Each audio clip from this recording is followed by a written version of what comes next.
Across the center of a battlefield buried under pure white snow, a single figure stood alone, towering over piles of fallen bodies. Around him, the frozen ground was stained by death, and an overwhelming killing aura poured from his body like invisible pressure. He did not even bother to turn around when someone appeared behind him. With his back still facing the newcomer, he spoke in a chillingly calm voice, while the old man only shifted his gaze slightly to the side. He asked why Aster had come here, when by now he should have been leading the conquering army in the eastern lands. Hearing that, Aster lowered his head, his shoulders tense, and his fist clenched so tightly it nearly trembled. Through teeth locked with rage, Aster answered that he had come here to defeat him. The moment those words left his mouth, openly declaring war, the man he called father curved his lips into a cold, contemptuous smile. His reddish eyes stayed frighteningly composed as he slowly drew out a sword still smeared with blood. Aster's voice strained with anger as he accused him of planning from the very beginning to use his army as bait, then shouted, demanding to know if he was wrong. With his voice breaking under the weight of everything, Aster cried out to him as his father. The man did not deny it for even a second. Instead, he admitted everything with an indifferent, almost mocking tone, saying that this was exactly the role meant for those born without wings. Then he sneered and asked if that was not true, calling Aster his foolish son. Every bitter word struck deep, stabbing straight into Aster's heart and setting the buried fury inside Aster Elmheim ablaze. The Elmheim family was known as one of the greatest bloodlines on the continent, a house of war gods who had sworn to protect the royal family with their blades. And standing at the very top of that house was its powerful head. That man was Radrik Elmheim, the only person in the entire nation said to possess that supreme and unmatched power. Aster could still remember how this terrifyingly strong man had once appeared before him. Back then, Aster had been on the verge of death, lost and freezing in the middle of a raging blizzard until Radrik saved his life. To repay that debt, Aster had accepted any command given to him without complaint. He threw himself into blood-soaked battlefields again and again, never hesitating even when war demanded everything from him.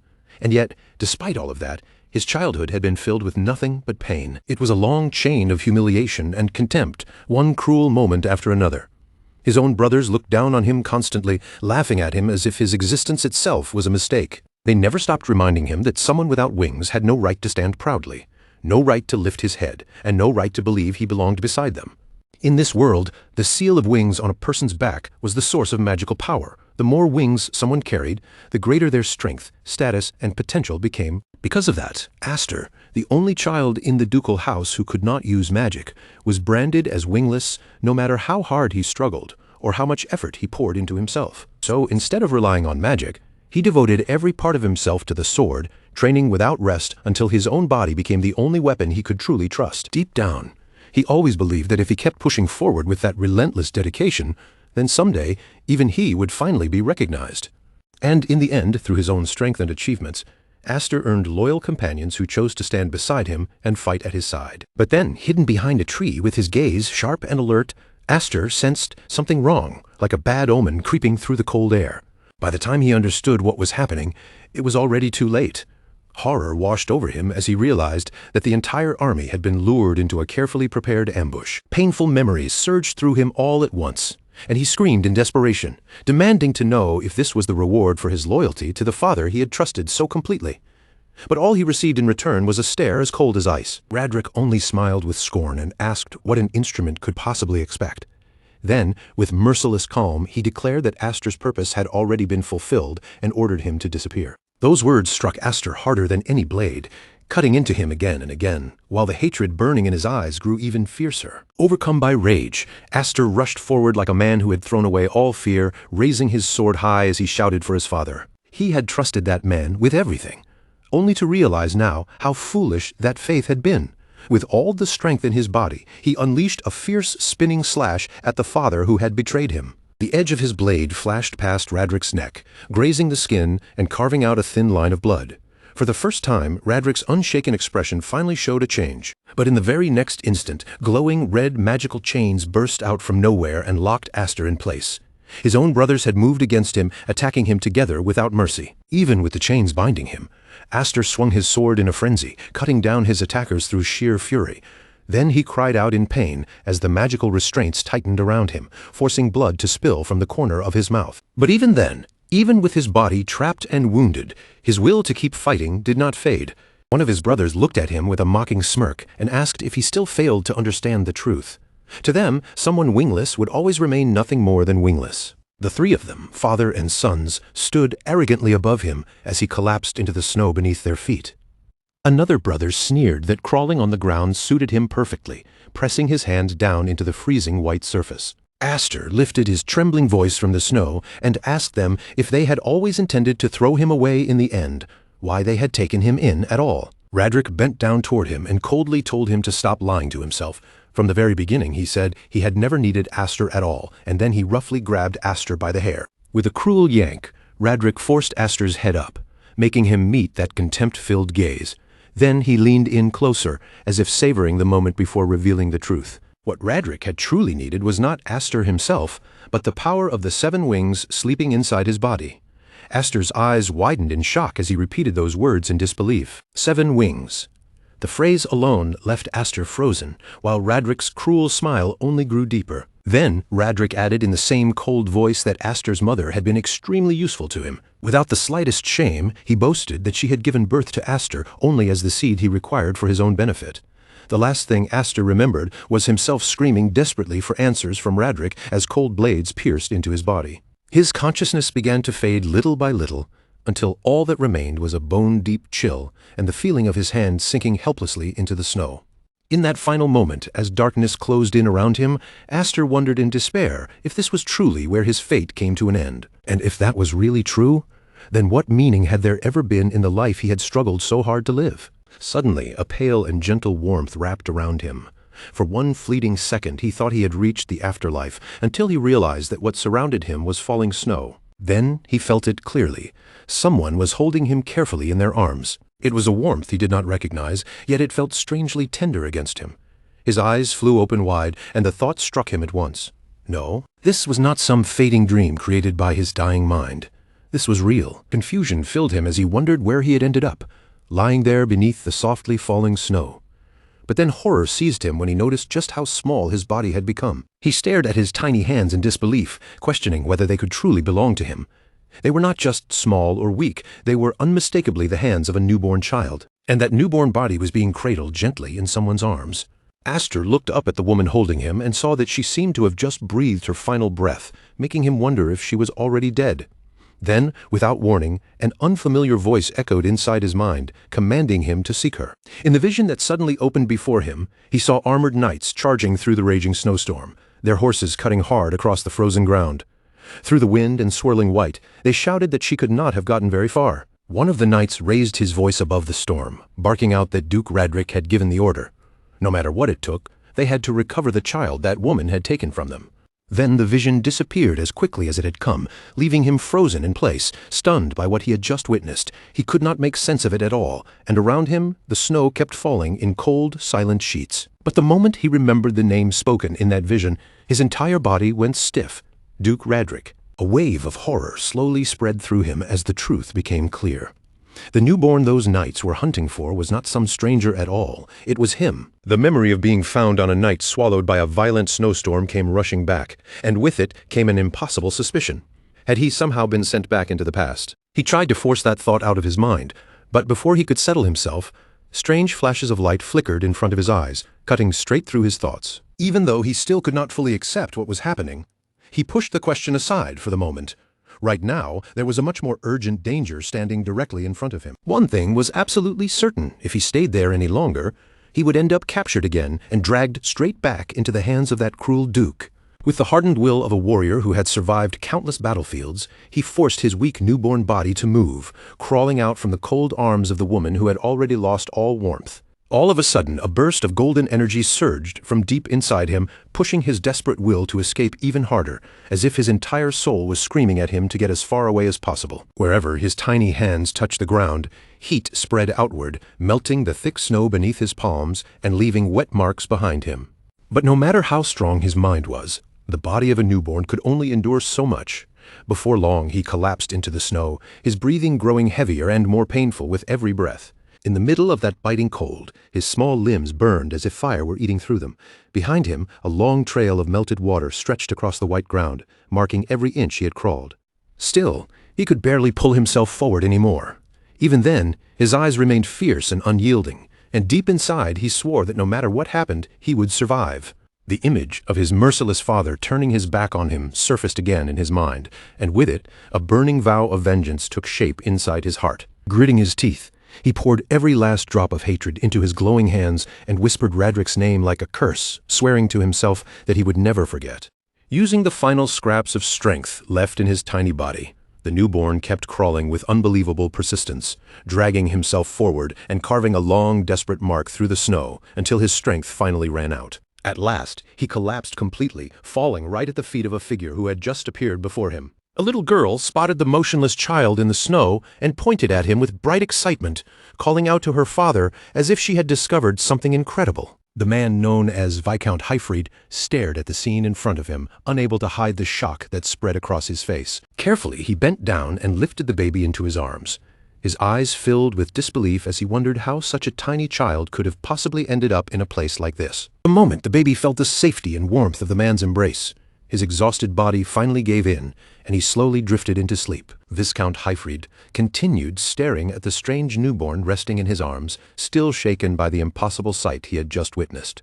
His gaze followed the long trail carved through the snow, and he could barely believe that a baby this small had somehow crossed such a distance all on his own. Looking down at the sleeping child's face, the Viscount could not stop himself from wondering who this boy really was, and what kind of mystery had brought him here. When Aster opened his eyes again, he found himself inside a warm room, far away from the howling storm outside. Still half drowsy, he looked around in confusion and wondered where he had been brought. Then, without warning, an illusion appeared before his eyes. A boy with hair as red as flames, reaching one hand toward him as though trying to pull him away. But just as suddenly, a soft pinch on his cheek snapped him back from the vision, pulling his awareness into the room around him. When his eyes focused again, he found 4 charming little girls gathered around him from every side. One of them excitedly called out to the eldest sister, announcing that the baby had finally woken up. The older girl immediately scolded the others, warning them not to ruin the baby's pretty little nose. Aster, once a seasoned warrior who had crossed countless battlefields, was now trapped in the helpless body of an infant, unable to do anything as 4 lively girls surrounded him and fussed over him. He had no idea what was going on and could only struggle weakly in the middle of their excitement. Luckily, the eldest sister, a girl with platinum-colored hair, stepped in and rescued him from the others' eager hands. Even after being saved, Aster curled up cautiously in her lap, suspicion clear in his eyes. Then, driven by the will of an adult trapped inside a baby's body, he suddenly tried to stand up and break free from her arms. But his fragile newborn body betrayed him almost immediately. The moment he tried to move on his own, he tipped forward and fell face first onto the floor, sending everyone in the room into shock. One of the girls cried out in alarm, completely unable to understand what had just happened right in front of her. Startled, embarrassed, and frustrated, Aster began crawling away with all the strength he had. He could not understand why the girls were chasing after him, shouting for him to stop as if he were causing some huge disaster. The ridiculous chase only came to an end when his tiny body finally reached its limit again, leaving him too exhausted to escape before he was caught. Viscount Hyfried scooped him up just in time, holding him securely while staring in amazement. He could not help remarking that this child truly was strange, especially after seeming to fall from the sky like that. Aster's eyes widened at once. The moment he recognized the man holding him, his entire body froze. This was Viscount Hyfried, Duke Radric's own brother, and in shock, Aster quickly looked around at his surroundings. A terrible possibility struck him. Could this place actually be another residence belonging to the Elmheim family? Ygra Elmheim, the lord of the Viscount's house and the head of a lesser branch of the Elmheim family, had once stood side by side with his brother Radric. Together, the 2 brothers had been known as the Twin Wings, 2 powerful right hands entrusted with the duty of protecting the royal family. But in the memories Aster carried from his previous life, Viscount Hyfried had met a tragic death during a civil war, and his entire house had fallen with him. Seeing the Viscount alive before his eyes finally confirmed it. Aster had truly returned to the past. Even with that certainty, Aster could not stop himself from clutching his head, overwhelmed by the bitter irony of the situation. He had fought so desperately to escape the Duke's household, only to end up falling directly into the hands of the Duke's own brother. Meanwhile, the Viscountess held him gently in her arms and wondered aloud if perhaps the child's magic had gone out of control, causing him to fly through the air. Convinced that he was no ordinary baby, she looked down at him with tender eyes and a warm smile, one so gentle that it was completely different from the cruelty Aster remembered. She hugged him softly against her chest, comforting him in a calm voice and telling him that he must have been terribly frightened. but that everything would be all right now. For the first time across both of his lives, Astor felt the warmth of a mother's embrace surrounding him, and the unfamiliar tenderness left him completely stunned and unable to say a word. From a short distance away, Viscount Hyfried watched the tender scene unfold before him, and a quiet, satisfied smile slowly spread across his face. Then he stepped closer, his expression turning thoughtful, and stated that this child carried an extraordinary power within him. To the Viscount, the mark on the baby's body was the clearest proof of that hidden strength. As the Viscount gently lifted the baby's sleeve in front of the mirror, a vivid red mark was revealed on the child's skin. The moment the Viscountess saw it, her eyes widened and she gasped in horror. Her voice trembled as she stared at the mark in disbelief and whispered, asking if this could truly be the 7 wings. The words left the Viscountess in a shaken murmur, but Astor went completely rigid. He could not understand why the mark of the 7 wings had appeared on his body now. At that exact moment, fragments of dreadful memories from his previous life crashed back into his mind like a violent wave. Astor fully awakened to the truth, and Radric's cruel words echoed once again inside him. What Radric had truly wanted was the power of the 7 wings hidden deep within Astor's body. From the very beginning, that man had never planned to raise Astor as his son. He had taken him in with only one purpose in mind. He wanted to steal the 7 wings, and after all of that, he still dared to call Astor wingless, even after tearing away the wings that had belonged to him in his previous life. A burning sense of injustice erupted in Astor's heart like fire. Back in the present, that sudden storm of emotion showed clearly on his face, and the Viscountess immediately noticed the change in him. Concern filled her voice as she looked at the baby, then turned toward her husband and asked what he intended to do with the child now that they had seen the truth. Hearing that question, Astor immediately felt the danger of the situation tighten around him. He could not allow this power to fall back into the hands of the Elmheim family ever again. This power had to remain his. He needed it for himself, needed it if he was ever going to take revenge on that man. Then, without the slightest hesitation, Viscount Hyfried made his decision. He declared that he would adopt the child. Astor lifted his gaze in shock, completely stunned by such an unexpected and unbelievable statement. The Viscount slowly reached out his hand toward him, and in those eyes, Astor could not find even the faintest trace of malice. He gently patted the boy on the head and said that this child was still nothing more than a little bird, one too young and weak to fly on his own. Then he said he would raise him until the day he could finally spread his wings and soar freely into the sky. Something complicated flickered in Astor's glassy eyes before quietly fading away. This kind of warmth, this simple and honest kindness, was something Astor had never truly experienced before. Suddenly, a loud thud rang out from outside the room. One of the Viscount's daughters, who had been secretly eavesdropping by the door, had lost her balance and fallen over, making the Viscount turn sharply with a stern look. He asked if 2 of his daughters had been listening in. But the truth was even more ridiculous. It was not just 2 of them, it was all 4 sisters, collapsed together in a clumsy pile after tumbling over one another. The eldest daughter awkwardly stood up, scratching her head with an embarrassed smile, and explained that they had only been listening because they were worried about the baby. In the middle of that warm and lively family atmosphere, a red-haired girl turned her curious eyes toward her mother. Pointing eagerly at the newborn in her mother's arms, she asked with bright excitement what name the baby would be given. The Viscountess smiled gently as she gazed down at the child with tender eyes, lifting him slightly beneath the soft glow of the moonlight. She named him Astor, saying that it meant a new star had been born into their family. And from that moment on, time began to move swiftly forward. 10 years later, inside a splendid mansion, Viscount Hyfried, now visibly older than before, arrived with a dignified air and was greeted by a soldier lowering his head in a respectful bow. Behind him, a nimble young attendant stepped forward smoothly and opened the door of a luxurious carriage waiting nearby. That attendant was Astor. The helpless infant from that snowy night had grown into a handsome and elegant young man, and he stepped down from the carriage with calm composure. Turning back politely, Astor extended his hand to help a red-haired girl descend from the carriage, gently reminding Miss Alphen to watch her step. The young lady smiled brightly and thanked him, and for just a brief moment, Astor remembered the mischievous expression she used to wear back when they were children. Astor watched his sister Alphen as she walked ahead, his gaze carrying quiet affection along with the calm maturity and confidence he had gained over the years. Side by side, they continued forward, making their way toward the venue where an important gathering was about to begin. They had come to attend Swordball Land's annual gathering, an event hosted by the Ducal House of Elmheim for noble families of knights. On the surface, It was meant to strengthen connections among the nobility, but beneath that polite appearance, it was really a ruthless stage where powerful houses competed against one another. Each family would present the strength of its young swordsmen, and those youths carried the pride, reputation, and honor of their entire bloodline on their shoulders. The moment Aster and Alfin stepped into the grand hall, every gaze in the room shifted toward them.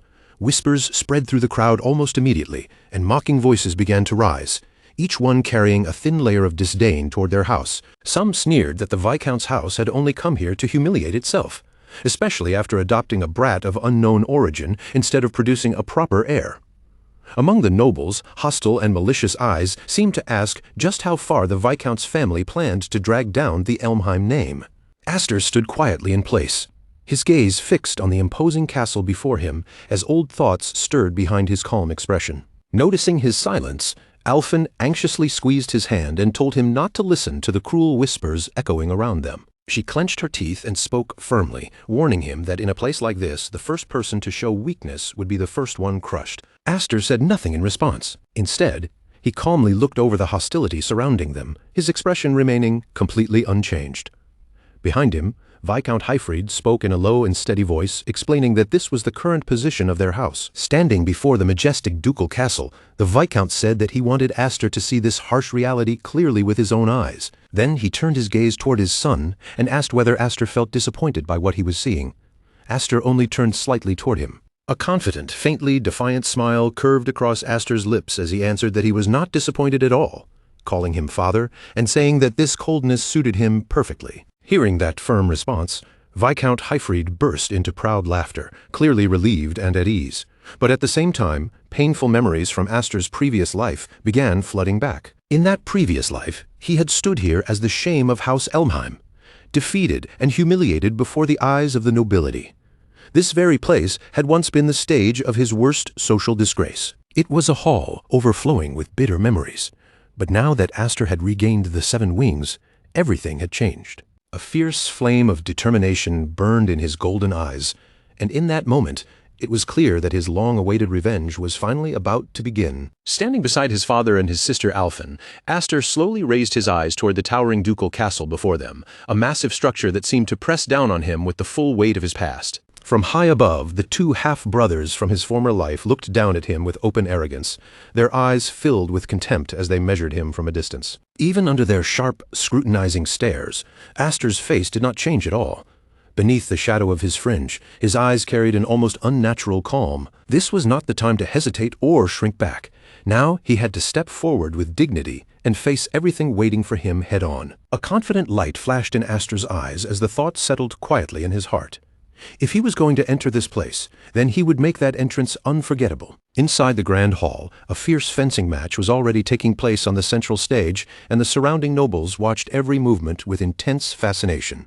In an age where knights stood at the peak of honor and status, they were expected to possess not only overwhelming strength, but also the noble presence worthy of their houses. Their strength was proven through refined swordsmanship, through speed, precision, and force, while their grandeur came from the reputation carried by the family name behind them. At the very center of the hall, beneath the eyes of the gathered nobles, 2 young swordsmen faced each other with the pride of their lineages resting on their shoulders. They clashed in a fierce duel, their movements bursting with explosive energy as their blades flashed and their bodies drove forward without hesitation. In the next instant, both of them charged across the arena toward one another, closing the distance so quickly that the entire hall seemed to hold its breath. Then came the decisive collision, a brilliant display of strength and splendor that captured exactly what noble swordsmanship was meant to represent. Magical energy flared around the fighters, and with one clean, perfectly timed strike, one of the combatants brought the duel to an overwhelming end. His blade struck with such precision that his opponent's sword shattered apart, sending broken fragments scattering through the air. The defeated youth's face froze in pure disbelief, as if his mind could not accept what had happened, and a heartbeat later his body collapsed. The victor straightened proudly before the watching nobles, revealing the absolute symbol of his family's bloodline, the wing emblem. On the back of his hand, the mark of 2 wings shone with a bluish light, glowing clearly as undeniable proof of the power he possessed. From the balcony above, Aster watched everything in silence, his gaze steady and impossible to read. He remained perfectly composed, quietly thinking that this place was just as intimidating as he remembered. It was no wonder his other sisters, Fran and Free, had both refused so firmly to come to a place filled with this much pressure and hostility. Ignoring the mocking looks aimed at him from every direction, looks he remembered all too well from his previous life, Aster felt his resolve harden like tempered steel. One bitter memory still haunted him above all else. It was the memory of his humiliating defeat in this very hall. As that old shame stirred inside him, his gaze drifted far away for a moment.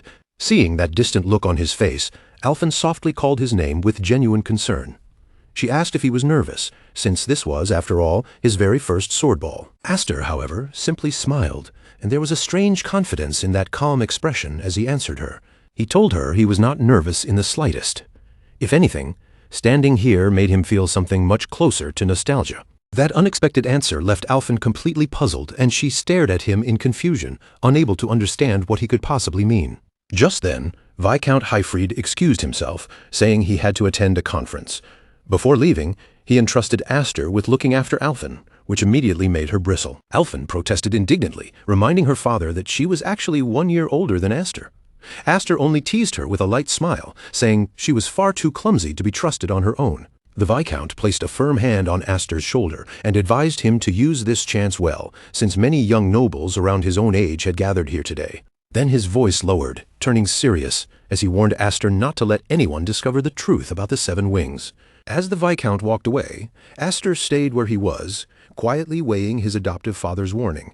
At the same time, the gazes directed at him from every corner of the hall were filled with barely hidden hostility. He thought dryly to himself that in an atmosphere this openly unfriendly, making connections the way his father suggested would be almost impossible. But instead of stepping back, a cold determination settled deep into his golden eyes. When Alphen noticed him suddenly walking forward with firm, deliberate steps, she called after him anxiously and asked where he was going. Without even turning back to look at her, Aster answered in a calm voice that he was going to make friends. With steady strides, he descended the grand staircase, heading straight toward a group of young nobles who were lounging and chatting around a sofa. The red-haired youth at the center of the group looked up at Aster with obvious disdain and demanded to know who he was. Aster gave a slight bow, his confident smile never wavering, and politely said that it was a pleasure to meet him. Then he addressed him as Brother Darius and formally introduced himself as Aster Elmheim, openly declaring that he was his younger brother. Darius stared at him in stunned silence for a moment. Aster then added casually that he had seen him from outside and thought he should come over to greet him, while another young man nearby reacted. Leo leaned closer to Darius and explained in a low voice that this was the adopted boy taken in by the Viscount's house. The moment Darius understood, he burst into wild, mocking laughter, finally realizing why this brat had the nerve to call himself an Elmheim. At that instant, memories of his death in his previous life surged through Aster's mind. He recognized them clearly. Darius and Girion, the 2 heirs of House Elmheim, the very men who had killed him. In his former life, these 2 had cast enormous shadows over his heart, appearing so terrifying that they had once felt impossible to overcome. But now, things were different. As Aster looked at them beneath the bright lights of the hall, they no longer seemed like monsters at all. To him, they were only a group of children pretending to hold power. Sensing the tension rising between them, Alphen quickly grabbed Aster by the arm and called his name in concern. She tried to pull him away, insisting that he had already greeted them and that it was time to go back. But Darius's mocking voice stopped her in her tracks, calling out to her with an unwanted familiarity that made the atmosphere turn even colder. With a sneer on his face, he asked if she was not hiding behind her father today, then arrogantly ordered the 2 of them to come closer and entertain him. He declared that it was an order from the main house.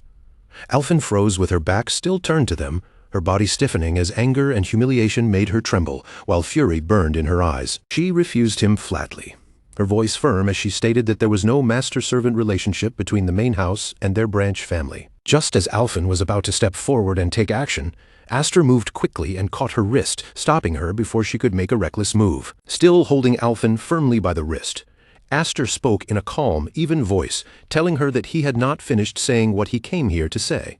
His composed profile stood out sharply against the tense air around them, as if every real thought was hidden behind that quiet mask. Seeing that calm expression, Darius's lips twisted into a sadistic grin, and he decided to throw even more fuel onto the fire. He began mocking Alphen in front of everyone, dragging her father's name through the mud by reminding the crowd that although Hyfried was a knight, he had failed to protect the king, and as punishment, his own younger brother had cut off his arm. Every word struck Alfyn like a lash across the heart, forcing her head lower under the weight of pain and humiliation. But Daeris kept going, cruelly saying he was grateful he did not have the blood of such a loser running through his veins. Alfyn could no longer endure it. Her fury finally exploded, and she shouted at him, demanding that he take back every single word.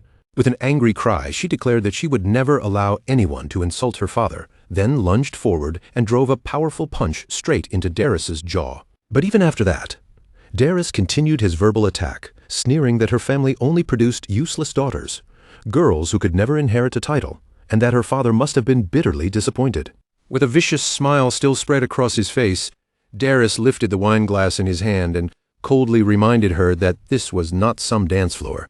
Then he flung the wine directly at her, staining her dress in front of everyone, and cruelly told her that next time she should wear rags so she would not have to worry about getting soaked. At that exact moment, Aster stepped forward. On his way here, he had wondered whether seeing their faces again would leave him numb without anger, resentment, or even the slightest ripple in his heart. In one smooth, sudden motion, he snatched a bottle of wine from a startled noble standing nearby, moving so quickly the man barely had time to react. But when Aster saw his sister standing there humiliated, her eyes brimming with tears, her cheek bruised and bleeding, a strange sense of relief quietly rose inside him. So he could still feel anger after all. With eerie calm, Aster called out Daeris's name, then flicked his wrist provocatively and tossed the wine bottle up into the air. Just as the bottle was about to crash straight into Darius's head, it suddenly stopped in midair, hanging there as if an invisible hand had seized it. Aster looked at him with open contempt and said they were still the same pieces of trash they had always been. With one subtle movement of his hand, the suspended bottle shifted like a weapon waiting to strike. In the very next instant, the bottle shattered, violently drenching the completely stunned Daeris from head to toe in red wine. Aster then stood upright with chilling composure, surrounded by the fallen bodies of the nobles, his sword hanging at his side while blood dripped from the blade. As Geryon screamed his brother's name in desperation, Aster wiped a drop of liquid from his lip and remarked with casual indifference that it was only grape juice. Then, with a twisted and contemptuous smile, he added that it was the perfect drink for noble babies like them. But they did not believe him, and in that instant, a memory from 3 years earlier suddenly crashed through his mind. He remembered an explosion of golden energy erupting around him, along with his father's desperate voice shouting at him to control it. In the middle of the chaos, one of his sisters held another unconscious girl in her arms, crying through her tears as she asked if he was trying to kill them and begged him to hold on. Alfyn, his eldest sister, had pleaded with him in terror to control himself, while spirals of dark and golden power twisted violently around his body. He remembered the power of the 7 wings, releasing a force so dangerous that even he could barely understand it. Then the image of his father, Hyfried, surfaced in his thoughts. Hyfried's face had been filled with worry, his expression lined with fear as he questioned whether Aster would ever be able to master such overwhelming power. Aster remembered his own struggle too, the violent energy tearing through his body from the inside, and his father's voice wondering whether either of them could truly endure it. Meanwhile, elsewhere in the castle, an attendant suddenly burst into the conference hall, shouting in panic that something terrible had happened. Viscount Hyfried immediately cut him off, demanding in a stern voice what could possibly be so urgent in the middle of such an important meeting. The attendant, still panicked, reported that the children of the main house and the Elmheim branch family had gotten involved in a duel. At that report, Viscount Hyfried and his brother, Duke Radric, exchanged a tense and heavy glance. In the next instant, the Viscount sprang to his feet and rushed out of the hall, his cape billowing behind him. When he reached the balcony, he found a distressed Alfyn running toward him, crying out for her father. Hyfried immediately asked her what had happened, his voice sharp with urgency. A broad man with a shark-like smile pointed down toward the arena below, commenting with excited interest that a fight between the great Elmheim brothers was taking place, something no one got to see every day. Viscount and Alfyn leaned over the balcony and looked down, only to see Aster standing alone in the arena, facing Daeris directly. The broad man added that depending on how this duel ended, the consequences could become enormous. That single thought visibly unsettled the nobles gathered around them, making the atmosphere on the balcony grow even heavier. With a sinister grin, the red-eyed man predicted that this sword dance was about to turn ugly. Down in the arena, Daeris erupted with fury and unleashed his power, shouting that some fool had dared to provoke the Duke's house. He called Aster nothing more than a stray dog who did not understand the difference between them. Between them, the emblem of 4 wings on Darius's hand glowed with blue light, and the crowd murmured in awe, saying that the Duke's son truly stood on a completely different level as Darius pressed the tip of his sword close to Aster's face. Darius smirked and demanded that Aster show his own wing emblem, asking whether he was too ashamed to reveal it. After seeing Darius's mark, Aster answered with unsettling calm that Darius was right about one thing: boasting about a mere pattern really was embarrassing. A faint half-smile rested on Aster's lips as he stood unmoving before him, completely untouched by Darius's pressure. Then Aster added that he could never bring himself to do something so vulgar. A vein throbbed violently on Darius's forehead, and his face flushed red as humiliation burned through him at Aster's unexpected insolence. Aster calmly stated his condition. If he won, Darius would apologize to his sister. Darius accepted immediately, then fired back that if he won, Aster would become his dog. Darius shouted that he would work Aster to the bone, and without saying another word he lunged forward with scythe-like speed. Their swords collided in a burst of golden sparks, the sharp ringing clash echoing across the arena and marking the start of a duel that was clearly far more than a simple performance. Aster shifted into a solid combat stance, keeping his sword steady in his grip as dust and swirling wind began gathering around him like a rising aura. His golden eyes sharpened with intense focus, and his fingers tightened around the hilt as he prepared himself for Darius's next assault. Darius wore a smile full of superiority as he released his own energy, declaring that this was the power of someone who actually possessed an emblem. With a fierce shout, he unleashed a barrage of swift and crushing slashes, each strike tearing through the air and carving out gusts of cutting wind in its wake. From the balcony above, Alphen screamed Aster's name, her face turning pale with terror as she watched the ferocity of the attack rush toward him. The broad-shouldered man standing beside her only let out a faint smirk as if the result already amused him, and calmly commented that young Master Darius still had a long way to go with the sword. But even with those rough edges in his swordsmanship, Darius had more than enough raw magic to cover the gap. Power burst violently from his body, making it painfully clear why those born with winged emblems held such an unfair advantage. Drunk on his own superiority, Darius sneered to himself that if a single wing carried only the magic of a tiny candle flame, then the power of his 4 wings was nothing less than a full-blown detonation. In the next instant, flames erupted everywhere, rushing outward like a merciless storm as blazing attacks rained down one after another without giving Aster any room to breathe. As he forced Aster backward under the pressure, Darius mocked him with a cruel grin, asking where all that fearless confidence from earlier had suddenly disappeared to. Yet Aster did not crumble in the slightest. Facing that furious mirage, his eyes stayed sharp and calm as steel, and he deflected each incoming strike with clean, measured movements. Darius only sneered harder, taunting him by asking if he no longer wanted to make him apologize. Or maybe, Darius barked, all of Aster's earlier confidence had been nothing but empty talk. With rage boiling over in his voice, he demanded that Aster show him his real strength, then poured every last bit of his energy into one final crushing strike. Up in the stands, a mustached noble watched the clash with a self-satisfied smile, already convinced of the result as he declared that the match had been decided. But Aster answered without a word. His own aura surged awake around him, and his sword began to glow with a clean, pure white radiance that cut through the chaos. The 2 powers slammed together with thunderous force, erupting into a massive blast of red and gold energy. For a moment, the entire arena lit up with a breathtaking collision of raw magic and sheer physical strength. Darius' expression twisted in complete disbelief, his eyes widening as his mind struggled to accept what had just happened.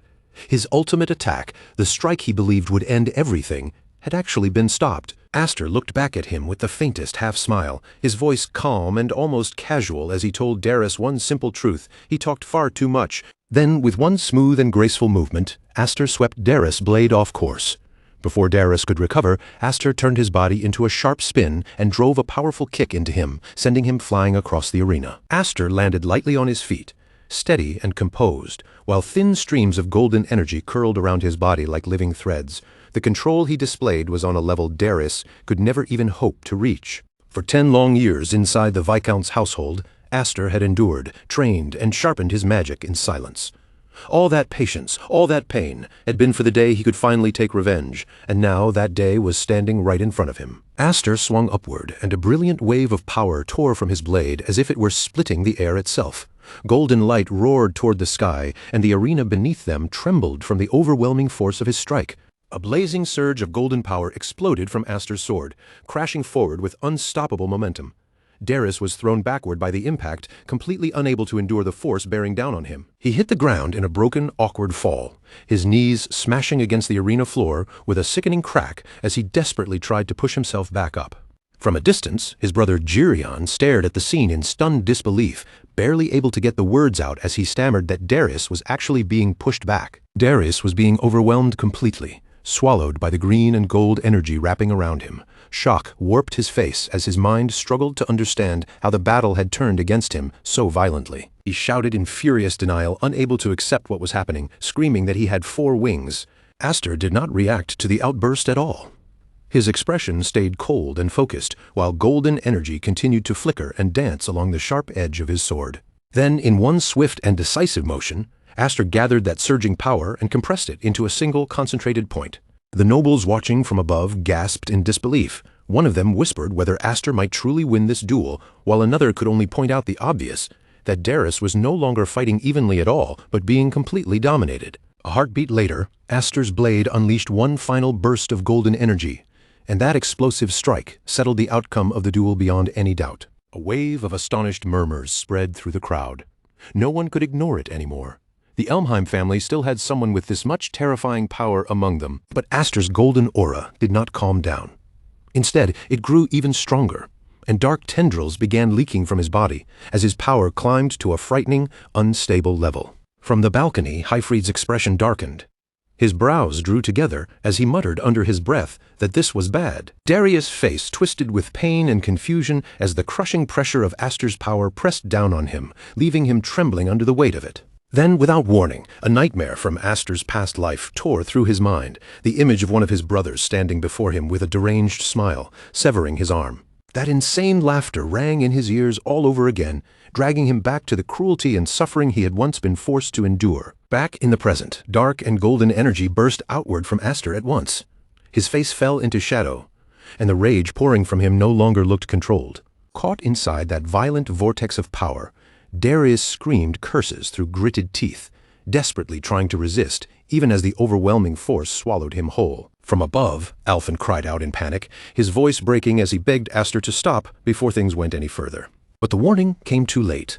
The power of the 7 wings erupted completely, detonating in a blinding explosion that tore through the arena and carved a massive crater into its center. When the dust finally drifted down and the ruined arena came back into view, the broad man stood there with his arms crossed, his expression far heavier than before. Aster's sword was buried deep in the ground, its blade planted only inches away from Darius' pale, terrified face. The strike had stopped just in time. Sitting helplessly on the ground in total defeat, Darius could only listen as Aster calmly threw his own cruel words back at him. With an icy look in his eyes, Aster told him that next time he should wear rags so he would not have to worry about getting wet. Cousin. Then Aster turned away and sheathed his sword with quiet, unshaken confidence. Deep inside, Aster declared that he was no longer the wingless failure everyone had once mocked and looked down on. From the balcony, she watched him with relief and awe tangled together in her eyes, her heart still pounding after witnessing just how far he had come. Aster allowed a faint smile to touch his face, comforted by one simple fact. For now his sister was safe, and that alone was enough to steady his shaken mind. Then, all at once, his golden eye flickered with a sharp flash of red. Aster's senses tightened as he felt a new presence enter the hall. A figure wrapped in dark crimson energy dropped down from the ceiling, descending like a bad omen before landing heavily in the center of the hall. Aster's gaze sharpened instantly. The moment he saw that ominous figure and felt the pressure of his arrival, recognition flashed across his face. At the top of the grand staircase stood a powerful, imposing man, the Duke Radric himself. His presence seemed to fill the entire hall, pressing suffocating tension into every corner. From Aster's lips came a single word, heavy with hatred and resolve. Radric.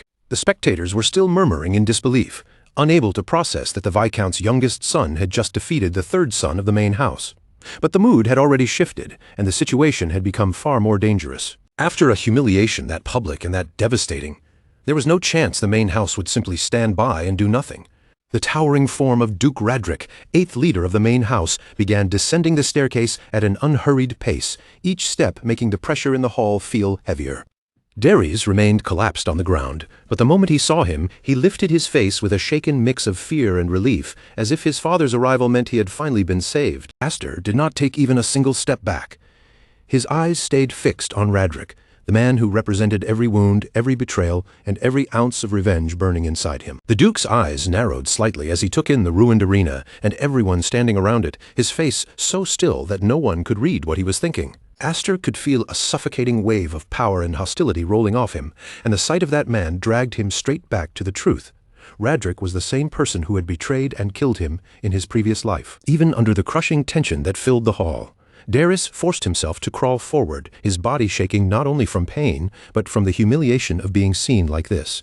He grabbed desperately at his father's leg, then stretched a trembling hand toward Aster, his face twisting with pure hatred as he pointed at the one who had defeated him. Through clenched teeth, Darius called Aster a mangy dog who had dared to challenge the main house, then begged his father to use his power and put that dog back in his place. But instead of helping him, Radric raised his hand and brought it down hard, slamming his palm into the ground directly over his own son's hand. A horrifying scream tore out of Darius' throat as the impact crushed down, and the sickening sound of cracking bone echoed through the hall. Under that terrifying pressure, Darius' hand was smashed beneath his father's palm, flattened helplessly against the floor as he writhed in agony. The young nobles watching from the side froze in place, their faces pale with horror and confusion, unable to understand why the Duke would treat his own son so brutally. Gerion's face lost all color as he stared at the scene, shaken to the core by the merciless cruelty coming from his own father. Radric looked down at his defeated son with nothing but contempt in his eyes, and coldly asked why he was still smiling like an idiot after what he had done. In Radric's eyes, Darius had not simply lost a duel, he had dragged the family name through the mud in front of everyone. From the balcony, Hyfried's voice rang out in alarm as he shouted down at Radric, pleading with him to stop before he went any further. But the Duke ignored him without the slightest warmth. In a cold voice, he declared that someone who could not even avenge himself had no right to wield a sword, then raised his hand as if preparing to deliver the finishing blow. For a moment, Granhall fell into a tense, suffocating silence, and everyone in the hall seemed to hold their breath as the air thickened with dread. On the ground below him, Darius could only tremble helplessly, his face twisted into a miserable blend of humiliation, terror, and disbelief. Yet the fiercest fury burned inside Duke Radric's crimson eyes, and slowly that murderous gaze shifted away from his son toward the person at the very center of all this. Radric's attention settled on Aster.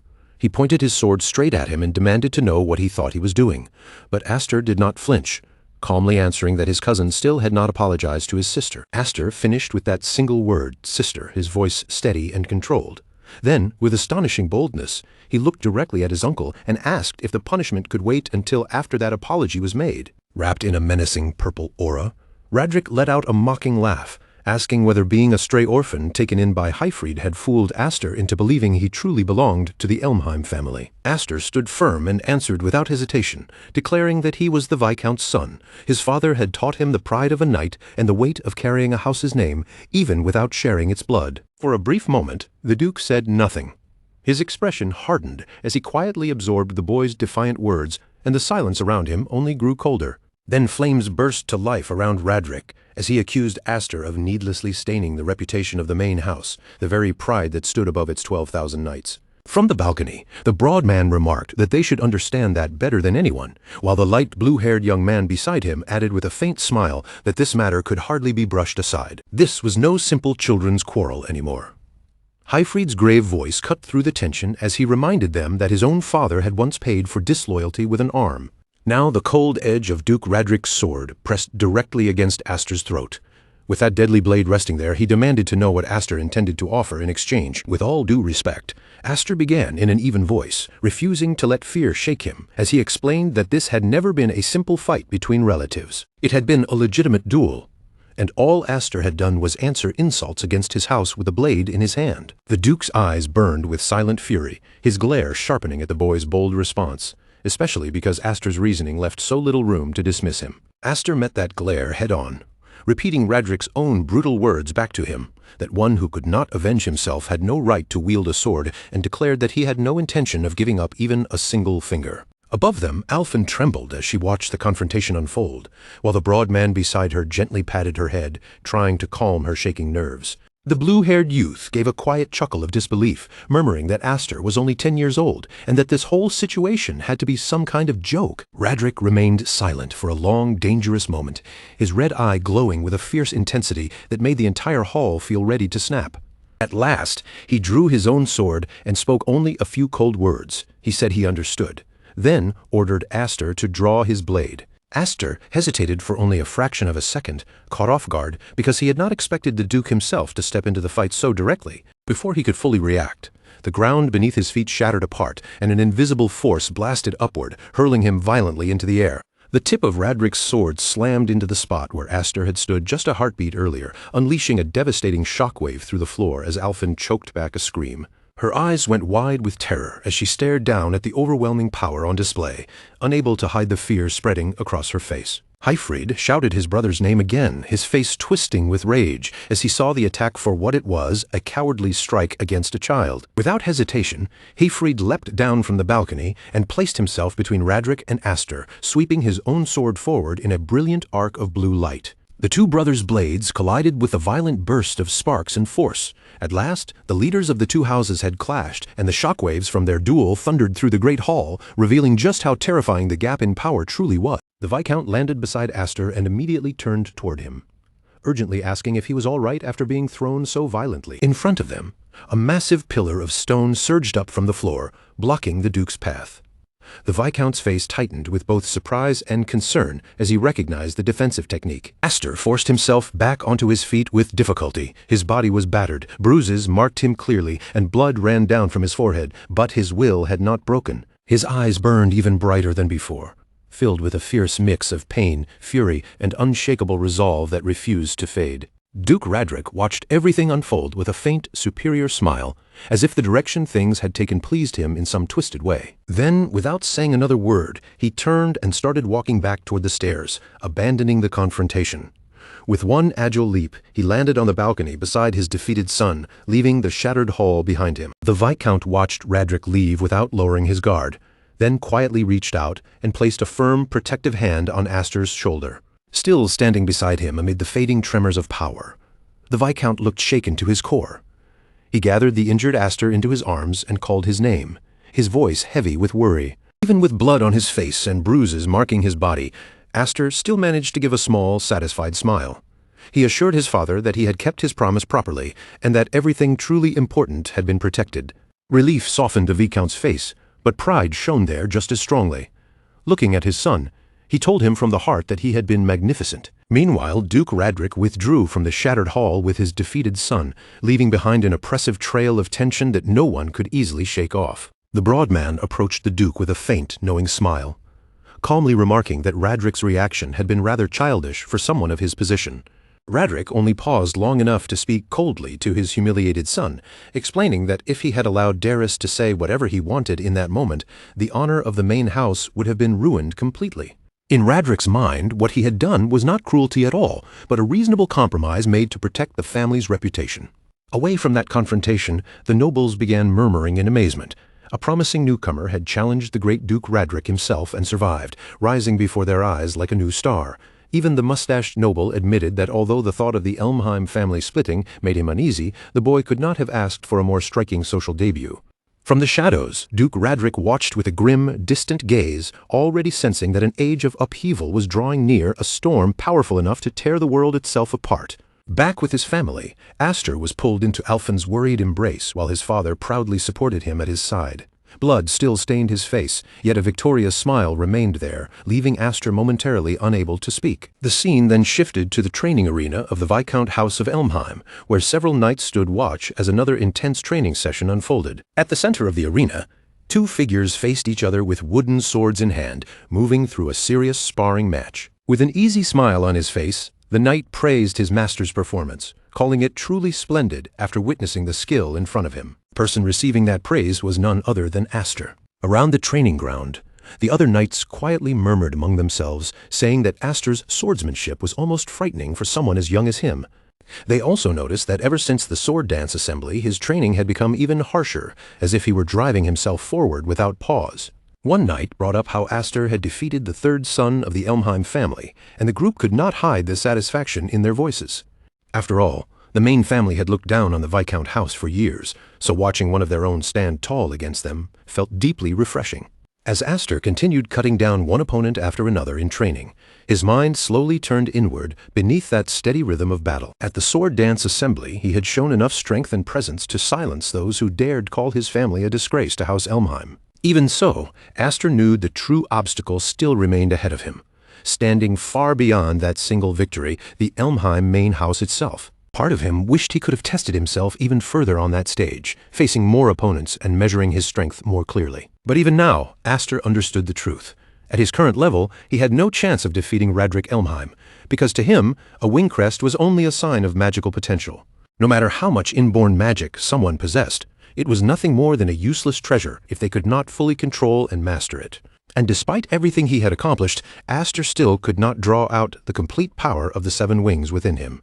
If only he did not have to fear losing control and going berserk the moment that power pushed too far. Then, he would finally be able to test the true limits of that overwhelming strength without holding himself back. After one final exchange, Aster defeated the last knight still standing, leaving several knights sprawled across the training ground around him. Aster's gaze stayed sharp and determined as he looked over the fallen opponents, his breathing steady despite the intensity of the sparring. Then he calmly asked if anyone else wished to step forward.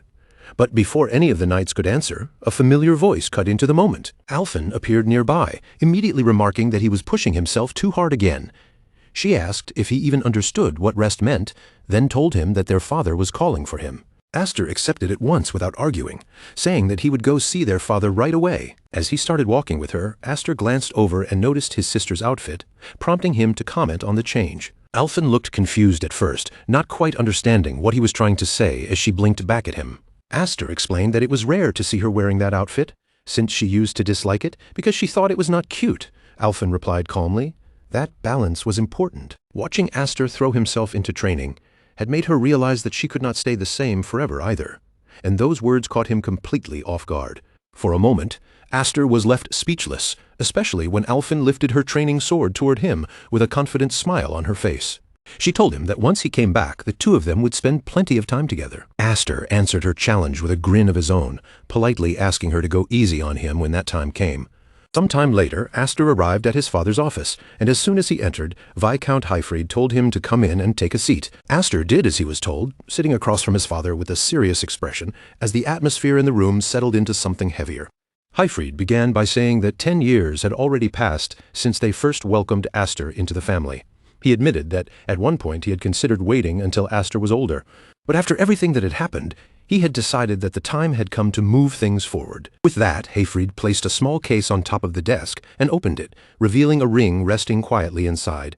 Hyfried explained that the ring was proof of succession, the symbol carried by the next head of the Viscount house. Then, without hesitation, he declared that he wanted Aster to become his successor. Aster froze where he sat, stunned by how directly and firmly those words had been placed before him. The Viscount looked at him and said plainly that he wanted him to inherit the house, while the young boy remained speechless as his father continued explaining. As Aster already knew, their branch of the family stood in a delicate and difficult position, caught between their own responsibilities and the shadow of the main house. Even after everything, they still carry the Elmheim name. As lords of their territory, they had many people and many things to protect, and with the weight of that lineage pressing on him, the Viscount said the position of the next head could not be left vacant forever. But the first thing on Aster's mind was not the title, the ring, or the honor being offered to him. His concern immediately went to his sisters, and he quietly asked whether they would truly accept a decision like this.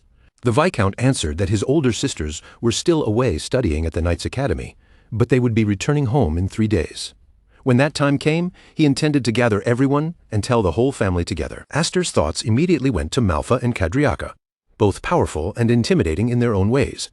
A wry smile touched his face as he imagined their reactions, knowing full well that neither of them would be happy about this. Cadriaca, in particular, would almost certainly be furious the moment she heard the news. His father let out a tired sigh and explained that Cadriaca's dislike for him came from something painfully simple. Aster had been born male, and on top of that, he had been blessed with the 7 wings. When Aster heard those words, the look on his face hardened, and a steady, unshakable resolve settled into his eyes. He declared that he could not accept the proposal. Turning away slightly, he admitted that he still could not fully control his own magic, calling himself an immature fool who had nearly killed his own sister. Inside the vast, silent study, Aster said that someone like him had no confidence in convincing an angry sister, much less carrying the heavy burden of leading an entire house. For that reason, he refused the honor being offered to him. The Viscount listened to every word in silence, watching Aster carefully as a faint, almost knowing smile slowly formed on his lips. At last, he broke the quiet and admitted that he often found himself wondering whether Aster was truly a child at all. Without arguing against the refusal right away, he reached for a long wooden box and opened it. He explained that he had originally planned to give Aster the succession ring as a reward for his performance at the sword dance, but perhaps this gift would make him happier instead. The moment Aster saw what was resting inside the box, his eyes widened in disbelief. Unable to hide his astonishment, he asked what exactly he was looking at. The Viscount then revealed the truth in a calm voice. The object before him was a magic sword. Its name was Graham, a special blade said to be capable of controlling the overwhelming power of the 7 wings. It was known as the Devouring Magic Sword, a weapon with a name that sounded as dangerous as the power it was meant to contain. Later, in a secluded clearing deep within the forest, the Viscount looked around the quiet space and declared that this place should be enough. Aster, still puzzled by the long trip, asked why they had come this far just to test a sword.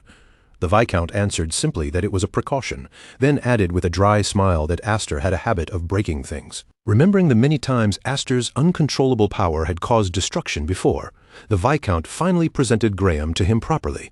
He explained that Graham was a legendary blade passed down only to the firstborn of the Elmheim family, a weapon that normally belonged in the hands of the main house. For Aster's sake, Hayfried had gone to the main house himself and retrieved it especially for him, and with one sharp motion he prepared to show its true form. He drew the weapon from its sheath, and Aster stared at it in utter confusion.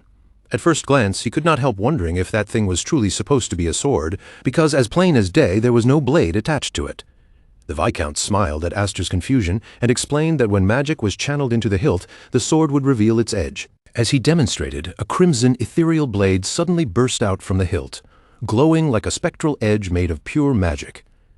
Aster could only stare in silence, completely speechless at the sight. The Viscount explained that the sword completed itself using the wielder's magic, becoming a true blade formed from the power poured into it. Then, with just one swing, the Viscount unleashed a massive shockwave that tore forward and carved a wide path straight through the forest. Trees split apart under the force, while wind, dust, and shattered debris roared outward in a violent vortex that showed the weapon's overwhelming destructive might. But the Viscount warned him that Graham was not a weapon just anyone could handle. If the wielder's magic was mediocre, the sword would drain them completely dry. It was truly a devouring blade in every sense of the word. Holding out the glowing crimson hilt toward him, the Viscount asked whether Aster wanted to try it. Aster did not hesitate. He reached out and grasped the weapon, his hands closing over his father's in a gesture that felt almost symbolic. The instant his fingers touched the hilt, his own magic surged forward, dark and golden tendrils twisting together as they rushed to meet the blade. A violent storm of energy exploded around him at once, whipping through the clearing with a force that felt impossible to control. Aster felt his magic being pulled into the sword on its own, flooding forward so fiercely that the overwhelming sensation stole the breath from his lungs. Back at the training grounds, a towering beam of red light suddenly shot into the sky, piercing the heavens and leaving everyone below staring up in shock. One knight gasped and wondered aloud whether a comet had fallen from above, but his companion quickly shouted back that it was the opposite. Something had just flown up into the sky. From a distance, Alphen heard the commotion spreading through the grounds and turned toward the source of the disturbance.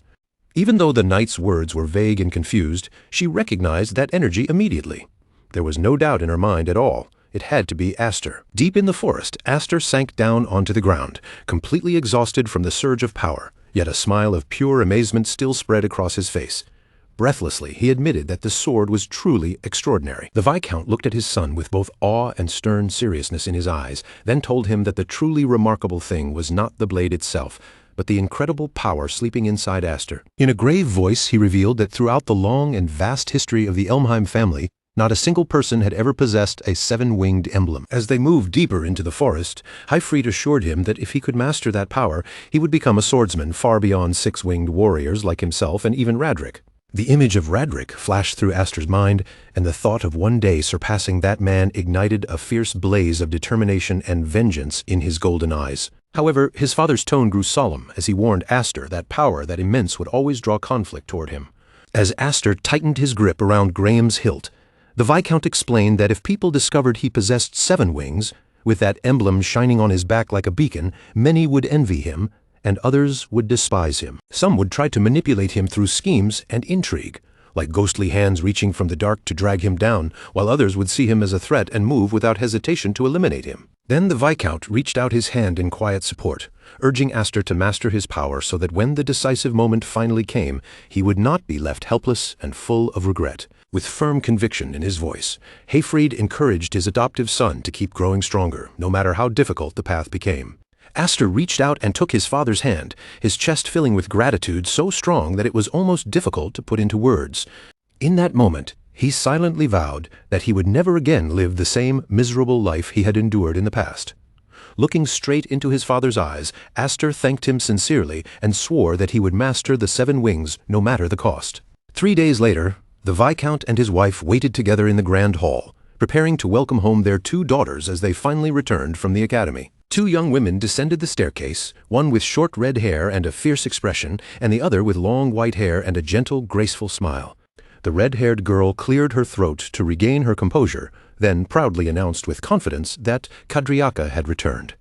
She threw both arms open with a bright, radiant grin, clearly expecting a warm welcome as she invited her beloved little sisters to rush over and embrace her. But instead of running into her arms, the 2 younger girls darted straight past her and clung happily to the white-haired sister Malfa, joyfully welcoming her back home. Left all alone in the middle of the grand hall with her arms still spread wide, Kadriaka blinked in stunned confusion, wondering why no one had come to hug her. The little girls snuggled closer to Malfa and explained honestly that it was because Sister Kadriaka always ruined their hair whenever she hugged them. Kadriaka crossed her arms with an offended look, flatly denying the accusation. With absolute seriousness, she declared that she had perfectly mastered knightly etiquette and would never behave in such an improper way. But that dignified act completely collapsed the moment her eyes landed on her sister Alphen, and a joyful shout burst from her before she could hold herself back. In the next second, Kadriaka lunged forward and wrapped Alphen in an overwhelmingly tight embrace, squeezing her so hard that it nearly looked like she might suffocate her. Kadriaka loudly asked whether Alphen had been a good girl while she was away, while Alphen struggled desperately in her arms, trying to escape the crushing strength of that hug. Alphen demanded to know why Kadriaka was coming at her so aggressively, but Kadriaka continued her overly enthusiastic greeting without slowing down. Meanwhile, Malfa, the white-haired sister, glanced around and noticed someone missing, then calmly asked where Aster was. The Viscount answered with a mysterious little smile, simply saying, "Oh, that boy." The instant those words left his mouth, Kadriaka's gaze sharpened and her cheerful warmth shifted into cold seriousness. Meanwhile, deep within the forest, a violent pillar of red energy burst upward from Aster's sword, tearing through the quiet like a signal flare. Aster struggled desperately against the overwhelming power, leaping through the clearing and swinging the blade again and again as he tried to force the raging weapon under control. At last, he dropped to his knees, completely exhausted and drenched in sweat, cursing his own inability to fully master the sword, unaware that his sister was already searching for him. A single lock of his hair had turned white from the strain. Even though he could form a blade with magic, suppressing Graham's true power was draining every bit of strength he had. The entire forest clearing had been scarred with craters and torn earth, clear proof of how fiercely Aster had struggled while trying to control the sword Graham. As he wondered how his father could wield the weapon so effortlessly, a familiar voice suddenly pulled him out of his thoughts, teasing that she could see he was going all out again. Startled, Aster turned toward Kadriaka and greeted her, asking when she had returned, while she smiled back with a playful but sharp expression. Kadriaka immediately scolded him, pointing out that he had not even come to welcome his older sister home after her return. Then she raised an eyebrow and asked whether he thought he was so special now that his own family no longer mattered to him.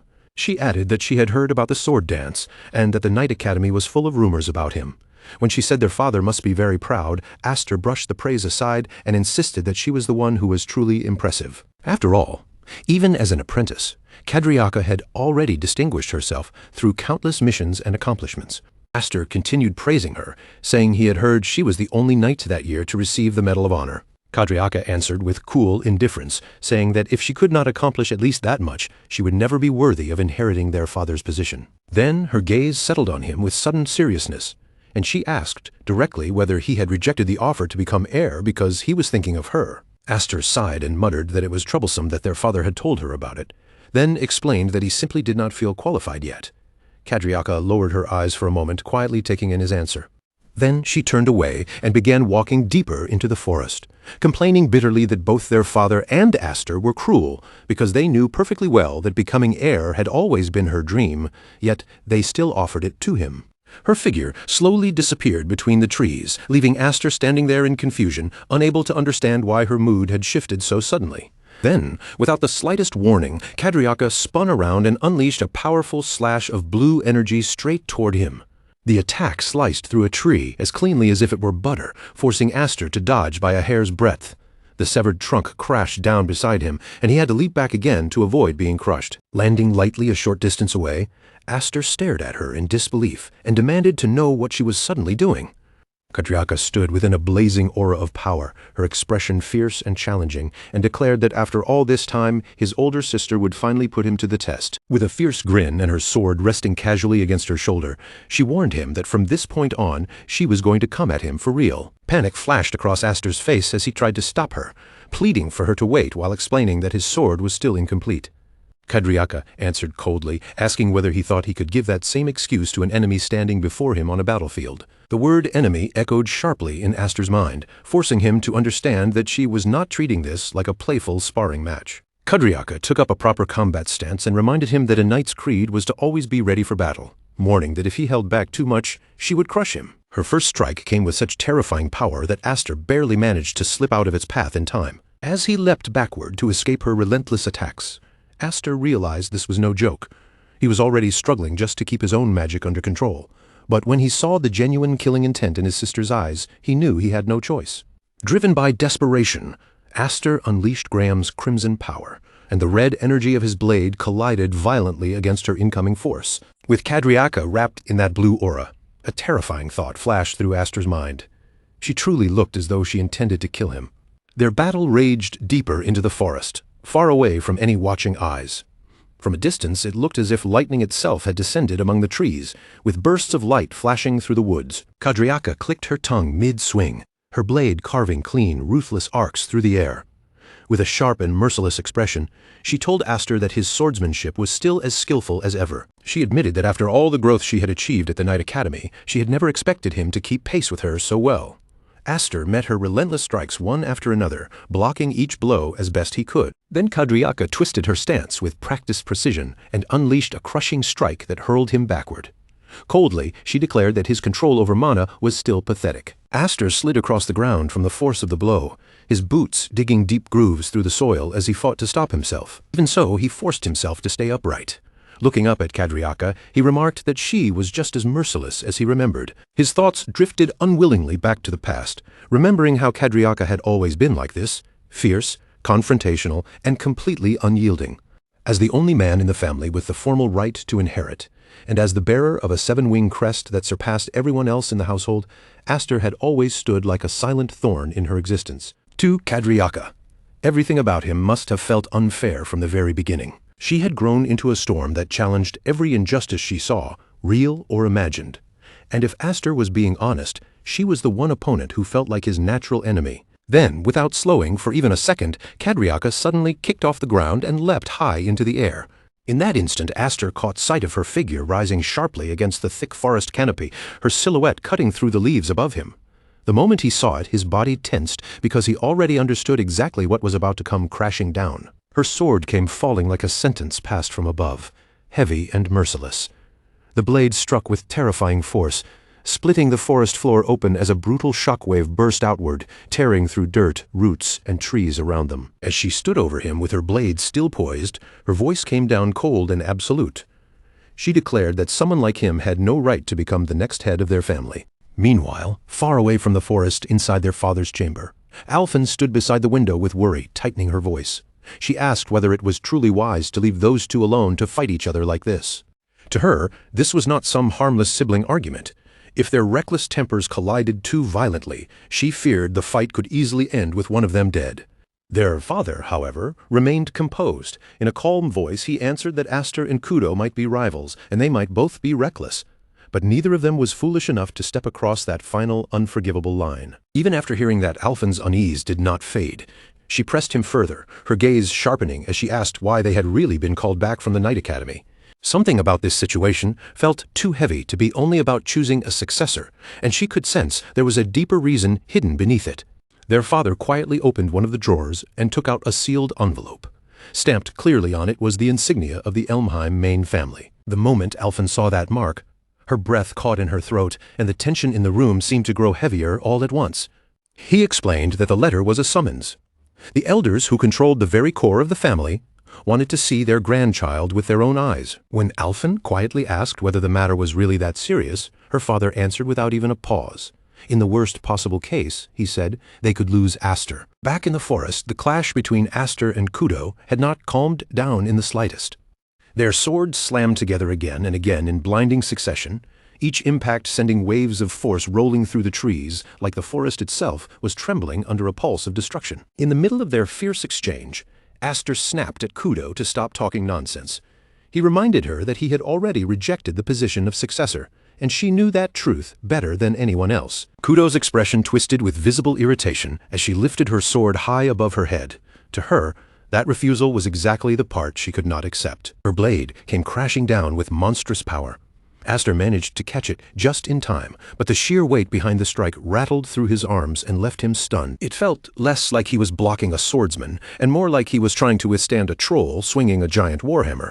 Kudo pushed down harder, forcing even more brutal strength into the blow. At the very last second, Aster twisted his wrist and turned his blade at an angle, using that motion to guide her strike away and drive it straight into the ground. With his voice cutting sharply through the chaos, he demanded to know whether she was finally ready to listen. Kudo only gave him a faint smile, as if his words amused her.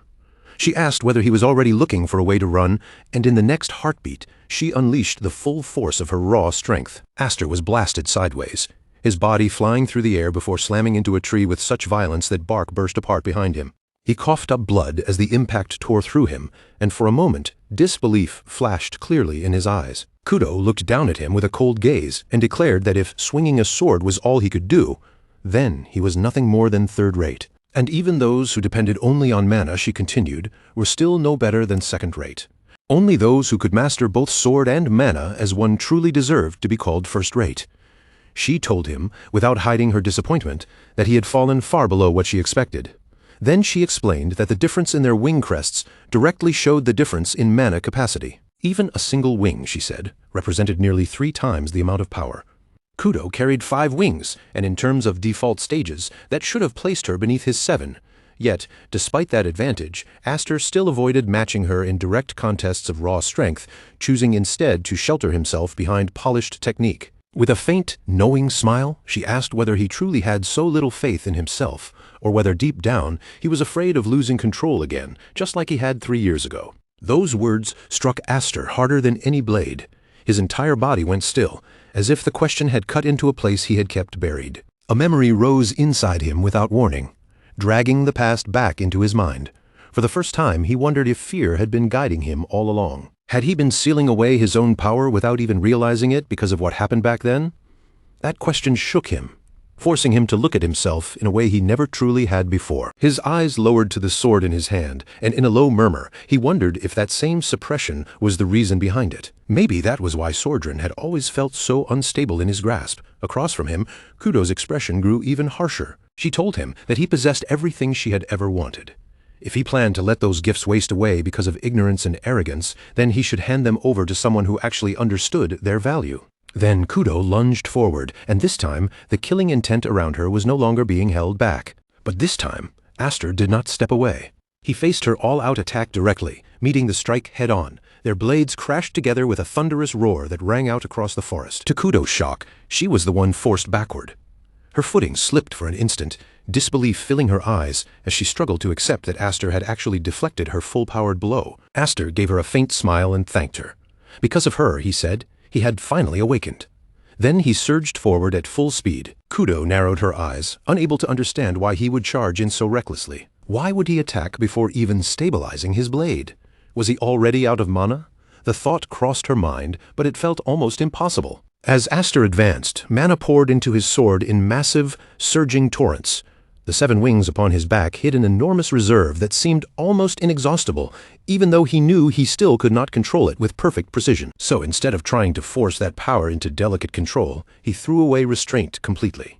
For one brief instant, he abandoned his dependence on technique and poured every ounce of mana into the simple, pure motion of his strike. The blow came down with unstoppable force. Kudo raised her sword and blocked the attack cleanly, regaining her stance almost at once. But even as she held firm, she could feel the difference in him. Something inside Aster had truly shifted. After steadying herself, she let a small, amused smile rise and asked whether he had actually thought this through. Or was this just another one of his half-baked impulses? Aster looked straight into her eyes without wavering.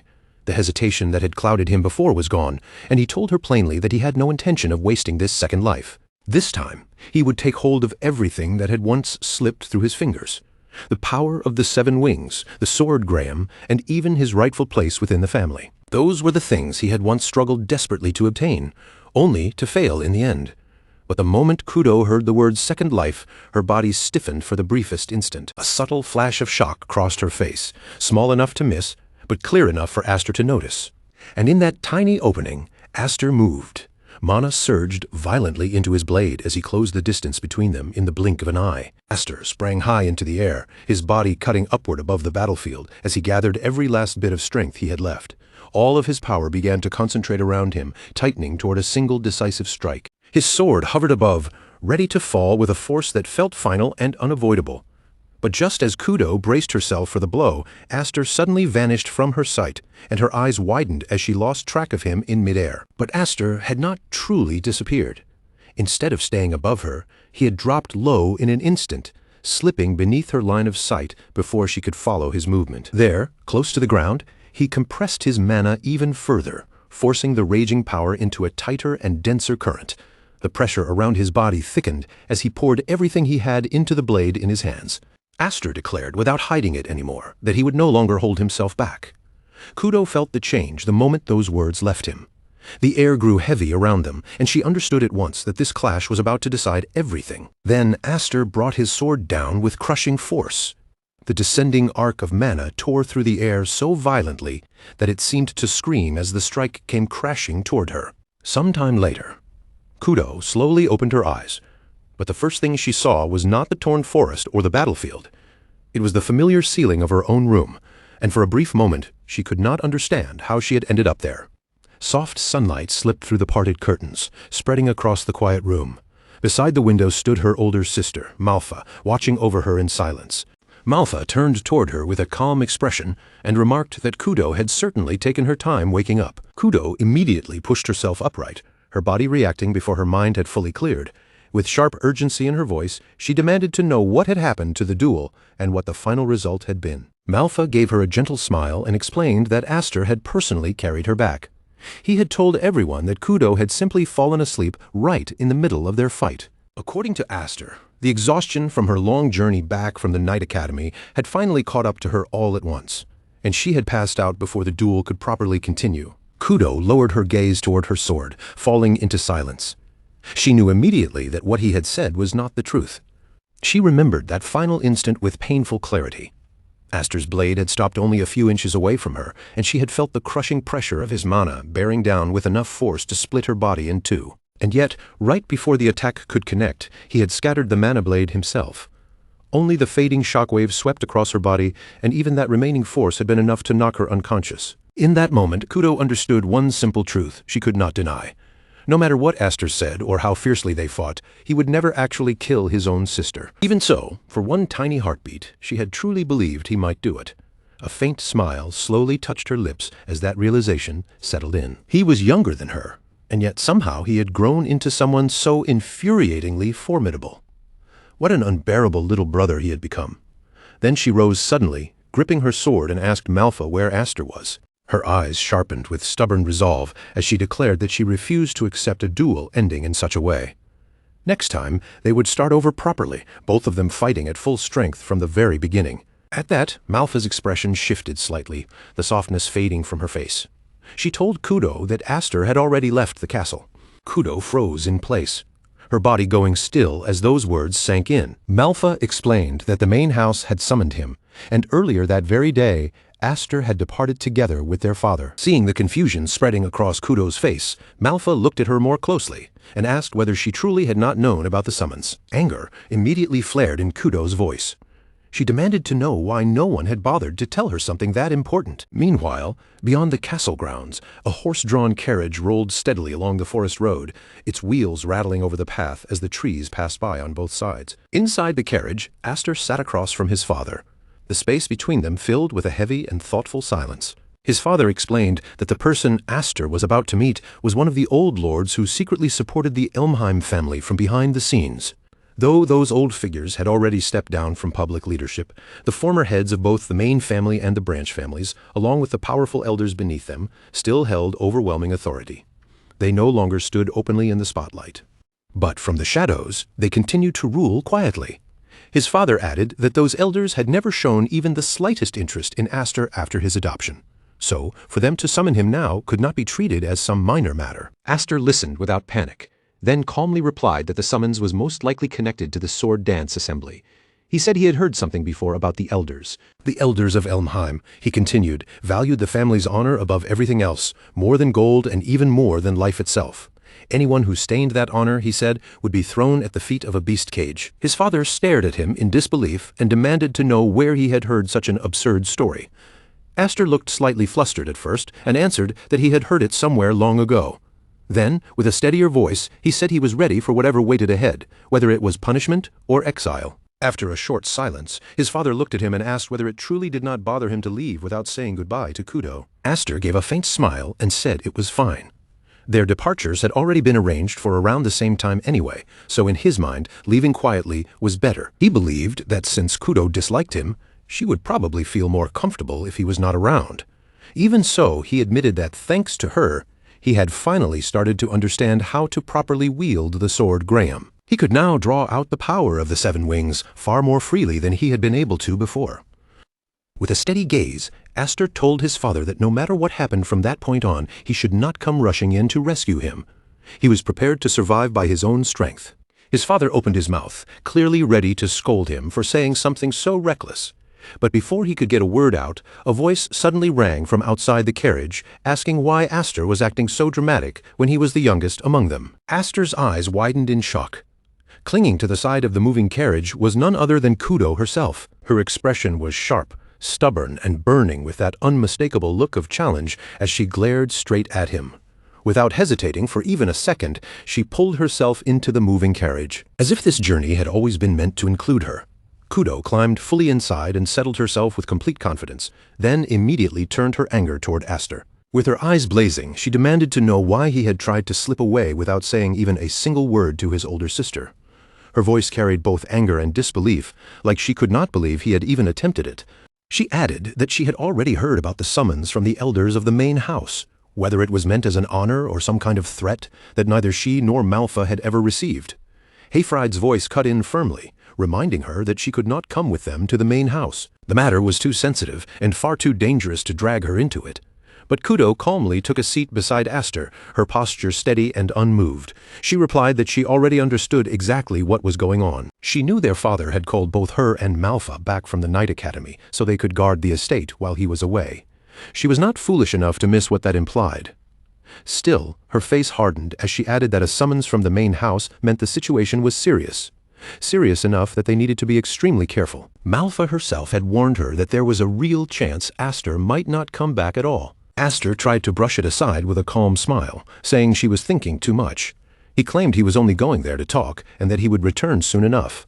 But deep down, he understood the truth better than anyone. Whether he would actually make it back safely was still uncertain. Kudo suddenly lifted a finger and pointed it straight at him. She told him to listen carefully, then, without softening her words in the slightest, admitted bluntly that she hated him. Aster blinked, clearly caught off guard. But Kudo did not stop there. She hated that he was a man in a family where that fact alone gave him advantages.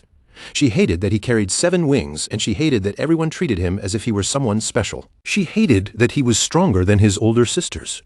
She hated that, despite being the youngest, he still carried himself with a maturity that made him seem far too composed for his age. Kudo hated every single part of it, every unfair advantage and every reason people looked at him differently. But as those words left her, her voice slowly lost its sharp edge, because no matter how much she despised those things, Aster was still her family. No matter how strong he tried to act, and no matter how calm and composed he made himself seem, he was still her little brother.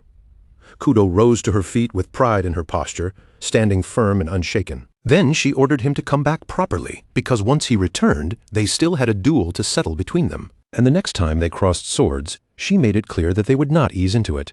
They would begin from the very first strike at full power. A faint smile tugged at the corner of her lips as she added that she absolutely refused to let him run away with such a cheap and unsatisfying victory. With that said, Kudo leapt from the moving carriage as lightly and fearlessly as she had climbed onto it, leaving no room for anyone to stop her. Aster quickly leaned out of the carriage, startled by how suddenly she had gone, and asked his father why she had come all this way just to say something like that. Hayfried watched Kudo's figure growing smaller on the road behind them, his expression filled with quiet pride, and replied that to him it sounded like a proper farewell. Aster's lips slowly curved into a quiet smile. When he looked back, he saw Kudo standing boldly in the middle of the road, facing the carriage as it carried him farther away. Deep in his heart, Aster thanked her. Then, without saying it aloud, he made a firm promise to himself that no matter what waited for him at the main house, he would come back. After that, Viscount Hayfried and Aster finally arrived at the main residence of the Elmheim family. The moment they stepped onto the estate grounds, a group of guides was already waiting there to receive them. The captain of the guide team greeted them with formal precision, then informed them that the Grand Elder was already waiting inside. Hearing that, Viscount Hayfried answered calmly that there was no need for anyone to guide them, since he already knew the way. But the captain refused him at once, stating firmly that they could not allow it, because they had received strict orders to escort both father and son together. From that atmosphere alone, Aster could already tell this summons had not come from warm affection toward a grandson. Nothing about this reception felt like a family welcome. The air around them carried a stiff, deliberate tension, as if every movement had already been arranged, and every gaze was watching for a mistake. And yet, as Aster's eyes moved across the familiar grounds, a faint wave of nostalgia passed through him. It had been a long time since he had returned home. His gaze lingered quietly on the estate as old memories rose to the surface, though he kept them to himself. With no real choice left, they walked inside alongside the guides. As they moved through the estate, Viscount Hayfried lowered his voice and spoke to Aster in a serious tone, telling him that he assumed Aster understood the situation. He warned him not to lose his temper, at least not today, no matter what anyone said to him. Aster listened, then answered without hesitation that it would depend on how the other side behaved. His father let out a small breath and replied that the other side was exactly the problem. Then he told Aster to listen carefully, because the person they were about to meet was no ordinary elder. Before Hayfried could finish, Aster interrupted him in a casual tone, still looking elsewhere instead of at his father, and remarked that Darius was nowhere to be seen. He continued in that same indifferent voice, saying that since Darius's dominant hand had been crushed, it would probably be difficult for him to return for the time being. At that, Viscount Hayfried turned a sharp look toward him and asked whether Aster was even listening to a single word he was saying. Pulled back from his thoughts, Aster answered simply that he was. Then, with a calm expression, he added that for today he would stay as silent as a clam. After all, his sister had told him to come back safely. By the time he said that, they had already arrived before a massive door. The door slowly began to open, its heavy sound rolling through the corridor like a warning before they stepped inside. As they entered, the captain of the guards announced in a loud and formal voice that Lord Hayfried and his son had arrived. At the far end of the grand hall, an elderly figure sat waiting and spoke in a measured tone. He said they had finally come, then wondered aloud whether it had been more than 10 years. Father and son moved forward together beneath the weight of every gaze in the hall. Another voice followed, carrying a faint trace of amusement as it addressed Hayfried as his grandson. Viscount Hayfried immediately dropped to his knees and bowed deeply, lowering his head with complete respect.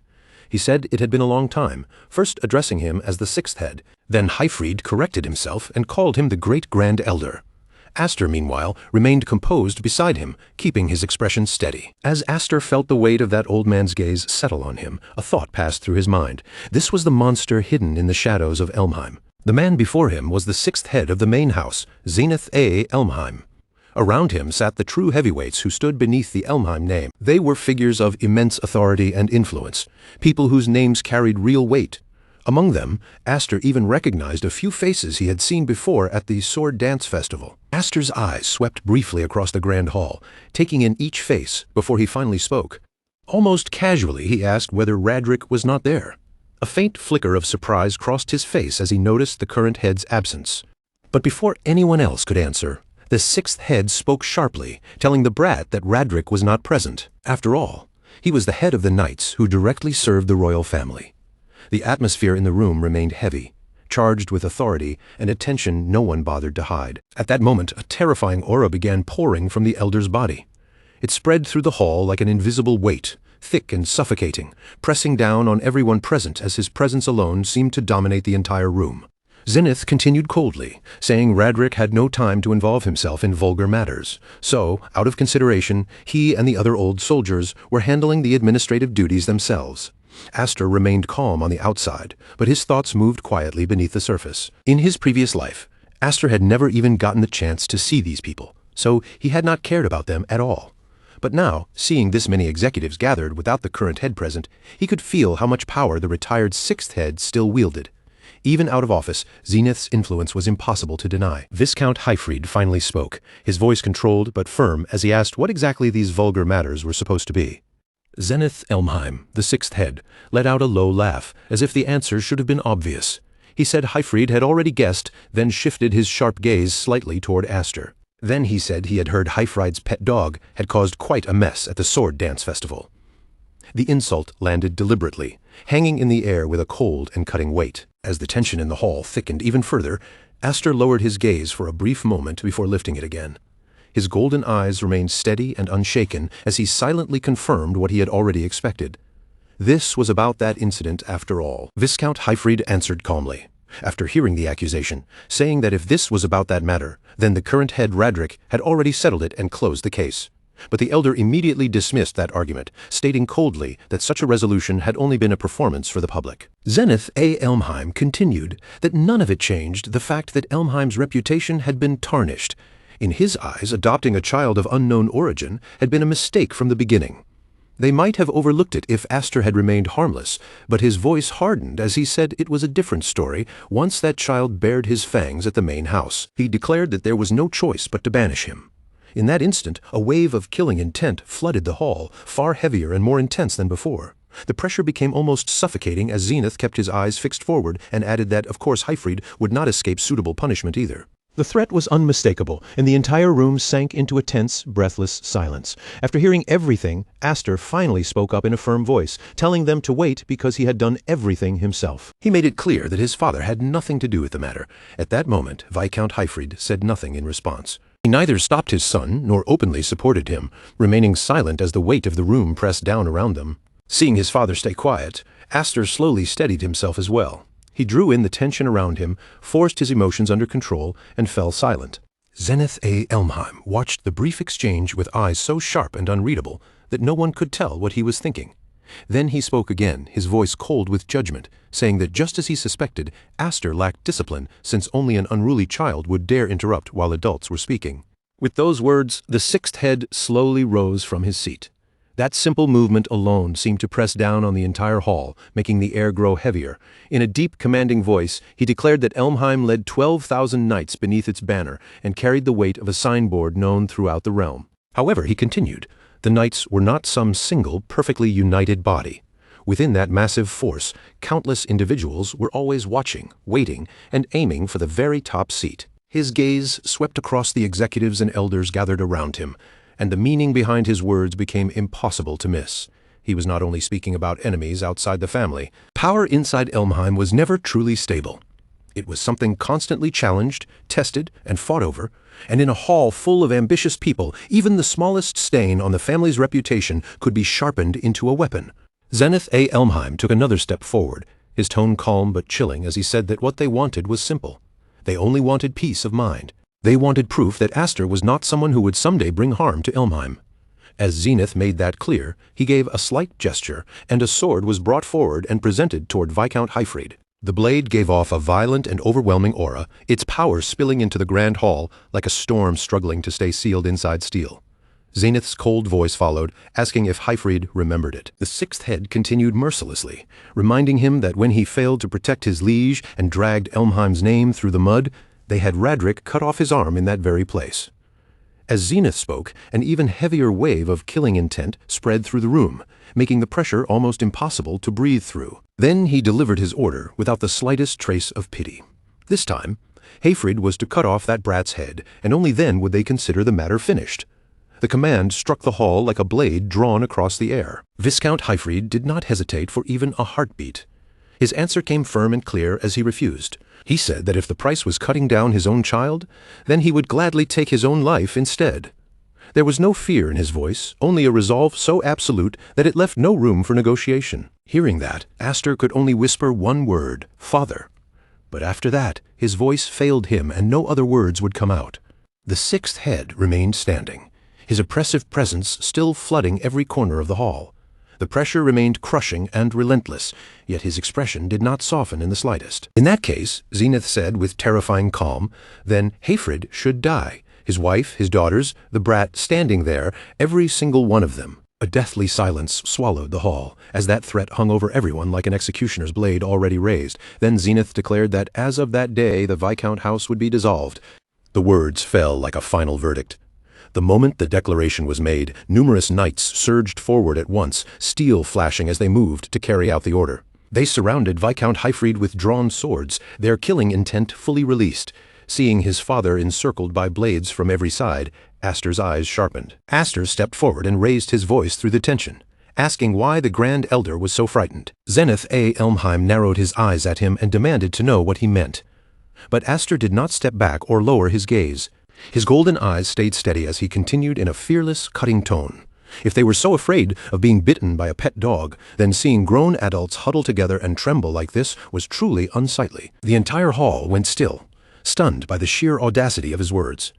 Aster continued, saying they could banish him or execute him if that was what they wanted, but if they intended to lay a hand on his family, then the situation would change. As he spoke, he began removing his shirt without hesitation. His father watched in silence, already understanding what his son was about to reveal. Before turning back toward the elders, Aster quietly spoke to Hayfrid. He apologized, saying it seemed he was not very good at staying silent after all. A nearby knight stared at Aster's back in disbelief, then blurted out in shock, asking what that wing emblem was. Aster stood tall and exposed the mark clearly for everyone in the hall to see. Then, at that moment, his voice rang out. He declared that these 7 wings would become Elmheim's enemy. Then he told them to think very carefully about what they chose next. The threat was no longer hidden behind polite words. It was direct, absolute, and impossible for anyone in that hall to ignore. Seeing the mark on his back, one person gasped that it was impossible, asking if that could truly be the 7-wing emblem. Another elder immediately rejected the idea, insisting that it had to be fake, because for hundreds of years, something like that had never appeared on a human body. But the fat elder stared hard at the crest and admitted that, fake or not, that mark was unmistakably what it appeared to be. As the hall fell into chaos over what they were seeing, Zenith A. Elmheim stepped forward, his voice sharp and heavy with meaning. He asked Aster if he understood what it meant to show them that mark right now. Then he pressed again, demanding whether Aster truly understood the weight of what he had just revealed. Aster answered almost casually, though there was a strange confidence beneath his relaxed tone.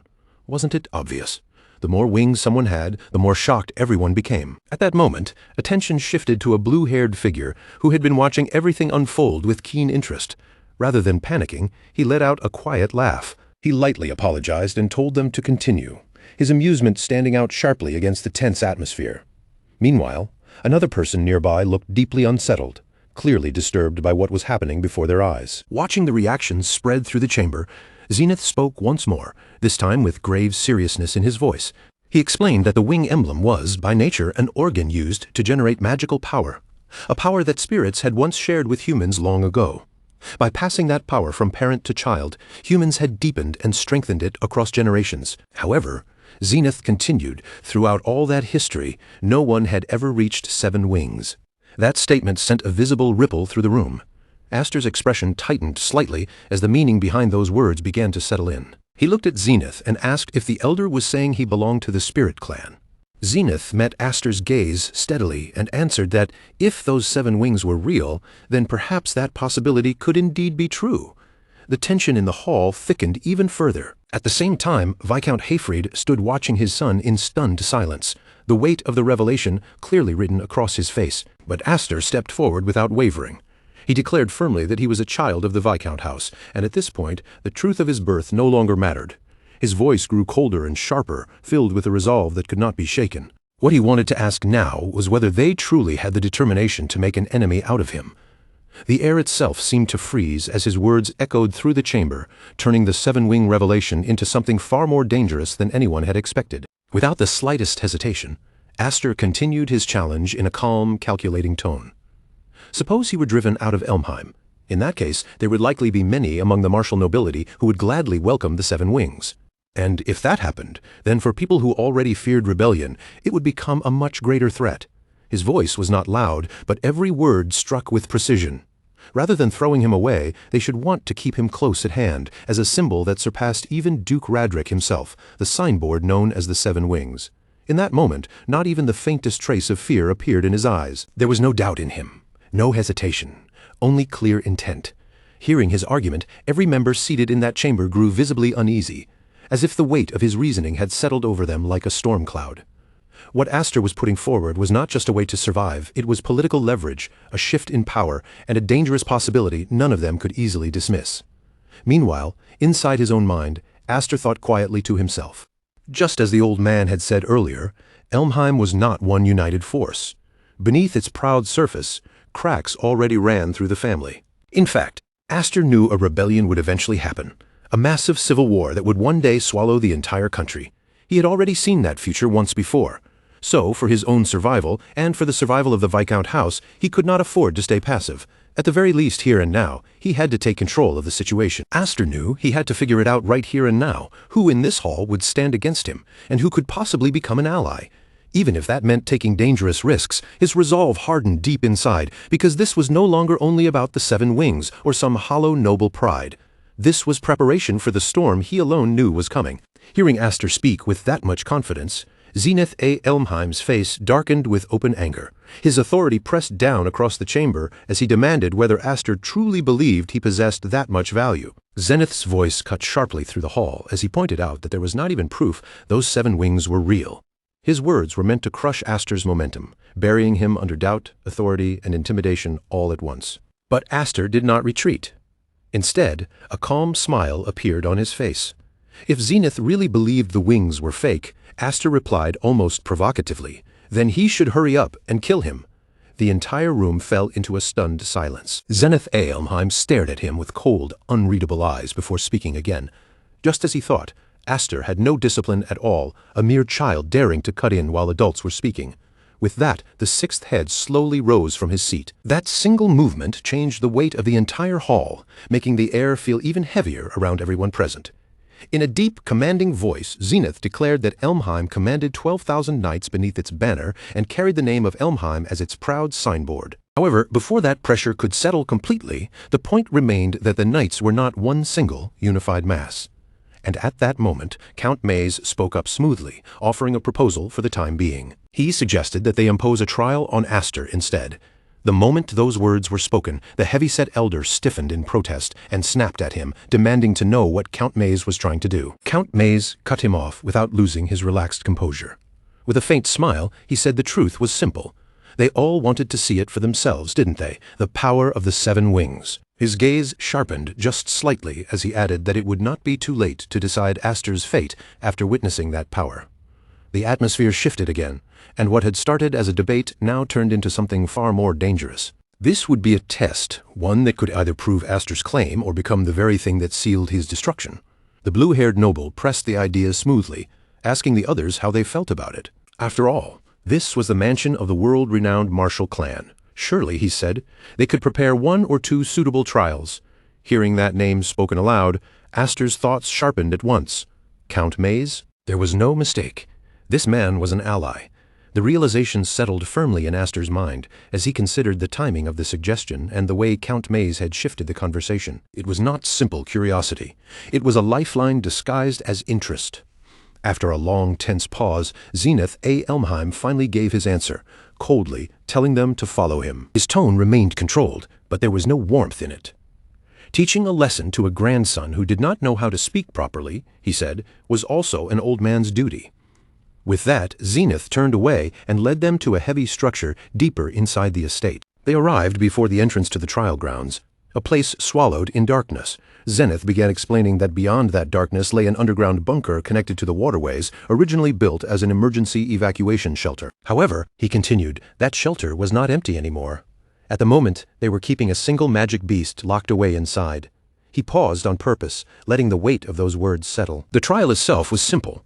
Aster only had to defeat that magic beast.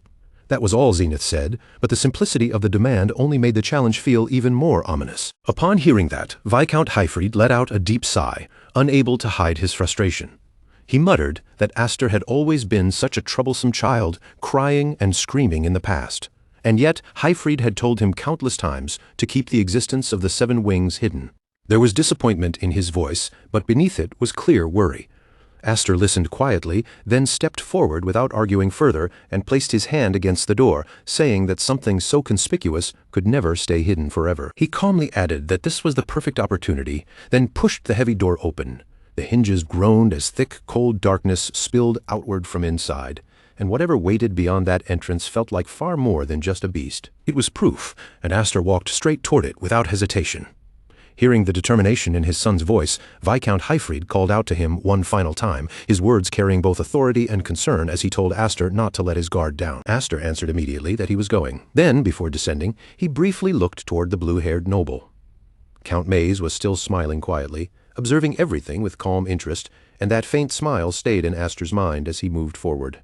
As Aster stepped down into the underground bunker, darkness closed around him from every side. The air inside was damp, heavy, and still with a silence that seemed to cling to the walls. It was undeniably dark, but not so dark that he could not see, and then his eyes caught something lying on the ground.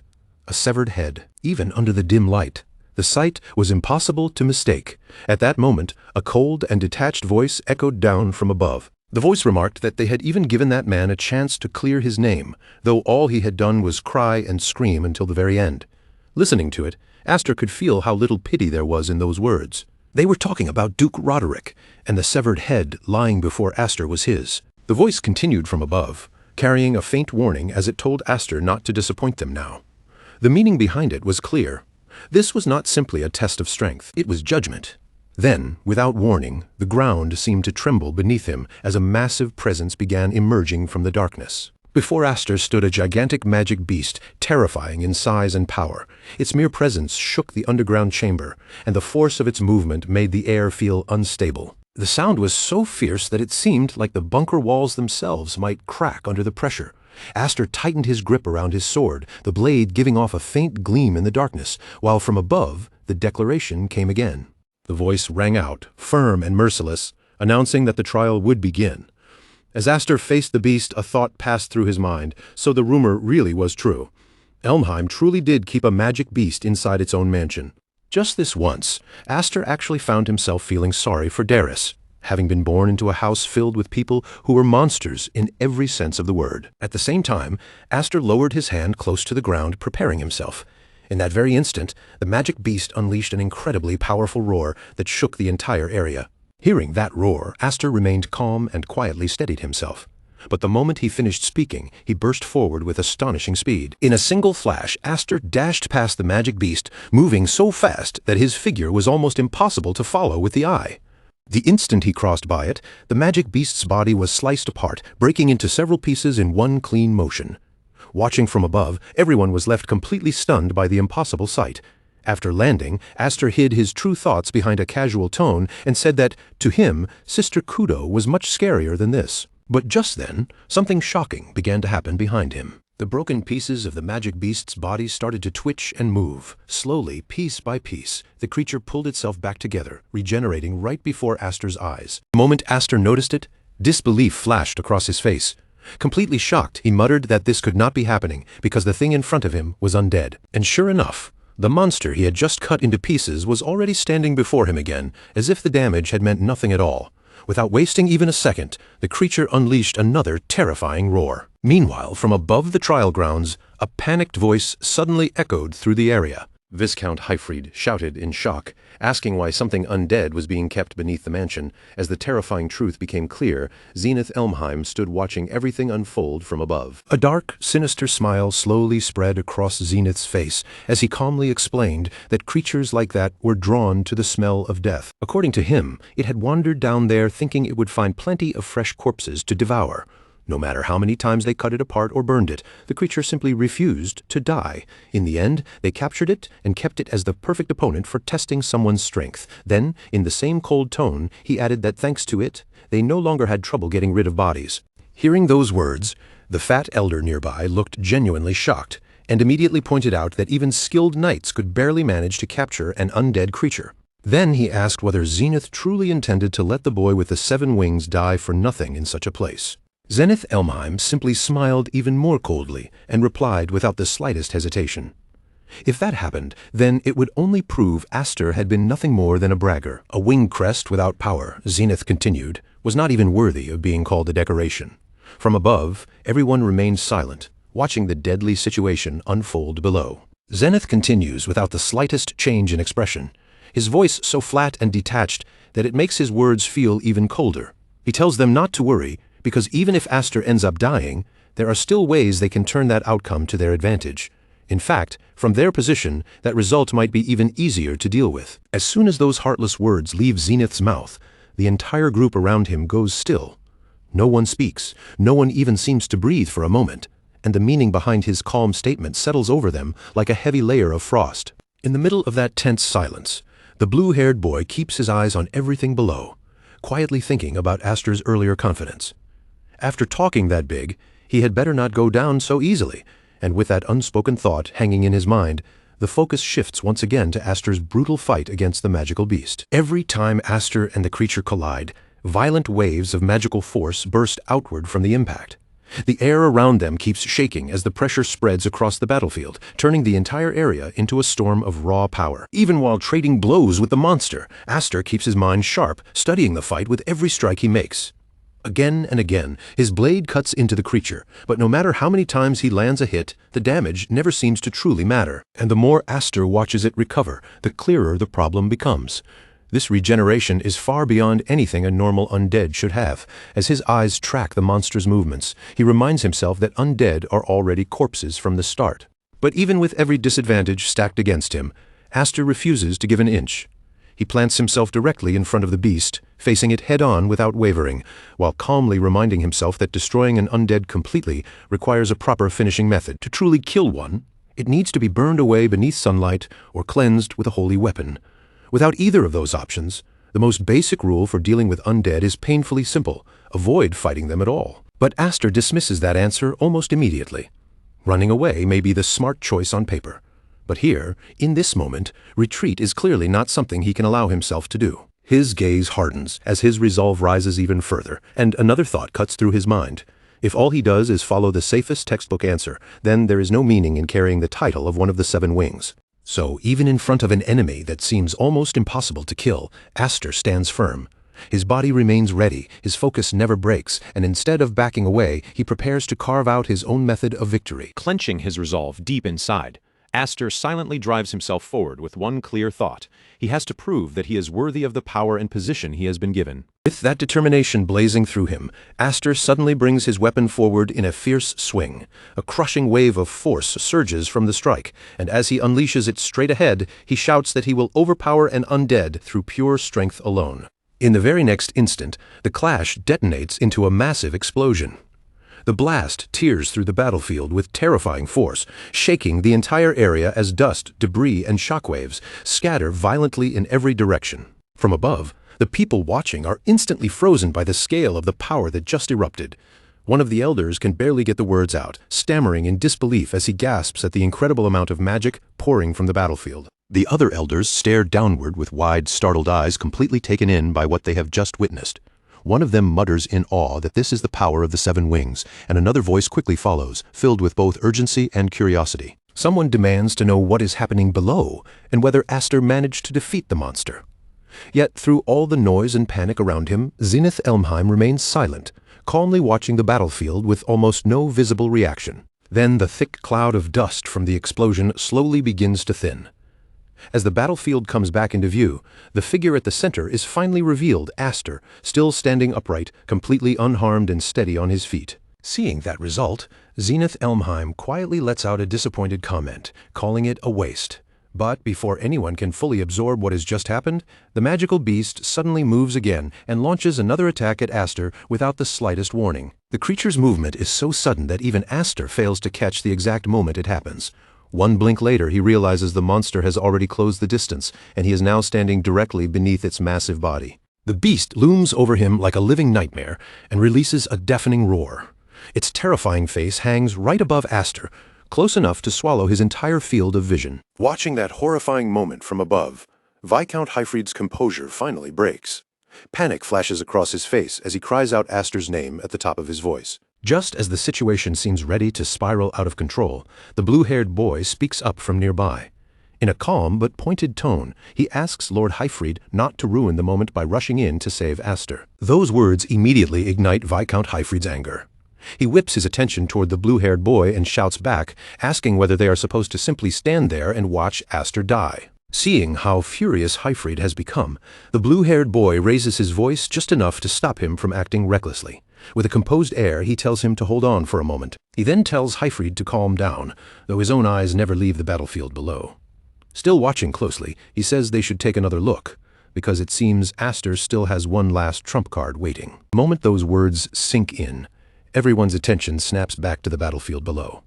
All eyes turn downward at once, searching for whatever the blue-haired boy has noticed. There they see Aster in terrible condition after the attack, his body clearly battered by what just happened. And yet, despite the damage, he is still on his feet, and even more unexpectedly, a faint smile rests on his face as he quietly says that this is good. Aster mutters that it looks like the method is working properly, and that the monster has become a little slimmer than before. As he speaks, he slowly lifts his sword again and points the blade straight at the magical beast in front of him. From the way Aster holds himself, everyone can tell that he is preparing to release something far beyond an ordinary strike.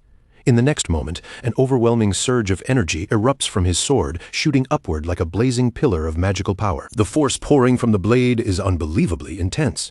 It crashes over the monster with such crushing pressure that the creature in front of him is instantly swallowed by the torrent of energy. With just that one attack, the horrifying beast is torn apart and completely destroyed. As the power surges forward without stopping, Aster shouts with fierce determination that this will continue until the creature finally dies. After witnessing that overwhelming display of destruction, Viscount Hyfried is left utterly speechless.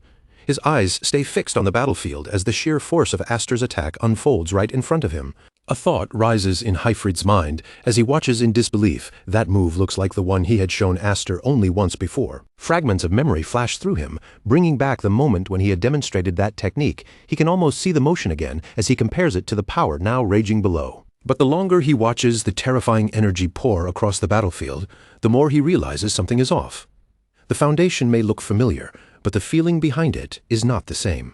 After observing it more carefully, Hyfried corrects himself in stunned disbelief. No, this is not the exact technique he showed Aster before. It is something completely different, something that has changed into another form entirely. And while that realization sinks in, the energy from Aster's attack continues to rage across the battlefield. The violent magical force tears through the area so fiercely that even the elders watching from above can feel the pressure pressing against them. The ground and surroundings begin to tremble under the impact, and one elder suddenly cries out that the place is going to collapse as well. Another quickly calls for the elder lords to move this way, panic spreading through the group as the destructive power threatens to bring everything down. Yet in the middle of that chaos, Zenith Elmheim alone remains completely calm, standing quietly as he observes it all. At last, Zenith speaks in his usual cold and composed voice. Looking down at the aftermath of Aster's overwhelming attack, he quietly says that this must be the true power of the Seven Wings. The yellow-haired man nearby looks completely shaken by what he has just seen. His eyes widen, his face stiffens, and he seems unable to fully understand how the battle changed so dramatically in an instant. His voice comes out tense and unsettled as he blurts out a question demanding to know what in the world just happened down there. The alarm is written clearly across his face, and even after speaking, he still struggles to process the scene in front of him. Almost immediately, he adds another question, asking what became of the magical beast, while Zenith Elmheim stands close by watching everything with a steady gaze. Zenith has observed the entire exchange, without missing even the smallest detail. As he looks over the aftermath left behind on the battlefield, he begins to explain in a calm voice what he believes happened. He says Aster dragged the undead into a swirling mass of magical power and ripped it apart from within that vortex. Though his tone remains controlled, There is a faint edge of astonishment beneath his words, and after speaking, Zenith falls briefly into thought as he evaluates what he has just witnessed. In Zenith's mind, the conclusion becomes clear. What Aster used was not really a refined technique at all. It was raw, straightforward brute force, made possible only by the sheer quality and quantity of magical power expected from someone who possesses the 7 wings. Then Zenith turns his gaze toward Viscount Hyfried and asks in a calm yet curious tone whether that had been part of his plan. Hearing the question, Viscount Hyfried gives a slight shake of his head and answers honestly that it was not. Hyfried admits that even he is surprised by how far his son has grown. His voice carries both genuine pride and honest disbelief, as though Aster's overwhelming display has gone beyond even what he expected. At that moment, the blue-haired man speaks from behind them. Looking toward Zenith, the blue-haired man asks respectfully whether the honorable elder has accepted the test. After hearing the question, Zenith Elmheim turns his attention to the others gathered around him. Zenith calmly looks over the faces of everyone present, checking for even the smallest sign of disagreement. When he sees that no one seems prepared to object, he answers in an even voice that he does not believe anyone here will have any objections. After hearing Zenith's decision, the blue-haired man immediately lifts his head and calls loudly toward the figure still above them. He asks whether Aster heard the verdict, telling him that he passed, and then urges him to come back up soon. A moment later, Aster's voice answers from above, but there is one small problem waiting for him. In a slightly awkward voice, Aster explains that the chain he used to descend earlier seems to have been destroyed during the attacks, leaving him with no simple way to climb back up. So Aster calls back and asks if they could lower a rope for him instead. After that brief and almost embarrassing exchange, the scene slowly moves away from the battlefield and shifts into a much quieter room. Inside the room, Zenith Elmheim sits calmly, his posture composed and his expression steady, as though he has already settled on an important decision. Looking directly toward Aster, he speaks in an even voice and asks if this is truly acceptable. Zenith warns him that if he lets this opportunity slip away, there will not be another chance waiting later. His words land with a quiet sense of finality, making it clear that this is a turning point that cannot be repeated. Yet Aster answers without hesitation, his tone calm, firm, and already decided. Aster says that he has no interest in fighting over the succession of the main family. If someone like him were to linger around the mansion, his cousins would never be able to relax either. Besides, he makes it clear that the place where he truly belongs is the Hyfried house. His answer sounds humble and straightforward, like someone who has already accepted his own role and position. But the moment Zenith Elmheim hears those words from the young boy, he suddenly lets out a soft laugh. It is not a laugh of mockery, but one filled with quiet amusement. It is almost as if Zenith can see something hidden beneath Aster's calm surface. With a faint smile, he asks whether Aster really believes those words sound humble, and whether he thinks the ambition shining in his eyes can be hidden. Then Zenith's gaze sharpens as he studies him more closely. Zenith asks Aster directly whether he intends to turn his sword toward Elmheim someday, and whether his true target is Radric's head. Faced with such a sudden and piercing question, Aster looks briefly confused, caught off guard by an accusation he had no time to prepare for. Seeing Aster react that way, Zenith laughs again, casually brushing aside the tension in the room. In a lighter tone, he tells him not to become so defensive. Zenith adds that, for now, he has no need to pry into Aster's thoughts. After listening to him speak, Aster finally opens his mouth again. Unable to hold back his curiosity any longer, he looks straight at Zenith and asks him why. Aster asks whether the rebels should not be Zenith's enemies. The question hangs between them, direct and difficult to ignore. This time, Zenith Elmheim looks at him with a much more serious expression than before. The trace of amusement in his voice disappears, replaced by a calm but weighty tone as he reminds Aster that he has already said they are not a single united faction either. Zenith says that Radric's character is far too forceful, and if Aster's existence can serve as a restraint against him, then that is acceptable too. As he finishes, his eyes become slightly sharper and the air inside the room grows heavier. But then Zenith gives Aster a clear warning. If Aster ever bares his fangs at him, then he should already understand what will happen. The words are not shouted, and Zenith's voice never rises.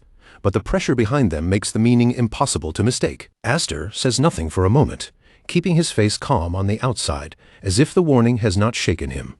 But deep inside, a bitter thought flashes through his mind as he curses this damn old monster of Elmheim. Just then, the door to the room opens, and Viscount Hyfried steps inside. Looking toward Aster, he asks plainly whether the discussion is finished and what Zenith said to him. Aster turns to his father and answers calmly, saying Zenith wanted to bring him into the main family. Then Aster adds that he refused. The instant Viscount Hyfryd hears that answer, his eyes widen in complete disbelief, and he blurts out a shocked response. At the same time, another voice nearby suddenly cuts in, calling the decision a waste. That voice says that if Aster had officially entered the main family, he could have gained far greater benefits than anything he has now.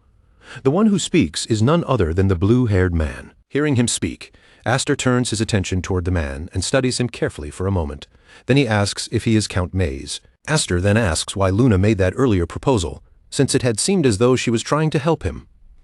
Hearing the question, the blue-haired man looks slightly puzzled, then replies in a casual tone saying he has no idea what Aster means and only felt a bit annoyed by an arrogant-looking brat. After saying that, Count Maze steps closer and rests a hand on Aster's shoulder in a friendly but confident way. Then he tells him to put that matter aside, because from this day forward, Aster has become, both in name and in reality, a son who possesses the 7 wings. With those words, Count Maze gestures lightly around the room and tells Aster to look at the people surrounding him. As Aster lets his gaze move across the room, he begins to notice the expressions on the faces of everyone present. Most of them remain silent, but their eyes are far from empty, and the thoughts they are hiding are written clearly in their stares. Some people watch him with fascination and desire, while others look at him with calculating eyes. Even without speaking, many of them are clearly turning over the same idea in their minds. So this is what the 7 wings mean. Some of them cannot suppress their greed, silently thinking that they want that power and that it must eventually fall into their hands. Others are more cautious, their thoughts growing darker as they decide that before Aster becomes an obstacle, he should be removed, because in the end he is still only a child. There are always ways to make use of someone like him. Around Aster, the atmosphere quietly fills with hidden motives, ambition, and schemes. Noticing those reactions, Count Maze speaks to Aster again in a calm voice, saying that, just as Aster himself said, the emblem of the 7 wings already carries tremendous value by name alone. From now on, in many different ways, more and more people will try to pull him to their side. Hearing that, Aster looks directly at him and asks bluntly whether Count Maze is one of those people as well. For a brief instant, the blue-haired man seems a little caught off guard by the straightforward question. However, Count Maze quickly recovers his usual composure. With an easy expression, he replies that, although it may not look like it, he is actually a member of the board of the Knights Academy. Aster listens quietly while observing him. In Aster's mind, a cautious thought begins to form. Count Maze is certainly a strange man, and for now, it still feels far too early to decide whether he can truly be considered an ally. At that moment, Viscount Hyfryd steps closer to Aster and gently places a hand on his shoulder. With a satisfied look on his face, he says that they should be leaving as well. Hyfryd adds that Aster still needs to tell his sisters about the impressive performance he gave today, and there is a clear warmth in his voice as he says it. Aster gives a small nod and answers, "Yes, father." Then, almost as an afterthought, he adds that if his mother sees these wounds, she will probably faint right away. The scene changes once more, moving away from Aster and into the interior of another noble residence. Compared with the battlefield and the tense meeting room, the atmosphere here feels much quieter and more controlled. Even so, the conversation taking place inside carries a serious weight. A knight stands respectfully before his superior, delivering a formal report to the captain of the knights. The knight reports that young Darius died during the test set by Sir Zenith the other day. The man seated before him responds quietly, saying that he understands. The one listening is none other than Radric. After a short pause, Radric calmly continues, saying he also heard that Hyfryd's son had been summoned by the elders of the main family, and then asks what happened to him. The knight hesitates for a moment. A silent thought crosses the knight's mind as he looks at Radric. Does this man not care at all about his own son? Even so, he keeps his face composed and answers with proper respect. The knight says that he has something to report about that matter as well. But before he can continue, Duke Radric speaks again, as though he has already reached the answer on his own, saying that just as he thought, that boy also had the 7 wings. The knight is visibly surprised and immediately asks if Radric already knew. Radric leans back slightly as he speaks, his voice calm but thoughtful. He says that if things continue this way, the balance of power that has been maintained inside Elmheim for so long could begin to collapse. The knight carefully asks whether they should take some kind of action. But Radric dismisses the concern with only a small wave of his hand, showing almost no urgency at all. Radric tells him to leave it alone. If Elmheim were the kind of family that could be shaken by an obstacle at this level, then it would have vanished long ago. Then a faint smile appears on Radric's face as he adds that, besides, he is not in any hurry. Radric says that sooner or later, those wings will belong to him. As he speaks, his eyes darken slightly, and the calmness in his voice begins to carry a more dangerous edge. Until that day comes, Radric says he will allow Aster to enjoy his freedom. He wants to see how long the baby who escaped back then can endure, and for now, he intends to entertain himself by watching the child of the 7 wings. Aster, as Radric speaks those words, the anger and hostility on his face become impossible to miss, revealing the dark hatred he has been keeping beneath his controlled expression. The scene then shifts again, this time jumping 4 years into the future. A loud voice rings out across a wide-open area packed with people. The voice calls for all Dorsal Knights Academy entrance exam applicants to register this way, and once they have finished, to move quickly on to the next point. The area is crowded with young candidates who have gathered from all over to take the Academy's entrance exam. The space buzzes with movement, nervous energy, and the noise of people preparing for what comes next. Among the crowd, a muscular soldier suddenly notices someone in the distance. His eyes narrow with recognition, and he nudges the person beside him to get his attention. The soldier asks if that person over there might be the famous one. But the other man quickly shakes his head and rejects the idea, saying it cannot be him, because he heard the famous one was supposed to be a much bigger, more heavily built guy. Meanwhile, over at the registration desk, an official slides a document forward with a firm and practiced motion. Without softening his tone, he begins reciting the warning, making it clear that neither the kingdom nor the knights will take responsibility for what happens during the exam. He continues by saying that the order will not be held liable for any injuries or accidents that occur during the examination. If the applicant agrees to those terms, they need to sign the document right there, and after that, they must present their wing emblem for confirmation. As the official checks over the candidates one by one, he adds that they cannot afford to overlook anyone who lacks magical power. Then, satisfied with the next entry, he starts to call out the emblem of the wings belonging to Aster Elmheim. But just as he is about to say the name properly, his tongue suddenly catches in his throat. Startled, he lifts his eyes toward the person standing in front of the desk. The young man before him tilts his head slightly, calm as ever, and asks if he was supposed to present his emblem. Then the young man adds, almost casually, that his emblem is in a rather difficult place to show. So, instead of forcing everyone to deal with that, he asks if it would be acceptable to just use his face for identification. Standing there with a relaxed smile, completely unfazed by the official's reaction, is none other than Aster himself. After that, the scene shifts away from the registration desk and moves to a grand hall, where a large crowd of applicants and onlookers has already gathered outside. Among all those people, Aster finally comes into view, walking forward at an unhurried pace.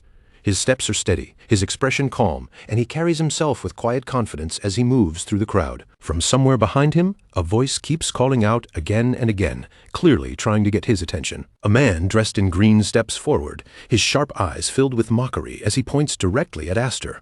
He calls him out by name, addressing him as the smug-looking guy standing there, and says he has never seen his face before. The man continues with a sneer, saying he does not know which noble house or country Aster comes from, but he should remember the name Vigor Smeets.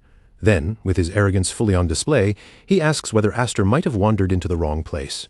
Spreading his arms slightly as if to present the entire venue around them, Vigor declares that this place is meant for the elite among elites. This is the selection exam venue for the Glorious Kingdom Knight Cadets, and he makes sure Aster understands exactly how important that is. Aster does not seem shaken by the insult at all. He simply answers in a calm voice that if this is the place for the elite, then there is no problem.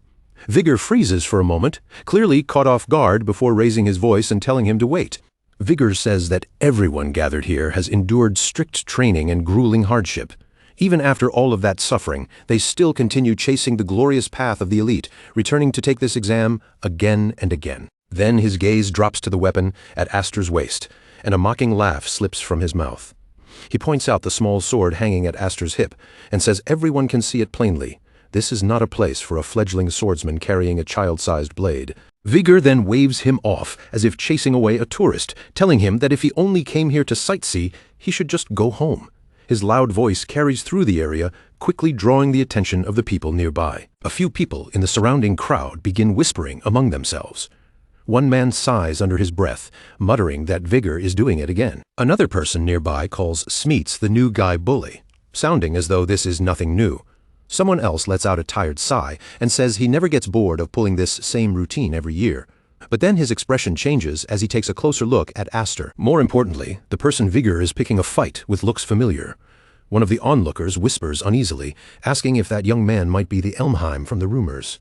A third voice joins in, carrying a quiet sense of awe. The person asks if they mean Aster of the Seven Wings. The moment those words reach Vigor Smeets, his expression stiffens, and inside his mind, the phrase 7 wings begins to echo with sudden weight. Before Vigor can properly react, another person steps forward with a light tone that somehow sounds strangely familiar. With a faint smile, the newcomer says he had been wondering who caused the commotion, only to find that it is none other than his cousin Aster. At those words, Aster's calm expression finally changes. He turns his gaze sharply toward the speaker, his eyes narrowing just a little as recognition settles in. Then he says the name Geryon. Seeing Aster recognize him, his cousin Geryon smiles faintly and steps closer.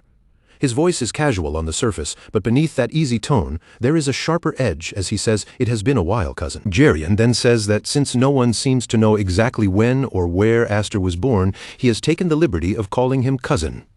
Aster listens without interrupting, his expression unreadable as the insult hangs between them. Then, without showing the slightest hesitation, Aster replies that what happened to Darius was a shame.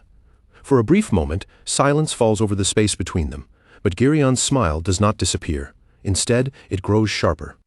Geryon tells him not to worry about it, speaking in a light and careless voice.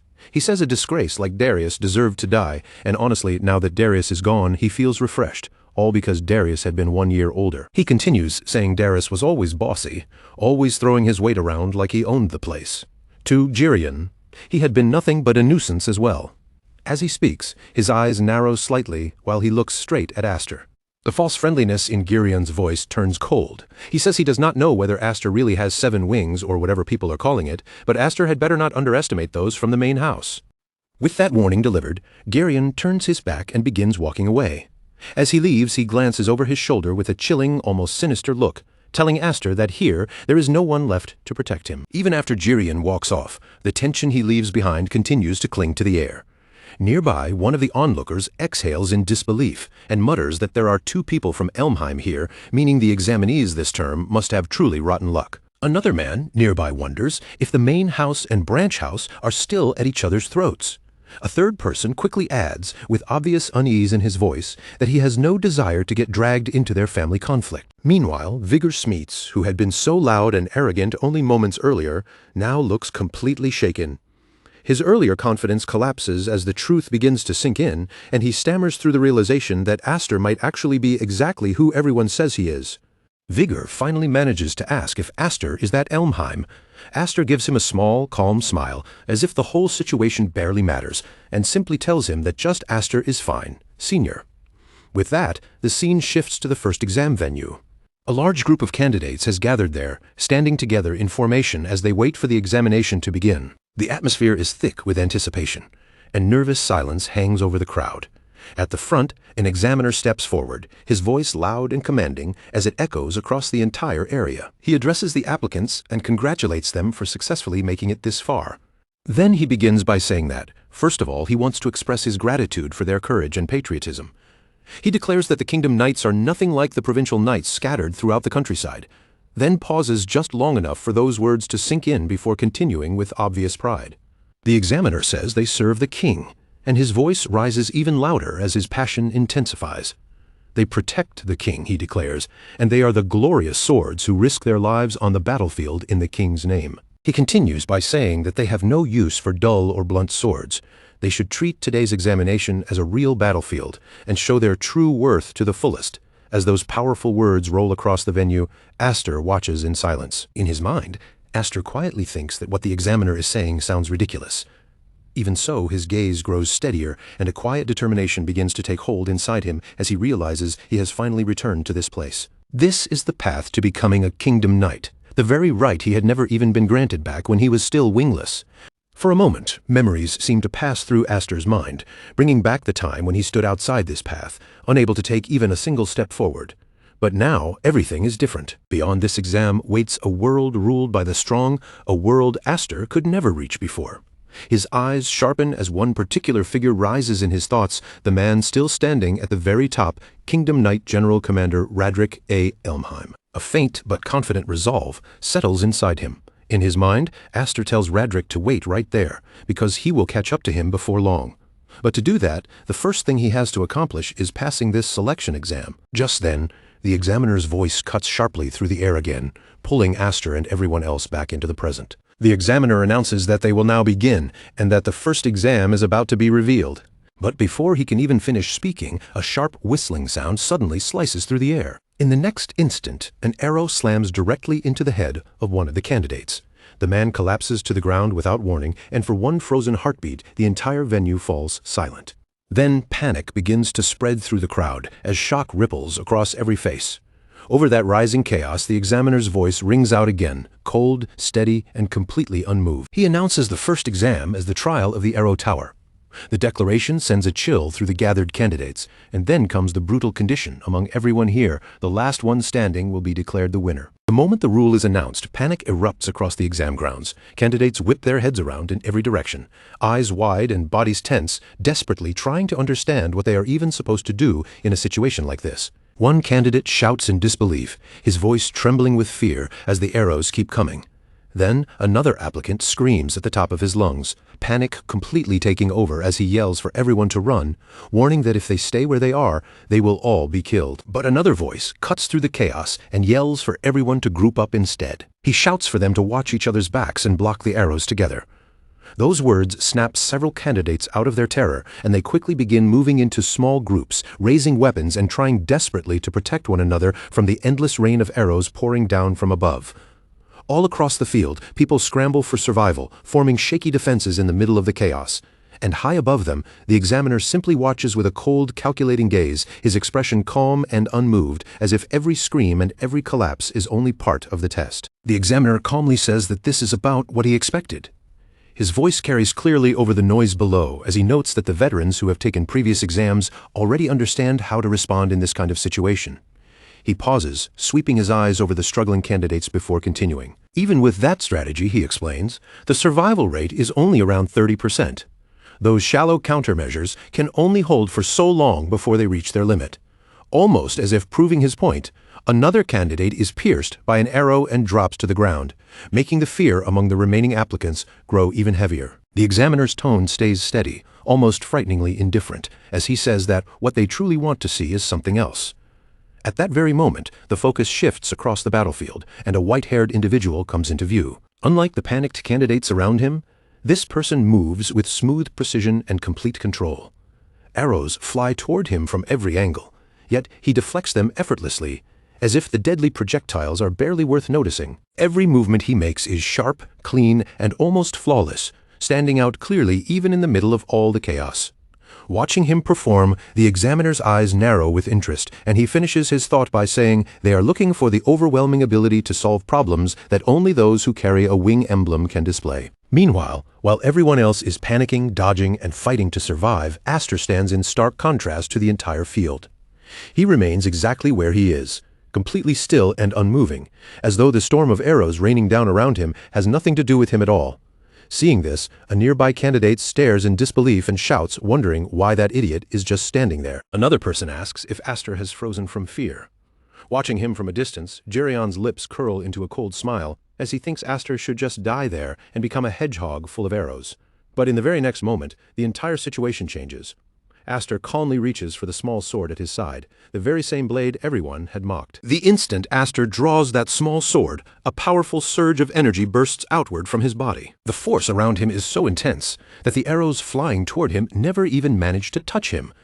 Before they can reach his body, they are shattered and destroyed in midair. It looks almost as if the arrows are being erased by Aster's presence alone. Everyone nearby is left completely stunned, staring with wide eyes, and one person can only stammer in disbelief that he deflected every single arrow. Aster stands there calmly, a faint smile resting on his face as he tells them to bring every arrow to him. At the same time, powerful energy continues to pour from his body, surrounding him like an invisible storm. Every weapon aimed in Aster's direction is knocked away or destroyed before it can reach him. Nothing is able to get close, because the overwhelming force swirling around him pushes back everything that tries to break through. Seeing this unbelievable sight, one of the people nearby cries out in shock, asking what kind of monster Aster even is, since not even an arrow can approach him. Even the examiner, who has been calmly watching everything unfold from above, finds himself stunned by what Aster is doing. He mutters in disbelief, wondering if Aster is spinning the magic he released in order to create currents in the air around him. The examiner quietly acknowledges how impressive that level of magical control is. At the same time, Aster is caught in his own thoughts, feeling the strange sensation of the power wrapped around him. Aster reflects that it feels as though he has been completely enveloped inside a storm. The energy radiating from him is so fierce and intimidating that the people around him are visibly affected, struggling just to endure the pressure coming from his presence. After a tense moment, someone hesitantly asks if the attack has stopped and whether the trial is finally over. From above, the examiner looks over the aftermath and calmly announces that quite a few candidates managed to survive, more than he had expected. But he says that does not matter. Then, with chilling composure, he congratulates the participants and tells them to look around at the corpses scattered around them. The examiner declares that everyone still standing right now has passed the first test. Without giving them time to breathe or recover, he immediately tells them to move on to the next trial, saying there is no time to lose and that they should follow him to the next location. The surviving candidates listen closely to his words, still shaken by the brutality of what they have just experienced. The weight of the first test slowly settles over them, and among those who witnessed everything is Vigor Smeets, whose earlier arrogance has been completely replaced by a far more cautious expression. Vigor remarks with a mixture of fear and awe that the instructor is absolutely terrifying. He says they were being attacked by a non-stop rain of arrows, barely able to catch their breath. Aster, however, only smiles and replies in an almost casual tone. Aster asks what is wrong and whether Vigor is already exhausted, calling him Major as he speaks. Vigor turns back toward him, confused and still slightly shaken, unable to understand what he is seeing. Vigor asks why Aster does not look tired at all. From above, the examiner has also been observing everything below with sharp attention, and while watching Aster, a sense of amazement rises in his thoughts. The examiner thinks to himself that Aster released an enormous amount of magic, yet his body shows no sign of fatigue whatsoever. Then, with a serious and commanding feeling in his mind, the examiner focuses on Aster F. Elmheim, the bearer of the 7 wings. He silently challenges him to show his courage in the next test as well. At some distance away, another pair of eyes is fixed on Aster. Geryon is also watching him closely. As he stares at Aster, a memory rises in his mind, someone speaking to him in a firm, deliberate voice, asking if he understands what must be done. That voice had told Geryon that he must stop Aster from becoming a knight of the realm at all costs, all for the future of Elmheim. Remembering those words, Geryon's expression grows darker. Anger begins to simmer inside him as that order echoes in his mind.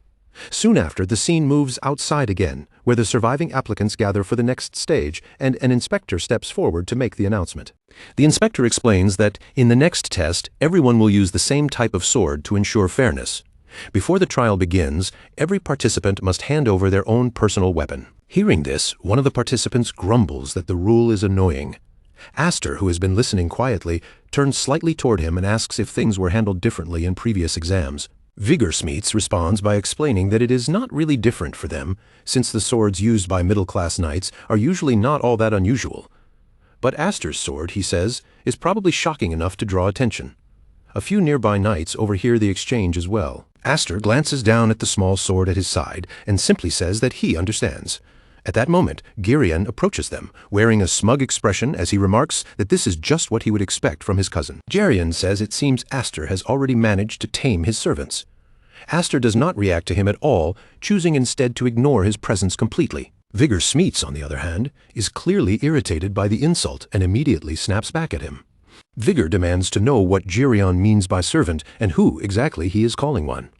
He then points out that Geryon is the heir to Baron Smeets's house, but Geryon only looks at him with open disdain and continues insulting him further. Geryon calls him a low-ranking noble from some unknown village and warns that if he chooses the wrong person to wag his tail at, he may end up regretting it. Despite that humiliating insult, Vigor immediately changes his tone and starts flattering him, quickly asking young Master Geryon to wait a moment. Vigor hurriedly insists that he has absolutely nothing to do with Aster. Aster stands just behind them, quietly watching the whole exchange unfold without stepping in. Even after hearing everything, Aster chooses to remain silent and does not say a single word. A short while later, Geryon turns away and leaves the area with his team, while Vigor Smeets quickly hurries after him. On the other side of the gathering, the examiner raises his voice once again, preparing to address all the candidates. He announces that he will now explain the second trial. His commanding presence immediately pulls everyone's attention toward him as he continues, saying the next test will be a mock battle based on attack and defense. The examiner explains that the candidates will be split into 3 teams and sent into the forest to compete for control of multiple bases. A base will only be counted as captured once a team raises its own flag on the flagpole there. After a brief pause, the examiner continues with the victory condition. The team that manages to capture 2 or more bases before the sunset bell rings will be declared the winner of the second trial. The examiner then makes one rule absolutely clear. Destroying the flags, stealing them, or damaging them so they can no longer be used is strictly forbidden. Aside from that single restriction, however, the candidates are free to act however they choose. Then his voice drops into a colder, more dangerous tone as he points out the swords that have been handed to them. Those blades, he says, can be treated as permission to kill an enemy if the situation demands it. Once he finishes explaining the rules, the examiner steps forward again and announces that he will now reveal the teammates each participant will face the test with. After that, he begins dividing everyone into 3 separate groups. The first team is placed under Jirian. The second is led by the white-haired participant who had stood out so impressively during the first test, and the third team, standing apart from the others, is assigned to Aster. Each leader takes their position at the front of their own group, with their teammates gathered behind them, all preparing themselves for the battle that is about to begin. With the teams decided, Aster stands inside his assigned area and calmly goes over the situation in his mind. He notes that the signal to begin will be the moment a smoke signal rises into the air. There are 3 flags in total, one representing each faction taking part in the trial. To win, a team has to capture at least 2 bases, including its own. At that same time, Vigor Smeets, who has somehow ended up on Aster's team, either by coincidence or pure bad luck, speaks up with a tense and serious expression. Vigor says that this means only one team out of the 3 will actually be able to pass the test, right? Aster listens to him and answers calmly that, yes, that is how it works, but he asks if that is really something they need to worry about. Another participant, clearly unsettled, adds that this means they will have to fight Elmheim. A third person hesitates, unable to finish properly, only saying that it is a little difficult. Hearing their uneasy voices, Aster quietly begins trying to understand why they are so afraid. But before Aster can say anything in response, Vigor Smeets suddenly raises his voice. His fear is now written plainly across his face as he tells Aster that he clearly does not understand. They are scared. They are terrified of going against Elmheim, because their opponent is the young master of the Elmheim main house. Vigor says that if they oppose someone like him, they may never again be able to proudly call themselves knights, and in the worst-case scenario, their entire families, along with their followers, could be wiped out. That is why, no matter how much they may want to pass, none of them wants to make Elmheim their enemy. After hearing all of that, Aster picks up the blue flag in his hand. His voice remains direct and steady as he asks if that means they intend to abandon the test. Vigor Smeets answers without the slightest hesitation, saying there will always be another chance. He says that giving up now is still better than ruining their lives forever, and that Aster could never understand what they, the weakest, truly feel. As those words sink in, Aster suddenly breaks into a run, his thoughts racing as he realizes he never imagined he would end up isolated during a team battle. Even so, Aster understands their fear. As he runs forward, he thinks that he had forgotten what Elmheim represents to ordinary knights, a tyrannical family they can never truly oppose. And among them, Jirian stands as the symbol of that terrifying rule. While Aster continues moving ahead, the words of his teammates keep echoing in his mind. They had said he would never understand them. Never understand what it feels like to stand on the side of the weak. As he turns those words over in his head, Aster quietly mutters to himself that, from another perspective, there may not be much difference between him and them. Still, as he keeps moving through the forest, Aster notices something strange. It is far too quiet, and he wonders whether no one has started fighting yet. Aster moves swiftly between the trees, heading straight toward the red flag's location. As he advances at high speed, another thought crosses his mind. Maybe the other teams are simply being cautious. Just then, a voice calls out from somewhere ahead, casually remarking that Aster really did come alone. Aster stops and looks forward, where the white-haired participant from the first test is waiting for him. The white-haired man speaks calmly, saying that so far, everything has gone exactly as he predicted. In his hand, he holds his own flag firmly, showing no sign of panic or hesitation at all. Seeing him standing there, Aster thinks to himself that this must be why the man remained beneath the flag at his own base. The white-haired participant looks straight at Aster and says casually that he was starting to get bored with nothing to do. Then, without a moment of hesitation, he suddenly tosses the yellow flag up into the air. With bold confidence, he challenges Aster directly and tells him to fight. Aster is caught completely off guard by this sudden action. His thoughts move quickly as he tries to understand what this is supposed to mean. At the same time, the white-haired man tightens his grip on his sword, and the air between them instantly grows tense. The clash is about to begin, but the focus shifts away to another part of the battlefield. On a different front, Girion advances with his full team behind him, moving through the forest with complete confidence and unwavering determination. With a cold resolve burning in his eyes, Girion declares that he will prove it to Aster. He will show his cousin exactly how the Elmheim family fights. The second test of the Kingdom Knight selection exam is now fully underway, and this stage is built around both attack and defense. With the battle already beginning, the 20 remaining participants are split into 3 groups, each one fighting under its own flag and trying to outmaneuver the others. The rule is simple and brutal. By the end of the exam, whichever team occupies 2 or more bases will be declared the winner. In other words, passing this stage depends on one clear goal: raising your team's flag at an enemy base before the time runs out. In the middle of the battle, Aster steps forward and asks the question that has been bothering him directly. He points out that his opponent should be on the yellow team, so he asks why the red flag is being raised. The white-haired man calmly replies that the reason is simple. An alliance has been formed between him and Elmheim. As he says this, he begins releasing energy through his sword, and the air around them immediately grows heavy with pressure. At that moment, a mysterious observer reveals the man's identity. He is Christopher Nolan, the eldest son of the Nolan family, a house famous as the founders of court fencing. Christopher Nolan carries the 5-winged emblem, marking him as one of the most talented candidates gathered for the exam. During the first test, his presence was somewhat overshadowed by the 7-winged participant, so he did not attract as much attention as he might have otherwise.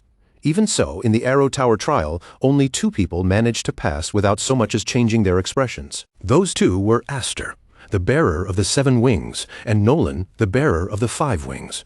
Both of them had stood through that deadly rain of arrows with terrifying composure.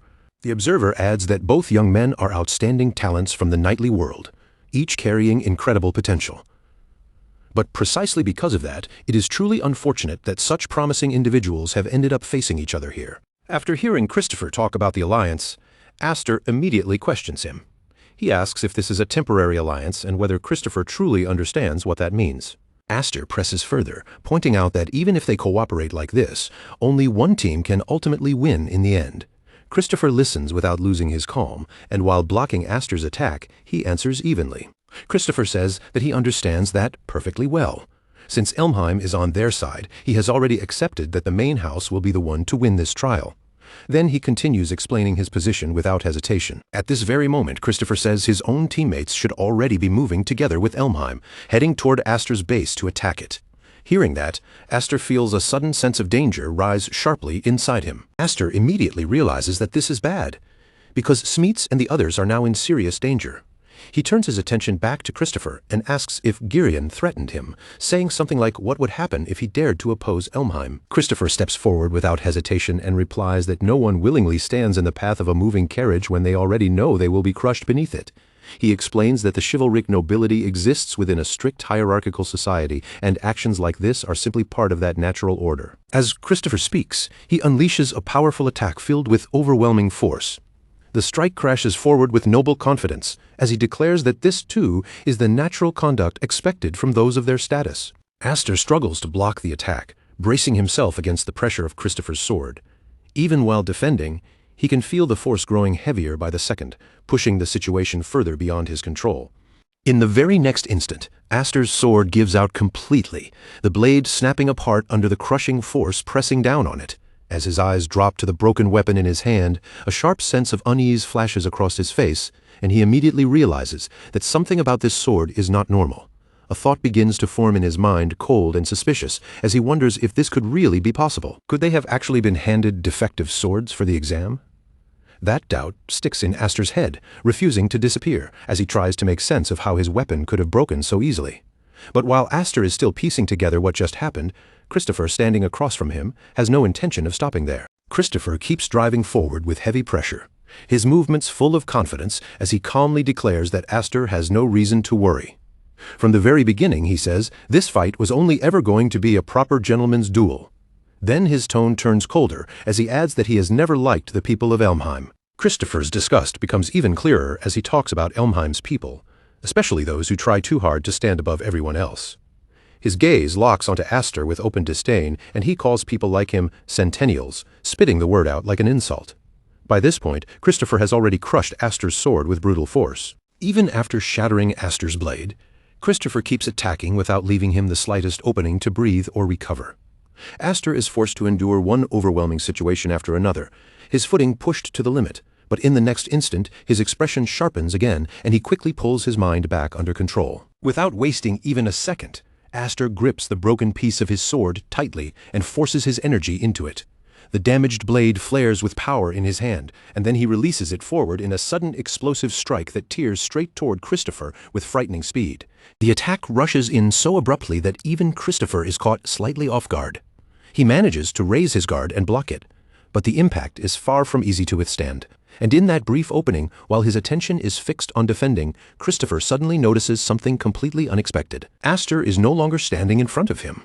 In that tiny moment of distraction, Aster has already turned his body around and started running away, moving fast without hesitation. Christopher's eyes widen slightly as the sudden retreat catches him by surprise. Christopher immediately shouts after him, his voice cutting across the battlefield as he asks if Aster is seriously running away.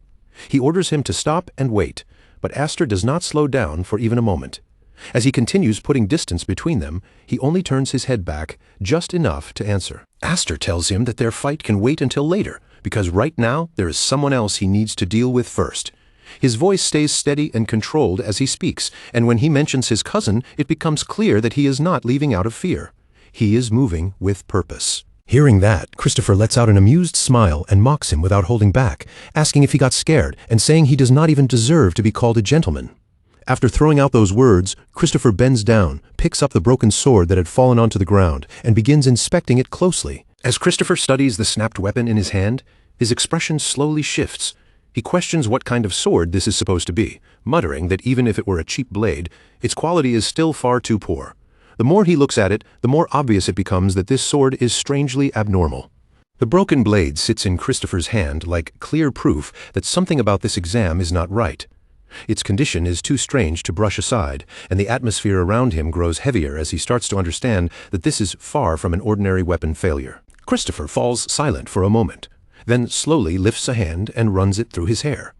His posture loosens slightly, almost as if one missing piece has finally clicked into place in his mind. In a quieter voice, Christopher says he understands now. The look on his face hardens with irritation as he realizes that this must be the work of Elmheim. With a displeased expression, Christopher adds that this is a deeply unpleasant way to ruin the mood of a duel, clearly annoyed by the hidden manipulation behind everything. Meanwhile, Aster rushes back into his own territory and immediately calls out for Smeets, asking if he is all right. But before any answer can reach him, another familiar voice speaks up first. The voice says that Aster arrived sooner than expected, calling him cousin with calm confidence. Standing there is none other than Gerion, the one who has been pulling the strings behind this entire plan. Everything unfolding inside the exam has been carefully arranged by him, and he continues speaking as if it were all perfectly natural, saying that from the look of things, Nolan failed to stop Aster after all. All around them, the others are already positioned for battle, their weapons ready and their bodies tense, prepared to strike at any moment. Gerion does not seem worried in the slightest as he keeps talking, reminding Aster of what he said earlier. Gerion brings up Aster's earlier claim that he alone would be enough, saying that those words had made him expect quite a lot. Then, almost casually, he asks how things are going on Aster's side before revealing that they have already taken control of the third base. When Aster looks around, he sees the red flag raised clearly over the base. That red flag marks the territory as belonging to Gerion's team, and Gerion declares that this is only the beginning, with total conquest coming next. Hearing all of this makes Aster's anger surge at once. His frustration finally spills over, and he lashes out at Gerion with harsh words before demanding to know what happened to his classmates. Gerion's expression darkens a little after hearing the sharpness in Aster's voice, and he starts to respond. But before he can continue, something unexpected happens behind him. A figure suddenly steps out and raises a sword, pointing the blade directly at him. The person holding that sword is Vigor Smeets. His posture is tense, and his voice carries obvious nervousness as he quickly speaks up, telling Aster not to misunderstand what is happening. At that moment, the truth of the situation becomes much harder to ignore. The tension between them makes it clear that something like betrayal has happened even inside Aster's own team. Vigor continues, trying to explain himself while keeping his sword raised. He says that from the very beginning he had already told Geryon he would not follow along with his plans. His words make it obvious that not everyone was willingly part of Geryon's scheme, even though the damage has already been done. Vigor Smeets still looks shaken and confused as he speaks, saying that those who oppose Elmheim are cowards, but his voice wavers as if he himself is struggling to fully believe those words. Geryon steps forward with cold confidence, taking control of the conversation again. He says that they did not even show any real sign of resistance, even though they were nothing more than field monkeys. His tone is cruel and dismissive, as if he thinks their surrender was only proof that they understood which side of Elmheim they were supposed to support. Hearing Geryon speak that way pushes Aster's anger even higher. His eyes burn with fury as he challenges him directly, asking if Geryon truly believes he can defeat him just by gathering more people around him. Geryon only smiles at that question, calm and completely unshaken. Instead of answering with force, he simply tells Aster that he is wrong. Then Geryon states that the battle has already been decided. With a composed expression, he begins laying out the true victory condition of the attack and defense exam, making it clear that strength alone is not what determines the winner here. Geryon explains that whichever team secures 2 or more bases by the end of the exam will claim victory. Even if Aster were to fall into despair right now and rush around raising flags at every base, he still would not have enough people left to defend them all. As Aster scans the area, the reality of the situation becomes even worse. The blue flag has already been destroyed, removing one more chance for his side to recover. Geryon continues revealing the details of his strategy without hesitation. He says they only need to wait until Aster moves to another base, and once he does, they can simply raise the red flag again behind him. In other words, Aster's movements have already been accounted for. All Geryon's side has to do is maintain control over 2 or more bases until the exam ends. As he says this, his smile stretches wider, filled with calm certainty. Geryon makes the strategy sound almost effortless, as if the outcome has already been locked in place. But instead of backing away, Aster's expression hardens with firm resolve.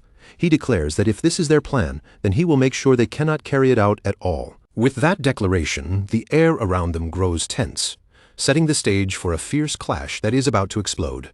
Aster's determination becomes unmistakable as he stands his ground, refusing to let Geryon's scheme decide the outcome. Aster makes it clear that he will keep going until every last one of them is torn to pieces. The threat lands heavily on everyone nearby, and several of them visibly tremble in fear. Geryon, however, only listens with a smile, completely unfazed by Aster's rage. Geryon mocks him coldly, brushing off Aster's words as meaningless nonsense. Then he points straight at Aster's sword, drawing everyone's attention back to the damaged weapon in his hand. He says that the sword is not even useful anymore, adding that even if Aster has 7 wings, without a moon sword he is nothing but useless. The insult is aimed directly at Aster's strength, trying to strip away the confidence behind his threat. At the same time, Geryon continues exposing his plan piece by piece, making it clear just how carefully everything has been arranged beforehand. Every part of the situation has been prepared by Geryon, from the ruined weapons to the captured bases and the people surrounding Aster now. With that confidence, he challenges Aster directly, asking if he truly intends to fight everyone gathered here all by himself. After hearing all of that, Aster stays surprisingly calm. He admits that the situation is definitely troublesome, and then says that Geryon has actually managed to impress him. Aster draws his sword again, but the damaged blade is still clearly broken and incomplete. The sight of it is enough to make one of the people watching feel uneasy, as if even they can sense how bad Aster's situation looks. Aster says that Geryon thought everything through far more carefully than he expected. Then, in a sudden and unexpected move, he lets his sword slip from his hand and falls straight to the ground. The moment Geryon sees Aster drop his weapon, he immediately declares that the victory is already theirs. To him, that single movement looks like the final sign that Aster has accepted defeat. But the instant Aster's sword hits the ground, Aster begins preparing himself again. His body shifts slightly, and the atmosphere around him changes as if he has only just begun to move. Looking at Aster now, the determination burning in his eyes is impossible to miss. Even without the sword in his hand, there is no trace of surrender on his face, making it clear that he has not given up at all. After everything that had just happened, Aster suddenly speaks in a calm voice and says that he gives up. He then looks toward Geryon and admits that he is impressed, saying Geryon planned all of this much better than he had expected. Hearing those words, Geryon feels a deep sense of satisfaction rise inside him. He looks almost pleased with himself, as if Aster's admission has confirmed the success of everything he prepared. But in the very next moment, just as Aster's sword slips downward and falls, Aster bends his body slightly and releases a sudden surge of energy, making it clear that his so-called surrender is not the end of the fight at all. In that same split second, Aster twisted his body and struck backward with terrifying force. The blow landed so suddenly that Vigor Smeets had no time to react, and his entire body was sent flying far across the area like he had been swept away by a violent blast. The impact was so heavy that Vigor Smeets could not even keep hold of his weapon. His fingers loosened from the shock, and his sword slipped free from his hand, spinning away before clattering down out of his reach. Aster immediately took advantage of that opening. Without hesitation, he picked up the fallen sword as well, now holding another weapon in his grasp, and unleashed a crushing attack that tore through both the space in front of him and the enemies behind him at the same time. That single overwhelming strike was enough to decide everything in the area. Everyone caught within its range was knocked down at once, their bodies collapsing under the sheer force before they could even properly understand what had hit them. Watching the entire scene unfold from above, Geryon completely lost his composure. His eyes widened in disbelief, and the only thing he could shout in that moment was a stunned, "What?" Aster then raised his sword and pointed it straight at Geryon, the tip aimed directly at him with chilling precision. His voice dropped coldly as he said that. Even so, Geryon had made one serious mistake by choosing to stand in front of him. Aster made it clear that because Geryon had chosen to interfere, he was now going to lose. In that moment, Aster stood there with an unbelievably intimidating presence, his posture calm but sharp enough to make the entire battlefield feel tense. Seeing Aster like that, Geryon's expression twisted with fury, and he growled at him, calling him a damn monster. At the same time, a massive amount of energy began gathering around Aster's feet, the pressure building beneath him like something was about to erupt. Then, in the blink of an eye, Aster moved. He closed the distance almost instantly, his body launching through the air with unbelievable speed. Even while suspended mid-air, he was already rushing straight toward Geryon, ready to bring his attack down. Geryon was visibly startled by the speed of Aster's movement. He glanced back in disbelief, his voice shaken as he muttered that it should be impossible, wondering if Aster had really flown all the way to him. Aster looked straight at him without the slightest hesitation and spoke in an icy tone. He told Geryon he was too slow, and now that Aster had reached him, there was no way he would be able to escape. In the very next instant, Aster launched a direct attack toward Geryon. Geryon hurriedly raised his sword to block the incoming strike, but the power behind Aster's blow was far too overwhelming for him to withstand. The moment their weapons collided, Geryon's blade could not endure the impact. It shattered apart on the spot, breaking under Aster's force as if it had never stood a chance. At that very moment, Aster remembered the first time he had ever flown. He realized that it probably was not because he had been unable to do it before. It was because now, while manipulating magic, he could finally feel that strange sense of omnipotence flowing through him. And, as he closed the distance completely, he came right up to Geryon and spoke. Aster said that having wings really was great, then told Geryon to look, reminding him how huge that wall had seemed. Geryon tried to say something in response, but before he could even finish getting the words out, Aster cut him off. Aster dragged him downward with unstoppable force, continuing his words as they fell. To him, that massive wall had never been as unreachable as it looked. For Aster, it had been small. As he said that, a faint smile appeared on Aster's face, calm and almost effortless, and in the very next second, the momentum of their fall reached its peak. Then both of them came crashing down together, their bodies slamming toward the ground with terrifying speed and force. The instant they hit, a massive explosion shook the entire area. Dust and shockwaves burst outward from the impact point, leaving everyone watching frozen in complete shock at the sheer violence of the collision. Seeing the destruction in front of him, Vigor Smeets could only stare in disbelief. His voice came out low and shaken as he muttered, wondering what kind of fight they were even witnessing. The others nearby were just as stunned, their faces pale and their bodies locked in place. None of them could fully process what had happened to those two after seeing such an unbelievable clash unfold before their eyes. Through the thick cloud of dust rising from the impact, a figure slowly became visible, dragging someone across the ground behind him. At first, the dust made it difficult to tell who it was, but as the shape came closer, everyone finally realized it was Aster. Aster was dragging Geryon with him, making it painfully clear that he had completely defeated him in that exchange. Geryon no longer even tried to resist, as if the will to fight had already left him. Aster threw him down roughly onto the ground, then spoke in a flat voice saying that it hurt. After that, Aster turned his attention toward the others standing around them.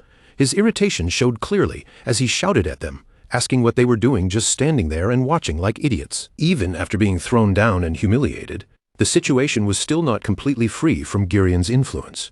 The pressure of Elmheim still hung heavily over everyone present. Gerion raised his voice again, forcing his authority back into the air as he ordered everyone to hurry up and kill Aster. He declared that this was an order from the Elmheim family, trying to make them move through fear alone. The moment those words rang out, Vigor Smeets immediately rushed toward his fallen sword. On the other side, Aster watched him with a calm expression and asked if he was really that afraid of Elmheim's retaliation. Vigor Smeets grabbed his sword tightly, anger and fear mixing together on his face. He snapped back that, of course, he was afraid, because the Smeets family he came from was nothing more than a third-rate noble house, one that could vanish in an instant if Elmheim decided to crush it. He said Elmheim could destroy them like they were nothing. For weak nobles like his family to survive in this world, even if it looked cowardly, they had no choice but to lower their heads, act submissive, and avoid angering the powerful people above them. Then Vigor shouted even louder, his frustration spilling out completely. He said someone like Aster, someone who already possessed everything, could never understand the worries of people like them.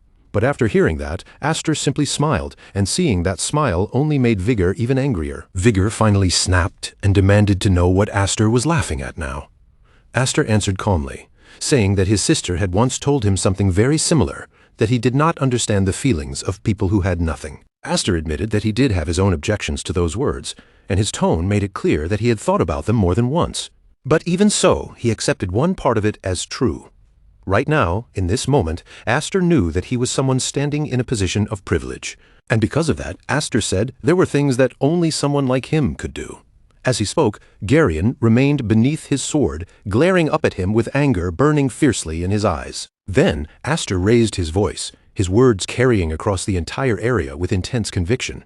He declared that his enemy was Elmheim, and if the others could not act against it, then he would do it himself. He would change that arrogant system. He said he would tear down the overpowered Elmheim of the present and rebuild it from the ground up. The moment those words left his mouth, everyone around him fell into stunned silence. They were completely shaken, unable to believe that Aster had actually said something so bold out loud. His thoughts were not just reckless words anymore. The sheer weight of Aster's declaration pressed down on everyone there. Even Gerion, still lying on the ground beneath him, looked stunned by what he had just heard. Gerion muttered in disbelief, asking what Aster was even talking about. Vigor Smeets was just as shaken, staring at Aster as he asked whether he truly understood what he was saying and what those words really meant. Aster met Vigor's gaze, head-on, without backing down. His answer was firm and immediate as he said yes. He understood perfectly, because this was a declaration of war. Then he continued, his voice steady but powerful. He said that no matter how obedient these people remained, and no matter how devoted they were to the arrogant Elmheim that existed now, loyalty alone would not save them. At the end of that blind devotion, Aster said, what waited for them was nothing but betrayal and a miserable death. And if they did not want to end up with that fate, then there was only one path left for them to take. They had to fight. Then Aster shifted his stance slightly, and spoke about the 7 wings he carried on his back, saying that this power existed for that very purpose. Aster told them to choose. His eyes moved across everyone present as he asked which Elmheim they intended to follow from that moment on, Gerion's Elmheim or his. In that instant, he placed the decision directly in front of all of them. This was no longer just a simple battle inside the exam.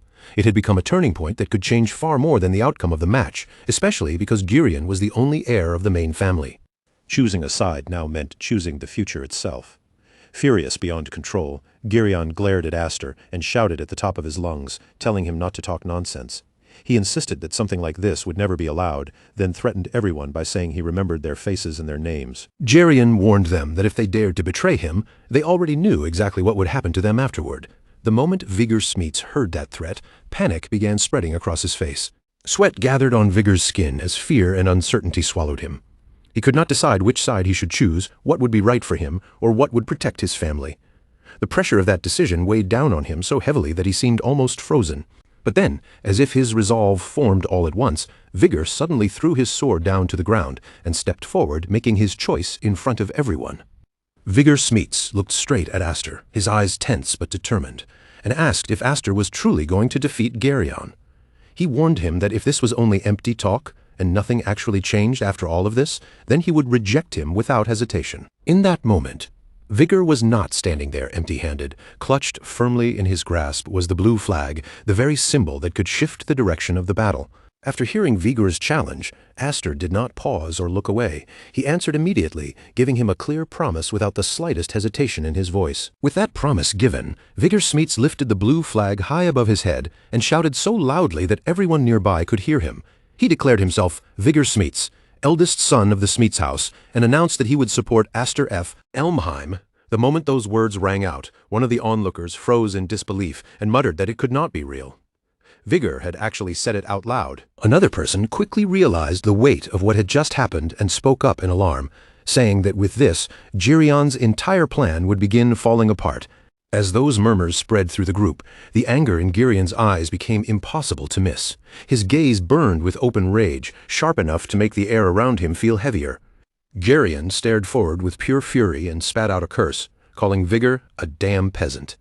But after everything that had happened, Vigor Smeets finally stepped fully into the spotlight, his voice booming across the area as he shouted to the others. He demanded to know why they were all just standing around doing nothing.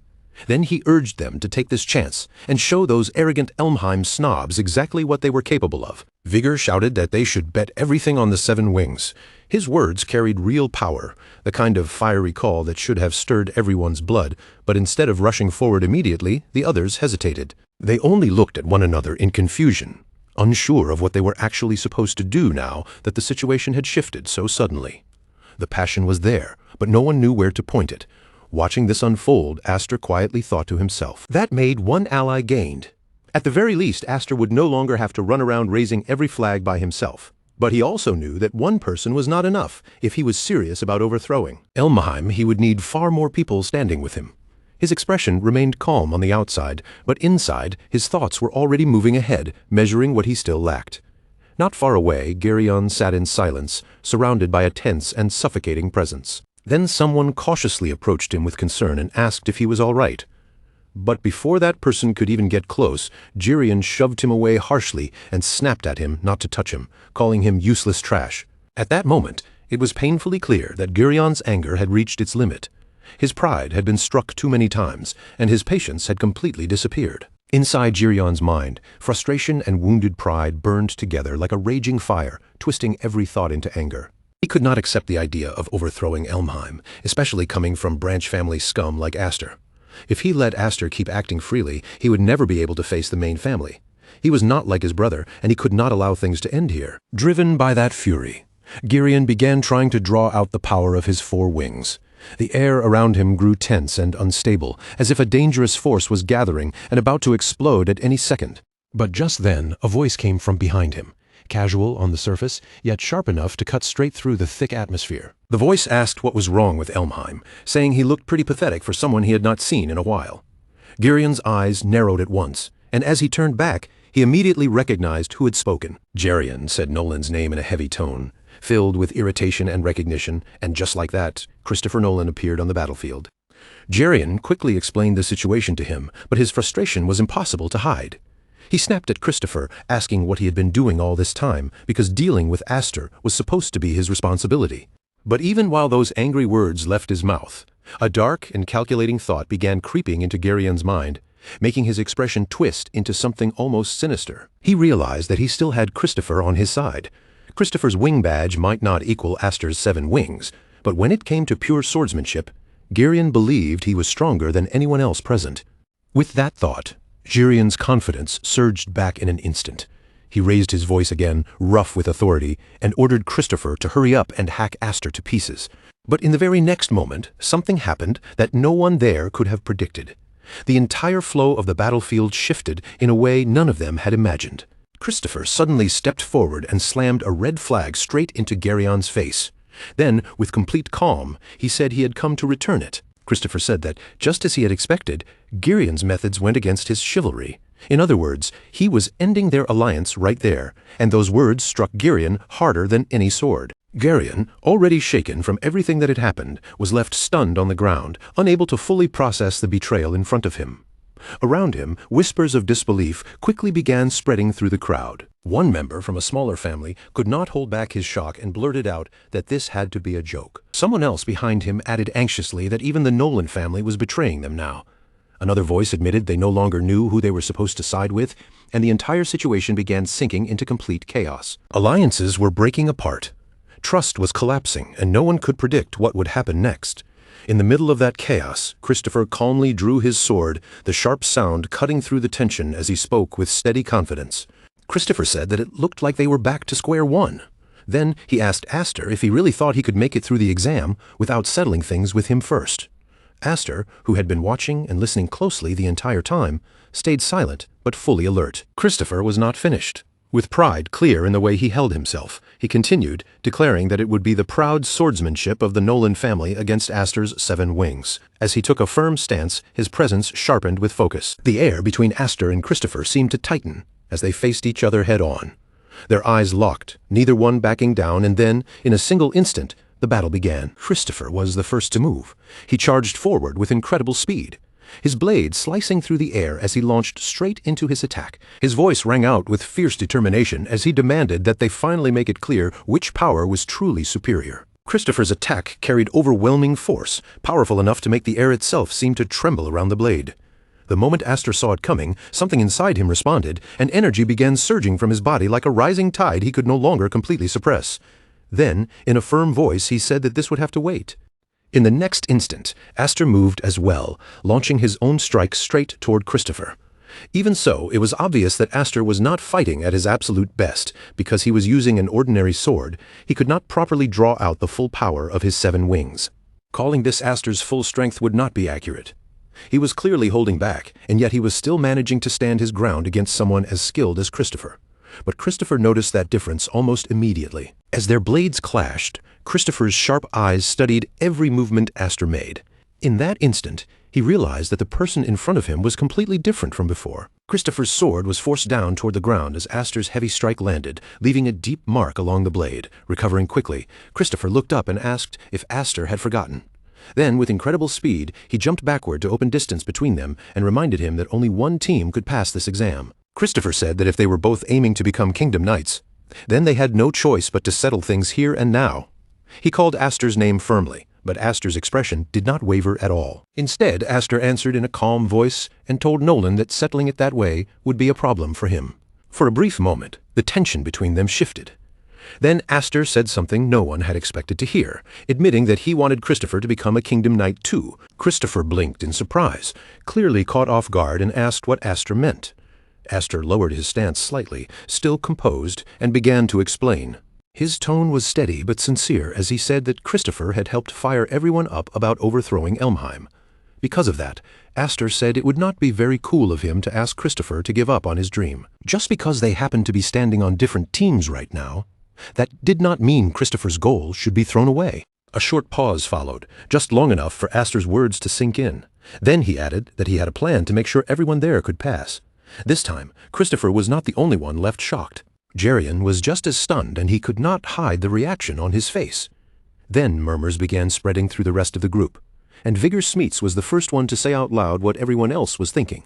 Vigor Smeets spoke up for everyone, his voice tense with disbelief as he said there was no way Aster could make something like that happen.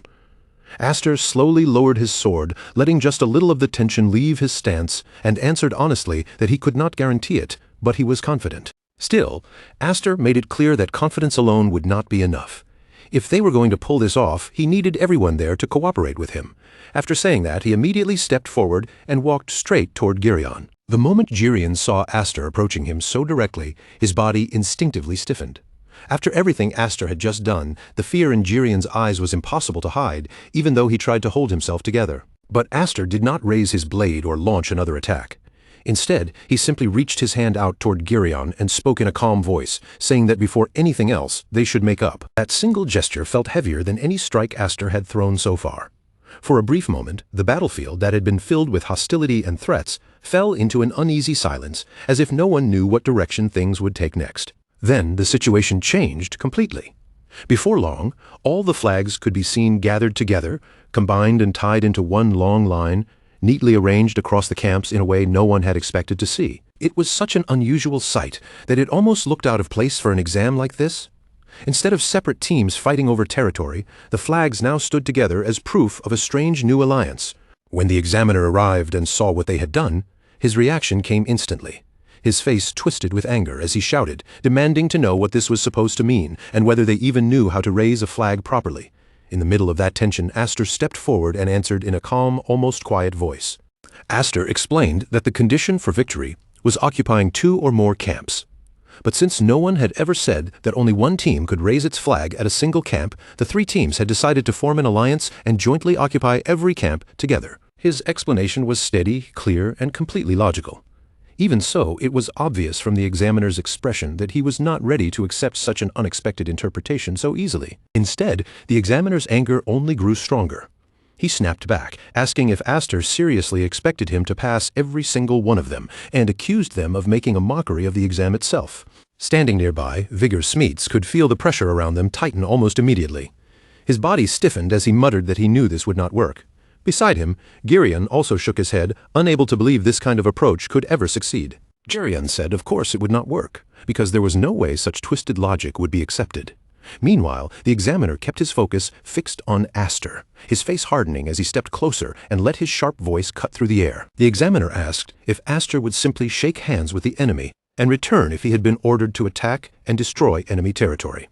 It was not just criticism, it was a direct challenge to Aster's way of thinking, forcing him to defend not only his plan, but the belief behind it. Aster met the examiner's gaze without flinching and answered calmly.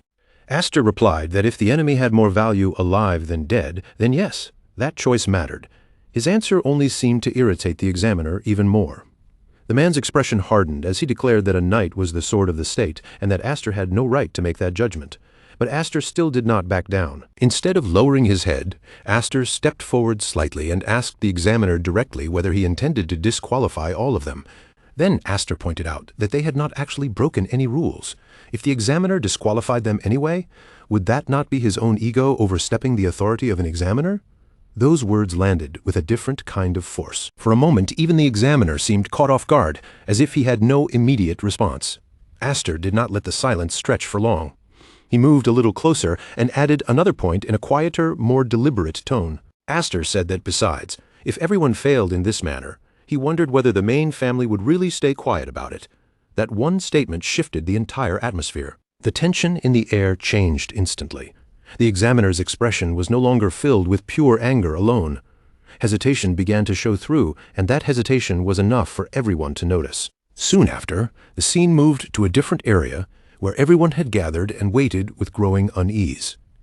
Vigor Smeets sat in front of Aster, clearly restless, and began speaking as if he could no longer keep his nerves in check. He said that the great examiner had gone off to check with his superiors, and because of that, all of them had been stuck on standby for a full hour already. Vigor anxiously asked if they were really going to be okay, worried that all of them might actually fail after everything. Aster, however, stayed unusually relaxed and answered lightly that he did not know, but at the very least they had shown the Academy that their argument was worth discussing. Not far away, the others still lingered around Girion, uncertain about where everything stood after the alliance and the confrontation. Lowering his voice, Vigor admitted that he was surprised the spoiled rich boy had actually agreed to cooperate. Then Vigor asked Aster what exactly he had said to Girion to make that happen. Aster did not make a big deal out of it at all and simply brushed the question aside, saying it was nothing much. Just then, a loud voice suddenly cut across the area and seized everyone's attention. In an instant, every head turned forward and the scattered conversations stopped. The examiner stood before them with the same commanding presence as before, and announced in a loud, clear voice that Principal Mimir would now deliver the exam results. He told every candidate to listen closely, his voice firm enough to silence the entire group. The waiting was finally over, and everyone focused on what was about to be said. From this point on, the results would not be coming from the examiner himself. Principal Mimir would personally announce the outcome of their exam. As soon as that was said, all eyes turned toward the front. Anticipation and curiosity filled the room as everyone waited to see what decision had been made. The examiner raised his voice again and told everyone to prepare themselves and listen carefully. Vigor Smeets narrowed his eyes as he looked at the man who had stepped forward, then muttered in surprise. Vigor wondered if that man was really the director, saying he looked like an ordinary old man. Hearing that, Aster immediately shot him a sharp look and told him that was rude. At that moment, Principal Mimir turned his attention directly toward Aster.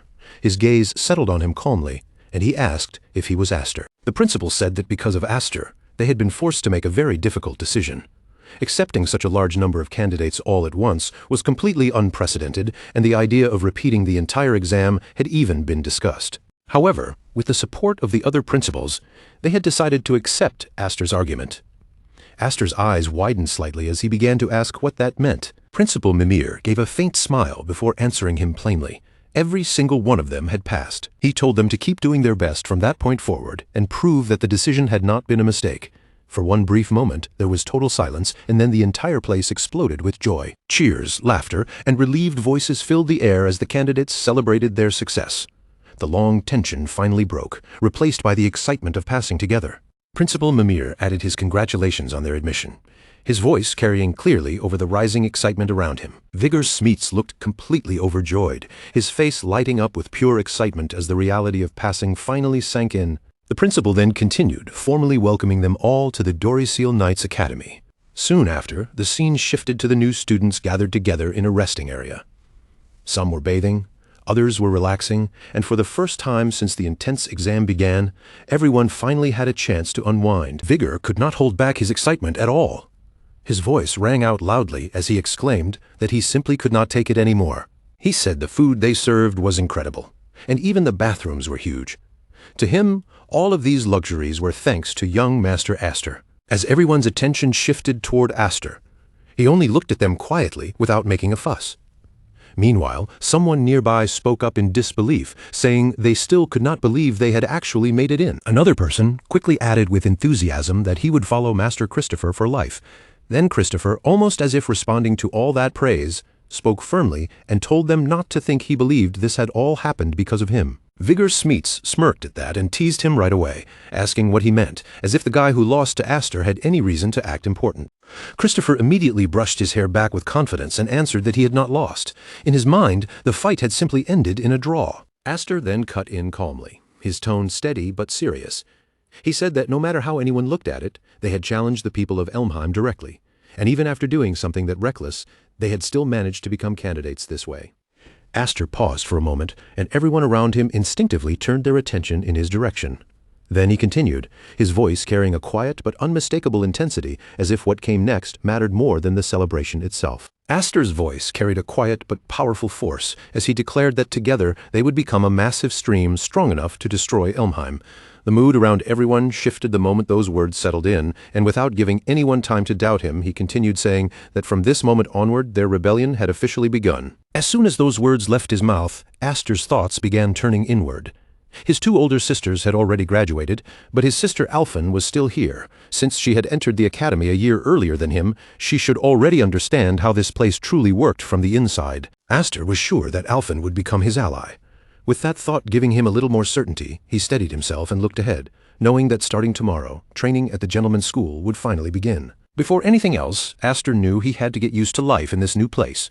With that in mind, he turned around and began walking away. But just as he started to leave, he noticed something strange happening behind him. Vigor Smeets and several of the ordinary nobles were staring at him with unusually serious expressions, almost like they were looking at something sacred. Confused by the strange atmosphere, Aster stopped in his tracks and asked them what they were doing. Vigor answered with sudden enthusiasm, saying that seeing one of the 7 wings in person was supposed to bring good luck. He added that if they prayed in front of Aster, then, who knew, maybe they might even receive some kind of blessing from him. The very next moment, as if they had all agreed without saying a word, they folded their hands together and sat down in front of Aster like worshippers gathering before a shrine. Aster stared at them in stunned discomfort, looking more uneasy than he had during the actual battle, and immediately rejected the idea, telling them that of course nothing like that would happen. Nearby, Christopher quietly watched the strange scene unfold without saying a word. Christopher's expression remained unreadable as he took in everything that had just happened. Then the scene shifted to an unknown location, where a cold, displeased voice echoed through the room. The voice said that this outcome did not sit well with her at all. She was disappointed in Girion, because instead of trampling that 7-winged brat, he had returned after being manipulated far too easily. And on top of that, it seemed Girion had even allowed Aster to openly say that he would crush Elmheim. The owner of that icy voice was soon revealed to be Helen Elmheim. Helen's sharp gaze was filled with anger as she looked down at Girion from above. Her expression showed no warmth at all as she continued speaking mercilessly.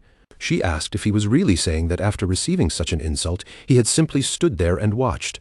Unable to endure the crushing pressure from her words, Girion dropped to the ground and cried out in desperation, apologizing to his mother. Girion promised that he would make up for this mistake next time, swearing that he would meet her expectations. But before he could even finish pleading, a harsh slap struck across his face, leaving a deep mark as blood trickled from the corner of his mouth. The person who hit him stepped forward, her presence every bit as terrifying. She coldly told him there would be no next time, calling him trash and useless scum without the slightest hesitation. She said someone like him would be better off mixed together with meat scraps and fed to a magical beast. This cruel and frightening figure was revealed to be Lillian Elmheim. Without any hesitation, Lillian placed her foot directly on Girion's body, pressing him down as she looked at him with pure contempt. She sneered that he was just like that useless Darius. Girion trembled beneath her, his fear so intense that even his voice shook. He begged her desperately, asking for anything but that, calling out to her as his sister. His plea was cut off immediately when Lillian delivered a brutal kick, sending him crashing backward. As pain rushed through his body, Girion's thoughts twisted with hatred and resentment. In his mind, he cursed Aster, blaming him for everything that had happened. To Girion, all of this humiliation was that guy's fault. Then, the truth behind why he had ultimately sided with Aster began to come into focus. In a flashback, Aster stood before Girion with a calm but calculating expression, his posture controlled and his eyes fixed directly on him. Aster told Girion to cooperate with him, pointing out that he could not possibly return empty-handed after everything that had happened. Girion looked back at him with confusion and suspicion, asking what exactly he meant by that. Aster's expression did not change as he answered. He reminded Girion what it would mean to be defeated by the so-called scum of the Lena family branch, and then fail the exam on top of that, letting those words hang heavily between them. Aster stared at Girion with anger clear in his eyes, then lowered his voice into a threatening tone. He told him to try taking that result back to the great elder of the main house. Then Aster asked if Girion was truly sure they would not kill him for it. Those words alone were enough to strike fear deep into Girion's heart. Fear slowly spread across Girion's face as Aster continued in the same calm but terrifying voice. Aster said that he had seen how Darius ended, and that it had been extremely tragic. He added that no person should ever have to die in such a way, then asked Girion if he really wanted to end up suffering the same fate. Girion's entire body stiffened as those terrible images filled his mind. Aster stepped closer, pressing the fear deeper, and told him that all he had to do was stay quiet and ignore whatever Aster chose to do. Aster said that if Girion could manage that much, then he would help him. In that moment, Girion understood clearly that he had no real choice left. Refusing Aster was no longer an option for him. The scene then returned to the present, where a calm voice with a faintly amused edge suddenly spoke up and asked Lillian to forgive him, saying their lovely brother was crying and apologizing right in front of her. Girion truly was still on the ground, trembling and crying helplessly. In a weak voice, he called out to his brother. Standing before him was Julius Elmheim, smiling gently, as if there was nothing strange about the cruelty happening around them, and he reminded them that the Elmheim family was united by blood. Julius said that family members should get along, then turned and asked Arthur if that was not right. Hearing this, the girl sitting nearby fell into deep thought, as if something about her presence felt strangely familiar. There was something about Arthur that almost resembled Aster's younger sister, but for the moment her true identity remained unclear. Just then, their mother spoke again, pulling the focus back to the danger in the room. Her voice carried absolute authority and cold intent as she said that House Elmheim's image of overwhelming power was the very thing that had kept the knights under control until now. But because of this seven-winged child, that image was beginning to shake. Helen's gaze sharpened as she continued, telling them to make sure everyone was reminded of what Elmheim truly was. She said their power was not just decoration, and ordered them to show the true meaning of brutality. As soon as they heard her command, both Julius and Lillian slowly began to smile, clearly understanding what had to be done next. In the next scene, the training ground was alive with intensity. Every candidate had gathered together, each one gripping a sword tightly as they prepared to face the Academy's first harsh lesson. The air filled with the sharp sounds of blades slicing through space. Every swing carried discipline, focus, and determination as the candidates pushed their bodies through repeated movements without letting up. Their instructor stood before them with firm authority, his voice cutting through the noise of training as he announced that they had been chosen as proud candidates for the Knights of the Realm. He made it clear that becoming a knight was not simply about knowing how to swing a sword. It required mastery over combat, strategy, and every discipline expected of someone elite. To stand above others, they had to become people capable of overpowering any opponent without hesitation. Only those who truly aimed for that title could move forward. To prove their worth, a massive stone had been placed before them as their first test, and one by one they had to shatter it using their swords. Vigor stepped up and poured every ounce of strength into his strike, pushing himself to the limit as the relentless training continued. The instructor then explained that within the academy, all candidates were divided into 6 ranks, with each rank assigned according to individual ability. The more talent someone possessed, the more chances they would receive to learn advanced techniques and move closer to the academy's highest level. He revealed that being able to wield a moon sword placed someone in the 3rd rank, while mastering wing magic elevated a candidate all the way to the 1st rank. As the focus shifted, Girion could be seen struggling desperately with the test. He released heat rays again and again, but no matter how hard he tried, he still failed to break the stone. In sharp contrast, Christopher Nolan completed the task effortlessly. The ease with which he handled it made the gap between him and Girion painfully obvious to everyone watching. Seeing this difference, the instructor drove home a harsh truth. Only those who mastered both swordsmanship and magic could ever hope to reach the level of the true elite. The instructor showed no patience for mediocrity. He declared that there was nothing worth teaching to those who remained average, pushing the candidates even harder and making it clear that anyone who wanted top-tier techniques first had to become strong enough to deserve them. In the end, he reminded them that in this academy, constantly proving their power was the only freedom they were allowed to have. The air around them changes the instant Aster steps out. A fierce red aura bursts from his body like heat from a blazing flame, curling around his shoulders, racing down his arm, and wrapping tightly around the sword in his grip as waves of power roll outward with crushing force. Aster does not hesitate for even a second. With one clean swing of his blade, the massive stone in front of him is split apart and shattered instantly, as if its size and weight meant nothing before his strike. The force of that blow rumbles through the ground, the sound spreading across the area like thunder. For a moment, no one says a word, and the stunned silence slowly turns into a quiet fear among everyone watching. The instructor keeps his eyes fixed on Aster, and instead of shock, there is open approval on his face. To him, this display is beyond ordinary, the kind of strength that should become the goal every other candidate struggles to reach. Meanwhile, the other examiners cannot hide their frustration. Their faces tighten with irritation and envy as they stare at Aster, unable to fully accept how someone could unleash that level of power so effortlessly.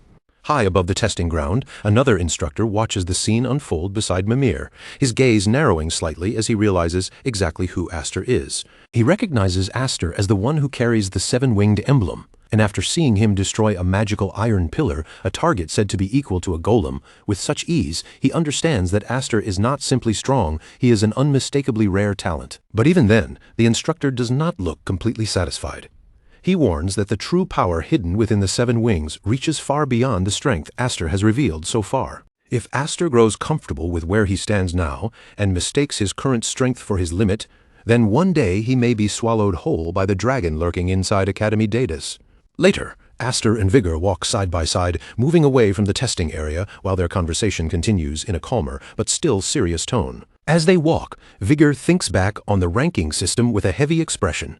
Even after passing the exam, he realizes that none of them are truly free from judgment, because every step they take is still being measured and tested. He points out how deeply the Knights of the Kingdom value merit above everything else, especially when it comes to their entire generation of new candidates. From the 6th rank upward, only Aster and Nolan managed to claim truly high positions, putting them far ahead of the others right from the very first ranking, just as Vigor admits he had expected.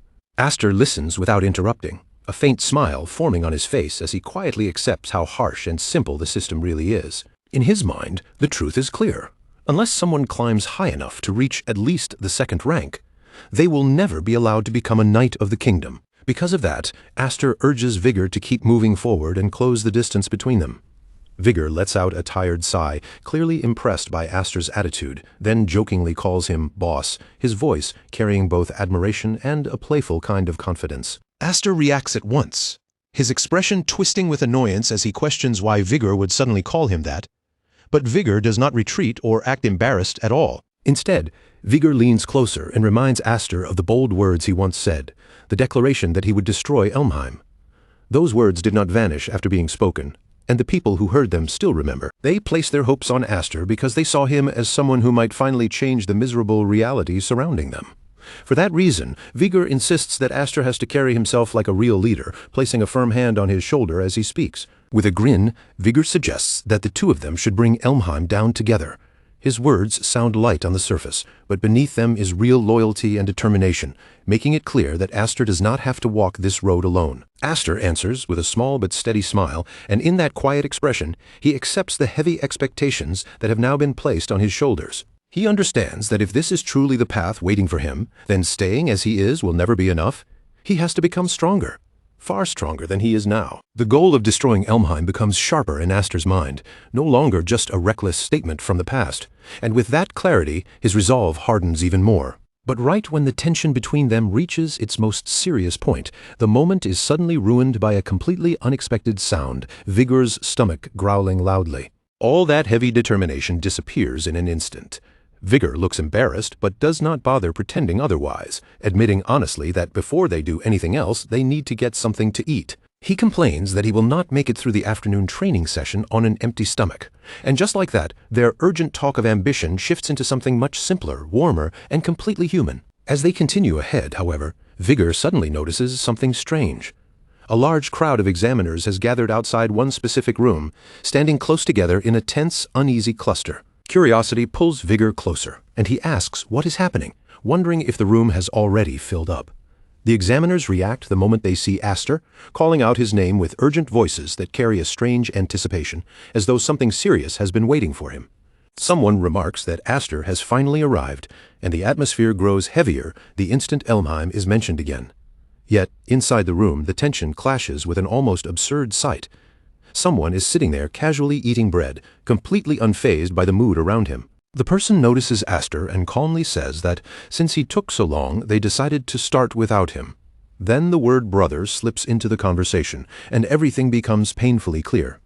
Aster freezes where he stands, because before him is his cousin brother, Julius, and beside Julius is Aster's younger sister, Lillian. Just the two of them being there is enough to change the entire room, turning the air colder and heavier in an instant. Vigor grows visibly uneasy, leaning closer to Aster as he whispers in a nervous voice. If Julius is here, he fears that something even worse may be coming next, and Aster quietly confirms that his fear is not wrong. Even though Aster tries to keep himself calm, the tension in his face is impossible to hide, because the man standing before him is none other than Julius A. Elmheim, the second in line to the main family, is a figure with terrifying power and influence, and standing beside him is Lillian, who is just as infamous. Together, the two are known as the Tyrant siblings, the worst of the Elmheim family, and Aster understands at once that the situation has become far more dangerous than before. A bead of sweat slides down the side of Aster's face, betraying the pressure building inside him, even as he tries to stand firm. Lillian wears a chilling smile as she mocks the beauty of Aster's face, then cruelly insults the so-called useless brother near them. The mood darkens even further when Girion is revealed pinned to the floor, groaning in pain with an iron mask forced over his face beneath their feet. The sight is so brutal that everyone there is left shocked, their eyes locking onto Girion in stunned silence. Vigor recoils in horror at the grotesque device clamped onto Girion's face, while Aster recognizes it immediately. It is the Iron Shack, a savage punishment tool used in Elmheim to crush and break people. Julius looks down at Girion with cold contempt, admitting that he once saw him as nothing more than a spoiled child. But now Julius acknowledges, with a mocking edge in his voice, that Girion does seem to possess at least some knowledge. Even so, Julius sneers at him for carrying the Elmheim name while ranking only 6th, calling that position an unforgivable disgrace. He grabs Girion by the mouth and twists the torment into something he calls kindness, claiming that this suffering is meant to push him to improve. Girion's face is soaked with sweat as the pain grows worse, his body trembling beneath the pressure of the punishment. Then Julius turns his cruelty toward everyone present, declaring that under these conditions, even food, water, and fresh air will be treated as rewards. He warns them that anyone could be pushed to the edge of death, and failing to remove the mask would mean there is no escape. If they cannot take off the Iron Shack, then the result waiting for them is death itself. The fear in the room deepens when Julius's subordinates arrive, and each of them is wearing the same Iron Shack. Their eyes look wild and savage, almost like beasts barely being held back. Vigor stammers in disbelief, his voice catching as he struggles to understand the horrifying sight in front of him. Julius simply grins, pointing out how ferocious they have become and ordering the others to acknowledge them as their superiors. He continues mocking the situation, calling for Sandy to step forward and show his face, as if this were some touching reunion. But inside, Sandy is burning with anger and resentment. Then a girl enters the room also wearing the Iron Shack. The instant Aster sees her, his entire body goes rigid, freezing in place as shock hits him all at once. Julius keeps that same smug smile on his face, casually commenting on how much she has changed before finally revealing who the girl is, Alphen, Aster's own sister. The moment her name reaches him, shock slams into Aster first, and then, almost instantly, that shock is swallowed by a violent surge of rage. Aster does not waste a single breath.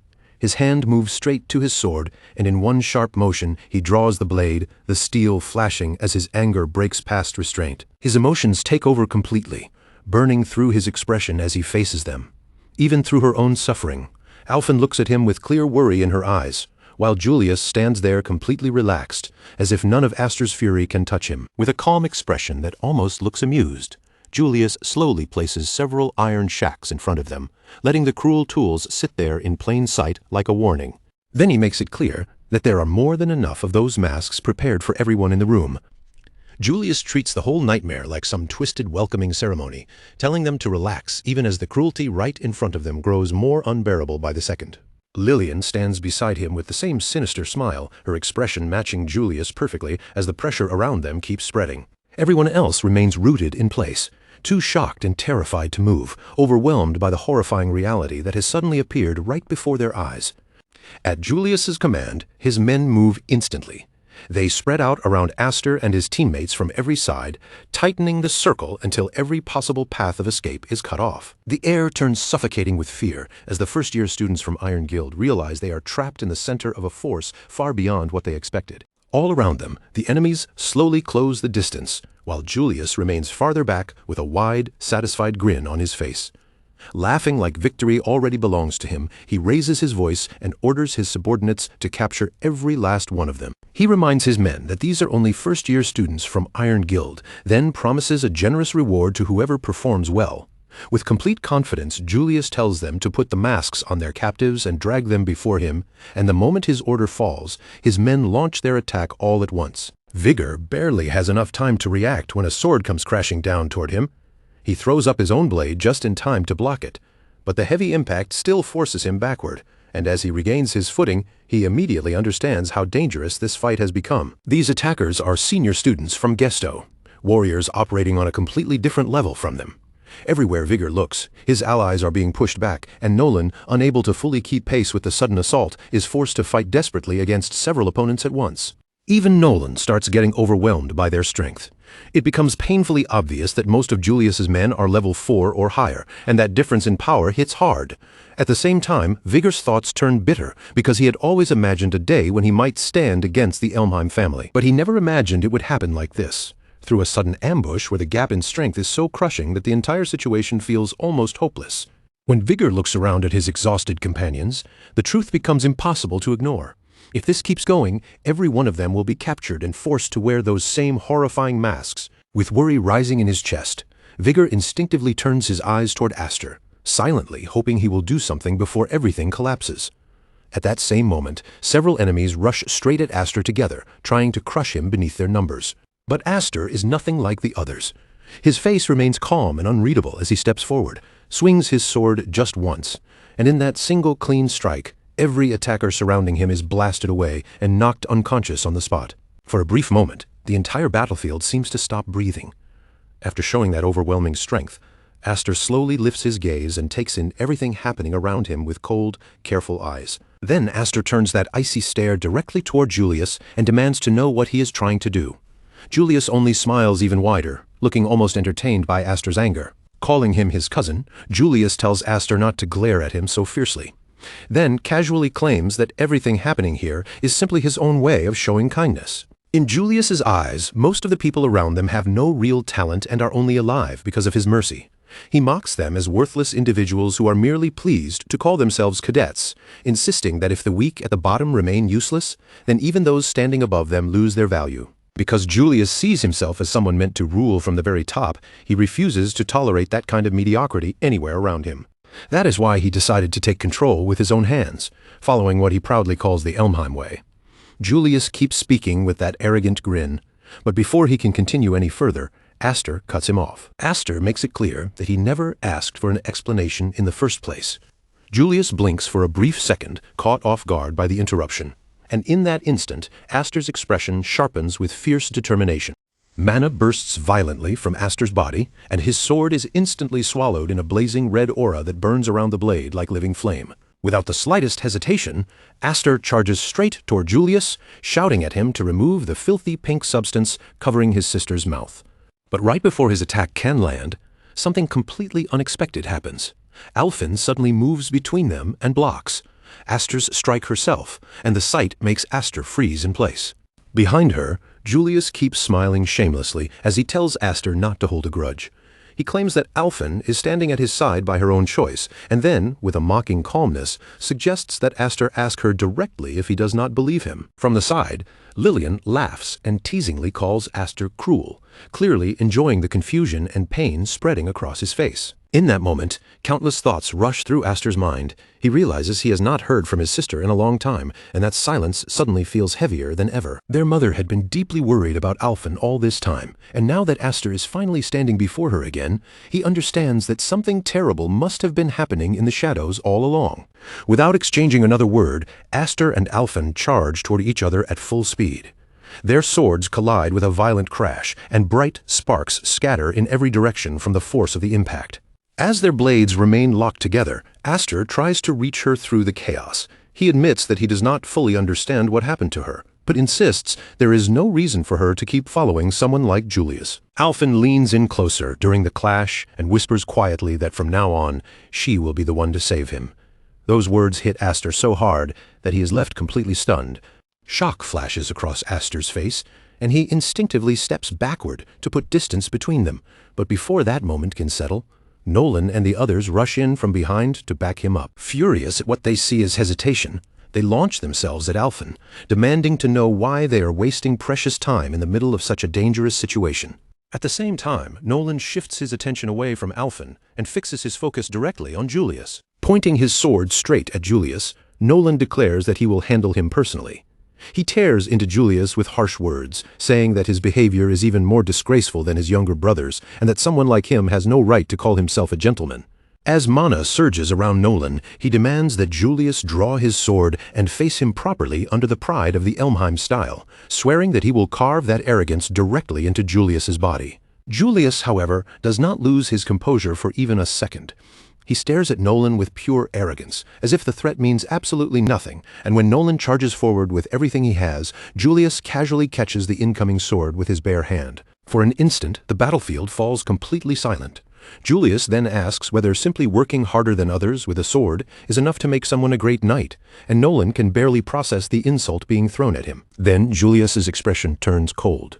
A terrifying aura erupts from his body and crushes the air around them, making it clear that in his eyes, effort alone is worthless without true power behind it.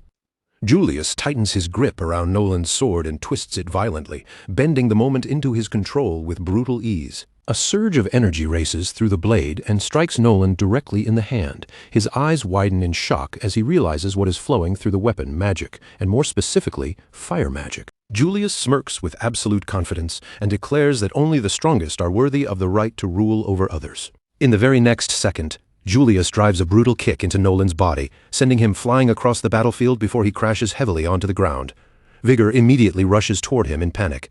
Nolan groans in pain and coughs up blood as Vigor reaches his side, supporting him and desperately trying to help him stand again. But the moment Vigor notices the severe burn spreading across Nolan's hand, his expression darkens even further, and the danger of Julius's power becomes impossible to ignore. Nearby, Lillian steps forward with a bright, playful grin, her eyes glinting with cruel amusement, as she admits that she has always liked men who act as if they stand above everyone else. To her, that kind of swollen pride is the most entertaining thing to break, because watching it crumble is exactly what makes the game fun. Vigor stares at her in complete confusion, unable to understand what she means, but Lillian only smiles even wider.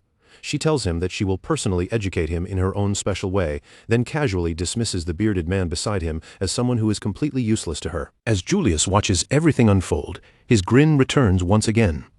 In a calm but arrogant voice, he declares that weakness itself is a sin, and in his eyes, only those with strength have the right to reach out and take whatever they desire. He even points the accusation back at Aster, saying that Aster also gathered people around him through strength, which makes him no different. While Julius speaks, Aster stays silent, his eyes moving across the battlefield as he takes in the situation. One after another, Aster's allies are being forced down, overwhelmed by the sheer pressure and numbers of Julius's men. The symbols of the shack are being burned and forced onto their bodies as they struggle desperately, crying out for help beneath the pain. Julius then turns his attention back to Aster and calmly says that, in the end, Aster will also stand among the strong, calling him his cousin once again. Then Julius asks him what kind of future he truly wants to choose, as if the answer should already be obvious. Aster gives no answer. Instead, he suddenly charges at Julius again. But this time, Julius stops him with almost effortless ease. Flames burst from Julius's mana as he clamps his hand around Aster's throat and holds him in place. Aster lets out a strained gasp as the grip crushes against his neck.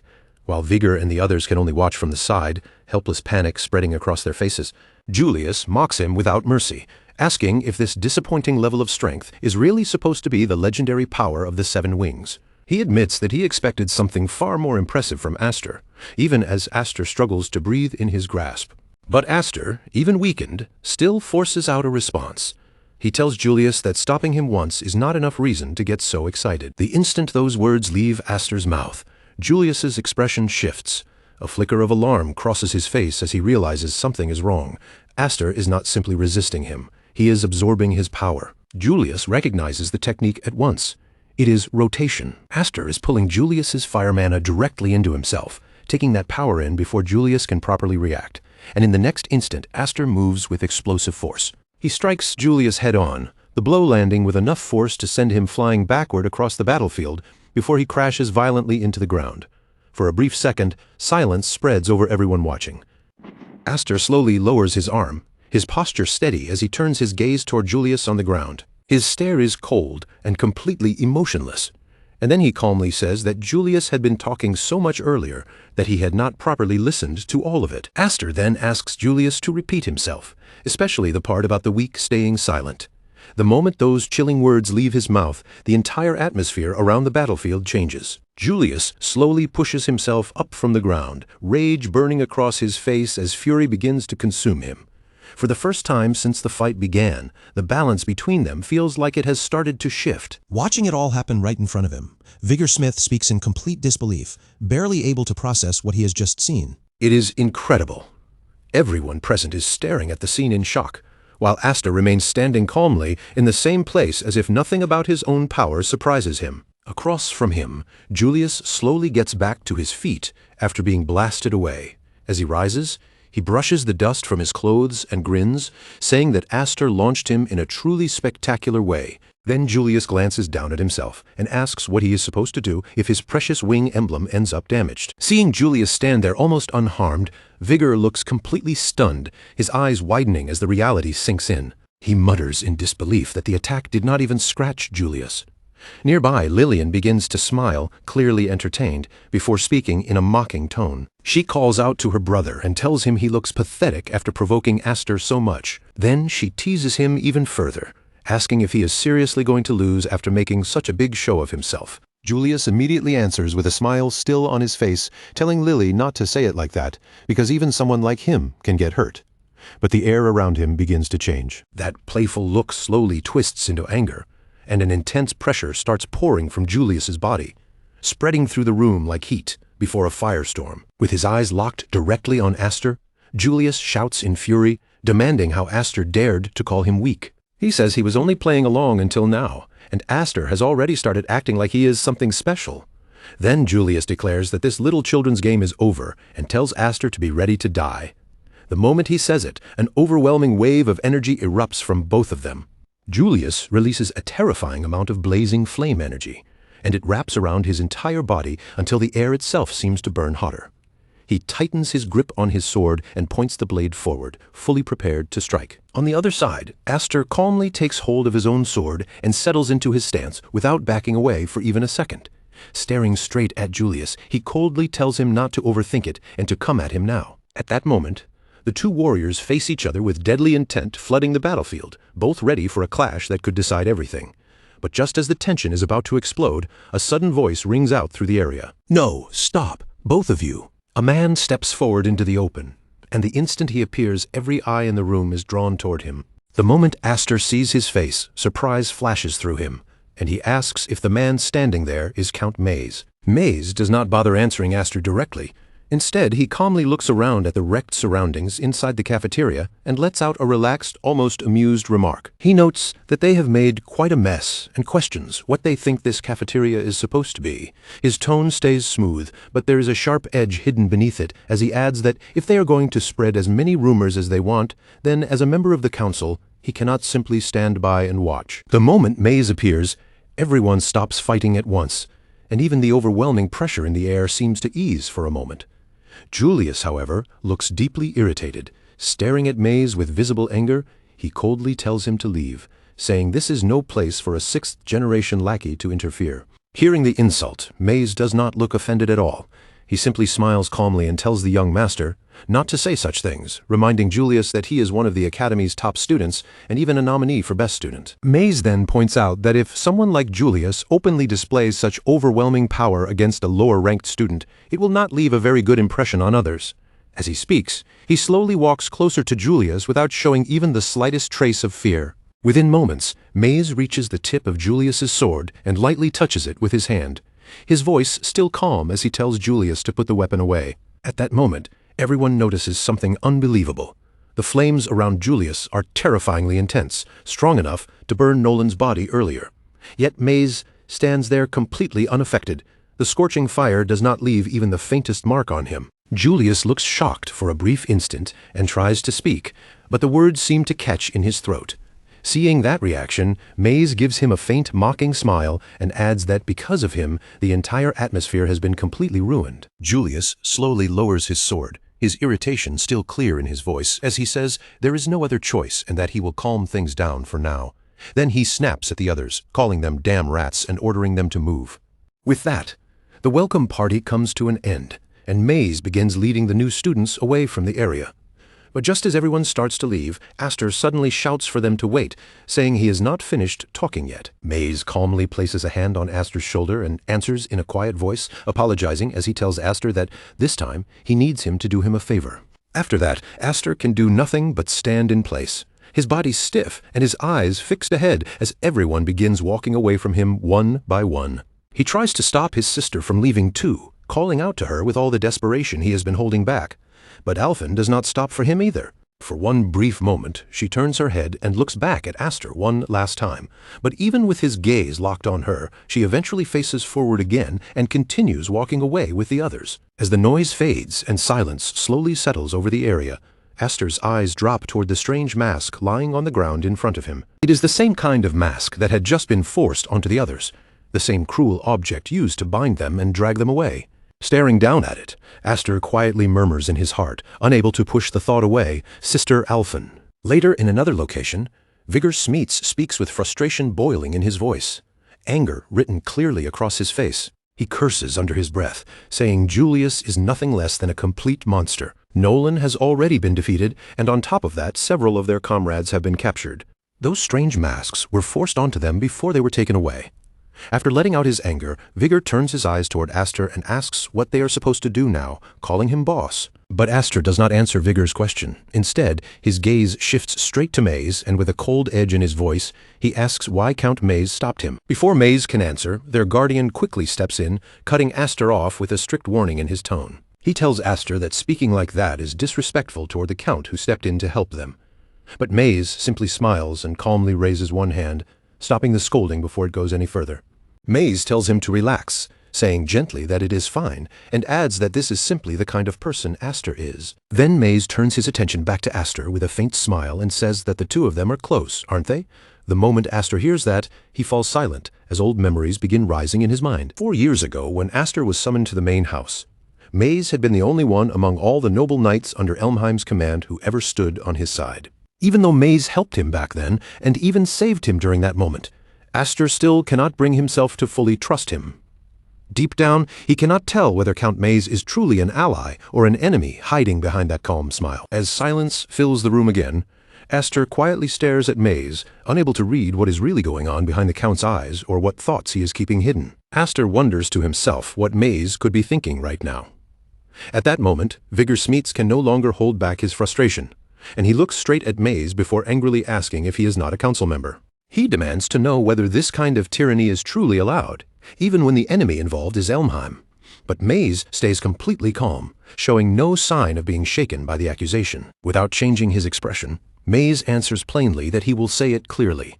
He is also an executive of the Elmheim family, and unless there is a truly serious problem, he cannot openly criticize actions taken by the head of the family. Aster immediately steps forward and questions him sharply, asking whether forcing masks onto people to control them is not already a serious problem. Maze responds with the same calm tone, saying their night training school has always operated under a system built purely on merit. According to Maze, if a method helps candidates grow stronger and improve their results, then there is no clear reason to oppose it. After a short pause, he continues speaking. He explains that the candidates under Julius's command have been rising through the rankings at an extremely fast pace, and even the director has already approved the matter. Hearing this answer, Aster's expression darkens. In other words, Aster says coldly there is no one in this place they can truly trust. Maze looks directly into Aster's eyes and asks if he plans to go recover his captured classmates personally. Then Maze's tone grows more serious as he warns him not to do it. Every single move Aster makes is being watched by the main house, and if he resists them recklessly, they can expel him from the academy at any moment. Even after hearing that warning, Aster answers without hesitation, his voice steady as he says, that is still not a good enough reason to abandon them. His words remain calm, but each one lands heavily. He says this is not simply a matter of justice, because those iron shackles are capable of corrupting the hearts of the people forced to wear them. They take away a person's freedom, silence their voice, and strip them of the dignity that makes them human. Aster's expression grows even darker as he continues, explaining that if enough time passes, the shackles can even erase a person's desire to rebel against their master. They turn living people into nothing more than convenient tools. For a moment, the room falls into a heavy silence before Aster speaks again in a lower voice. That, Aster says, is the truly terrifying nature of those shackles. Maze narrows his eyes slightly after hearing him and quietly remarks that Aster speaks as if he has seen it with his own eyes. Aster lowers his gaze for a moment before answering that, in a way, he has. He says he only knows the final destination, waiting for people who go too far, and there is a hidden bitterness beneath his voice. He tells Maze that he does not want his classmates to end up like that. After hearing those words, Maze falls into thought, his expression shifting slightly. Maze begins to wonder if Aster might be connected to something deeper than he realized, but before that thought can fully form, Aster looks back at him and calmly adds that he does not need to worry, because Aster has no intention of being expelled either. Aster says that if this situation can be settled peacefully, then that would be the best outcome. Maze gives a faint smile and asks, almost impressed, whether Aster already has a plan. Aster stares directly at him for a moment, saying nothing right away, as if he already knows Maze understands the answer. Then Aster picks up the strange mask from the ground and slowly begins putting it on, quietly saying that Maze already knows, doesn't he? The mask fully covers Aster's face, hiding his expression as his voice grows colder beneath it. Aster speaks of his fighting style, and before long, the missing stretch of time between those events begins to come into view. The training grounds are packed with students, all of them pushing their bodies far past comfort. Endless running and relentless drills have worn them down completely, leaving many of them bent over and struggling just to breathe. Vigor Smeets glances over at Nolan through the exhaustion and asks how his wounds are holding up. Nolan answers calmly, even while the harsh training continues around them. He says the 4th grade curriculum is about to begin too, which means there will be no time for rest. Besides, he insists that his injuries were never that serious in the first place. Nolan's tone stays steady, as though he has already accepted pain and fatigue as part of moving forward. Meanwhile, Vigor, who has been running non-stop with the others, looks completely drained. While struggling to catch his breath, Vigor says Nolan really is competitive. But more importantly, he asks whether they should not be more worried about Aster, wondering what suddenly made him change his mind like that. The person they are talking about is Aster himself. Once again, he has begun wearing that same mask over his face, making it impossible for anyone around him to read what he is thinking. Before things reached this point, Aster had confronted Girion again. A furious voice echoed through the room, demanding how Aster dared to show himself in front of him once more. The one speaking was Girion, and rage burned clearly in his eyes as he glared straight at Aster. He said he still had not forgiven him for what he had done before, and now Aster had suddenly interrupted him out of nowhere. Girion snarled at him, asking if trash like him was really trying to make a deal. He held a drink in one hand, but his anger only grew stronger as he roughly wiped his face and glared at Aster with open disgust and fury. Aster, however, remains completely calm, despite the hostility pressing down on him. Without showing fear, anger, or hesitation, he finally gives his answer. He says it is exactly as he stated before. He came here to bring back his sister and recover his companions. Aster steps forward without flinching and throws the iron shackle down onto the floor between them. The heavy metal clang echoes through the room, and only after that sound fades does he calmly state his offer. In exchange, they can put that iron shackle on him. That is the condition of his deal. The second those words leave his mouth, Alphen's eyes snap wide open in shock. Fear spreads across her face in an instant, and her thoughts spiral in panic as she wonders what in the world Aster could possibly be thinking. She cannot understand it at all. To her, willingly accepting that shackle is the same as stepping straight into danger with no guarantee of coming back. Aster ignores the stunned reactions around him and continues speaking in front of them. He brings up the suspicion that he was planning a rebellion, his gaze remaining perfectly steady as he asks whether the people above have already heard about it. If that is the case, Aster says, then being allowed to put a collar on a rebel should not be a bad deal for them. The moment Lillian hears that, she bursts into laughter, clearly entertained, and asks if he has completely lost his mind, wondering if he is seriously offering to become their dog by choice. Unlike Lillian, Julius does not look amused at all. His face darkens with anger as he stares hard at Aster, saying that to Elmheim, Aster is nothing more than a pebble stuck in their shoe. Then he adds that his mother, the headmistress, will be very pleased with Aster's decision. Julius's voice grows even colder as he continues. He knows Aster is not the obedient type, so he demands to know what Aster is really planning. For a short moment, Aster says nothing. The silence only makes the room feel heavier, as if everyone is holding their breath while waiting for his answer. Then Aster finally speaks in a calm, empty tone, saying there is nothing else behind it. He points out that the mask is sealed by magic, and the lock can only be opened by them. Aster looks straight at them without a single trace of hesitation and says this will give them the perfect chance to kill him. Then, with a quiet edge that almost sounds mocking, he asks if they do not trust him, calling him his dear cousin.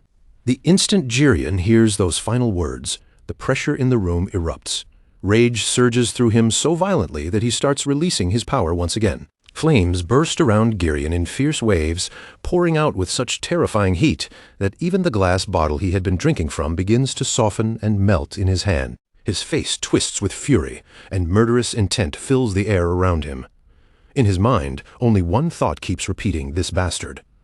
But after listening to Aster's proposal, Girion slowly begins to smile, his anger mixing with a cruel kind of amusement. Looking directly at Aster, Girion says that if Aster insists so badly, then such a simple exchange would be far too easy. His smile grows wider as he stretches one hand forward. He changes the terms right there. 7 days? No. 10 days. Aster must wear that thing for 10 full days without eating or drinking, and if he survives until the end, Girion says he will set him completely free. The moment those conditions are spoken aloud, panic crashes through Alphen's heart. Her expression trembles with fear as she screams inwardly, unable to accept what she has just heard. No, Aster. That cannot happen. It is impossible. If he accepts those terms, she knows he will only end up being killed. She can already picture the terrible outcome waiting for him, and that thought makes her feel completely powerless.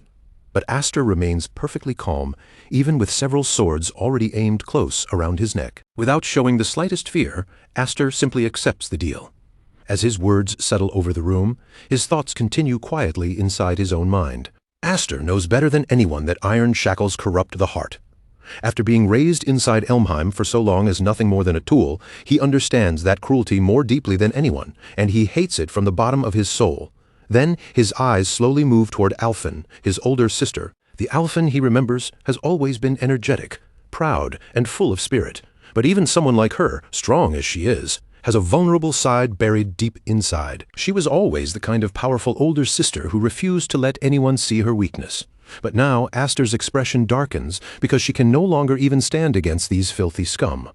All she can do is look at him with helpless eyes. In the silence of his heart, Aster makes a promise to her. She does not need to worry because no matter what it takes, he will break those chains binding her. At that moment, Lillian approaches from behind Aster while holding the iron mask. As she slowly places it over his face, she speaks in a calm but chilling voice, saying that when the time comes, they will talk peacefully. Before long, everything returns to the present. The training grounds are packed with exhausted students forced to keep running under brutal conditions. Among them are several students wearing iron shackles, and one after another they collapse onto the ground from pure exhaustion before they can recover. A furious voice suddenly tears across the field, demanding who told them they were allowed to rest. Girion himself is standing among the students, overseeing the harsh training like a punishment. But unlike before, Girion's own thoughts are clouded with frustration and confusion. He curses inwardly, wondering why this is happening to him, clearly unable to shake the irritation pressing on his mind. After running for a while longer, Vigor Smeets finally arrives nearby, completely worn down by the merciless exercise. Struggling to catch his breath, he complains that the demonic instructor seriously shows no mercy. He says the instructor does not even spare the students wearing masks. Then, looking across the training field with a grim expression, Vigor Smeets says that at this rate, Aster will die before he manages to rescue anyone. Nearby, Nolan glances toward Girion before answering calmly. Nolan says that, for one of them at least, this could simply be called karma. Vigor keeps staring ahead at the students running endlessly, his attention fixed on Aster, who is still wearing the iron shackles despite the brutal conditions. For Aster, several days have already passed since it began. It has been days since they put those shackles on him, and Vigor's voice is filled with disbelief. Yet, Aster is acting as if nothing has happened at all, making Vigor wonder whether the 7 wings are monsters even when it comes to raw physical endurance. Nolan quietly watches the situation while his thoughts turn serious. A normal person can only survive without food or water for 3 or 4 days at most. Maybe they could last a week if they stayed perfectly still, like a chrysalis conserving every bit of energy. But Nolan's eyes narrow as he watches the relentless training continue, because these past days have been nothing like rest. They have been filled with non-stop training sessions and practice battles under those cruel conditions, so it would not be strange if Aster had already gone far beyond his physical limit. After a brief silence, Nolan suddenly asks Vigor if he has ever heard the rumor. As Vigor turns toward him curiously, Nolan lowers his voice and says that before the boy with the 7 wings was adopted by the Highfried family, he was apparently found alone on a snow-covered mountain where the snow never stopped falling. The air grows quieter as Nolan continues, saying the story claims that the baby crawled several kilometers completely alone through the freezing wilderness, and Vigor's expression stiffens as he listens. Nolan then looks back toward Aster and calmly adds that if the rumor is true, then Aster's vitality is far from normal. Even after hearing all of that, Vigor still frowns in disbelief and shakes his head slightly, saying it sounds like complete nonsense. Soon after, night falls over the training grounds. The air becomes dark and cold, and exhaustion is written clearly on everyone's faces.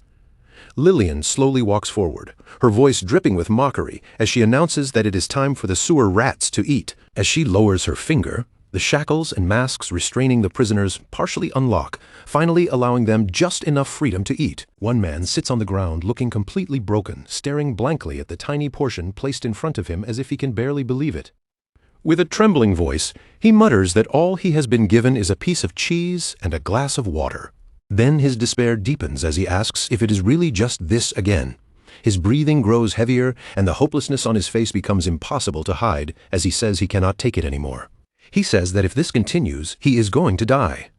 Among the prisoners, Girion is also forced to endure the same treatment, lowering his pride just to survive. Girion looks toward Lillian and pleads with her, begging his sister to give him a better meal.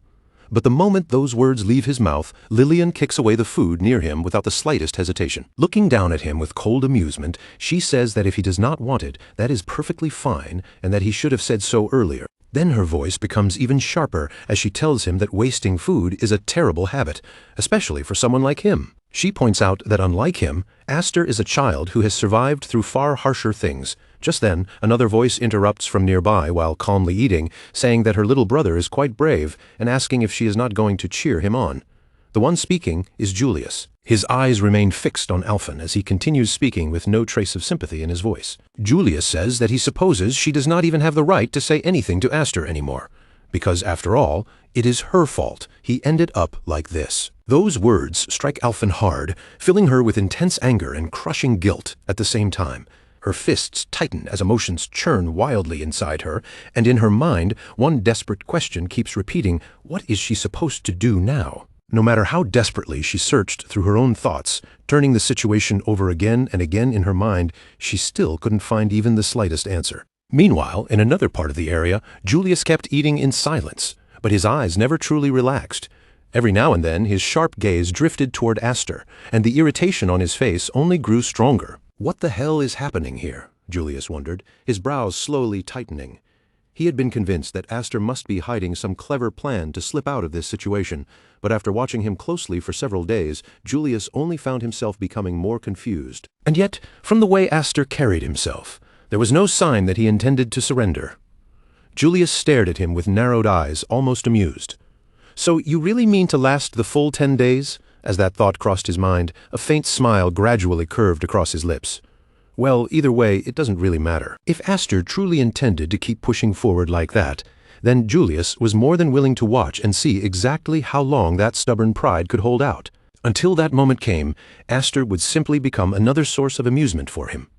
Soon after, the focus returned to the classroom, where the teacher was continuing his lesson on the fundamentals of controlling magic. Standing at the front of the room with complete confidence, the teacher explained that when magic was poured into a sword, the blade's cutting power would rise dramatically, making its edge far sharper and far more lethal.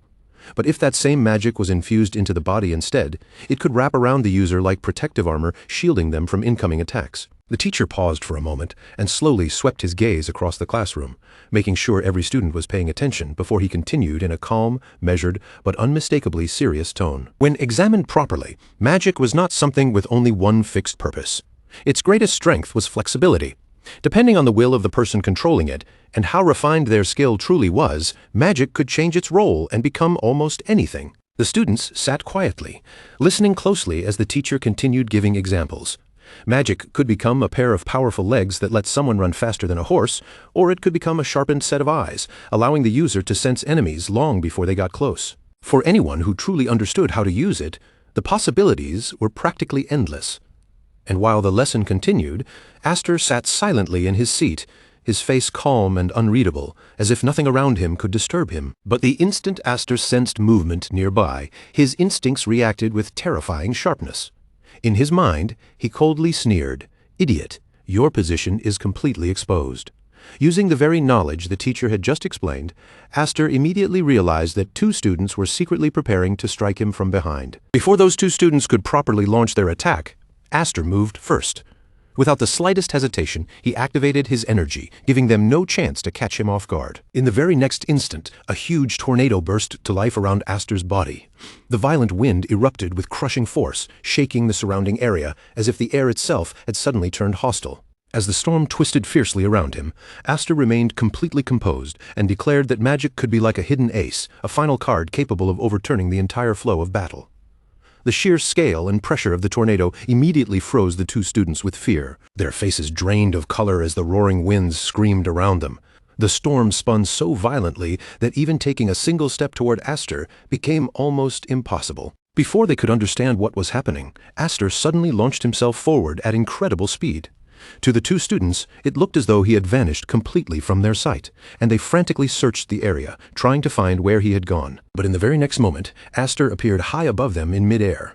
Then, with terrifying momentum, he dropped straight down like a meteor tearing through the sky. The instant Aster struck, a massive wave of energy exploded outward from the point of impact.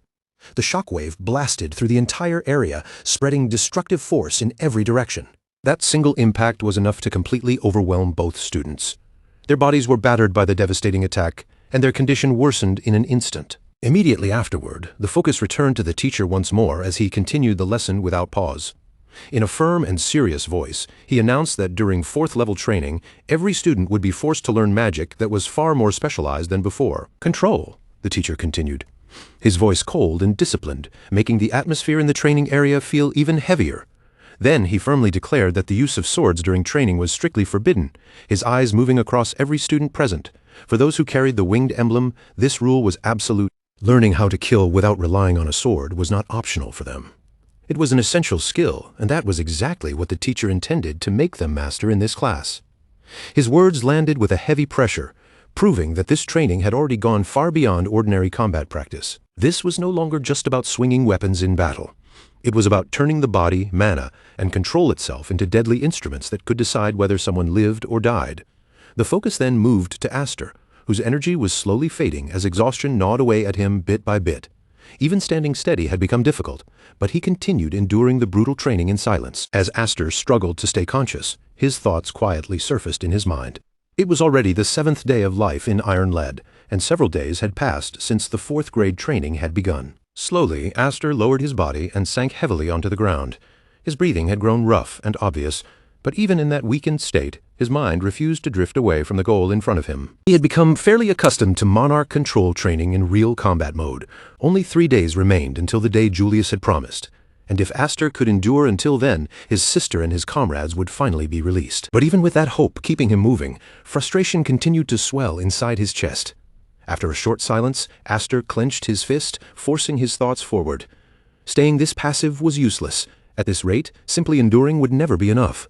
Julius possessed overwhelming strength even when he wasn't carrying a sword, and worse than that, he still had not revealed the full extent of what he could truly do. That reality pressed heavily on Aster's mind, because no matter how he looked at it, Julius was still a first-grade student, and right now, Emmy could not afford to remain trapped in a place like this. Aster knew that better than anyone, and the thought pushed against his chest with painful urgency. His thoughts grew more desperate as he tried to force his exhausted body even further. Even while standing at the edge of collapse, he believed that if he could just grasp something, anything at all, then maybe he could move one step closer to Julius's level. At that moment, the true depth of Aster's exhaustion became impossible to hide.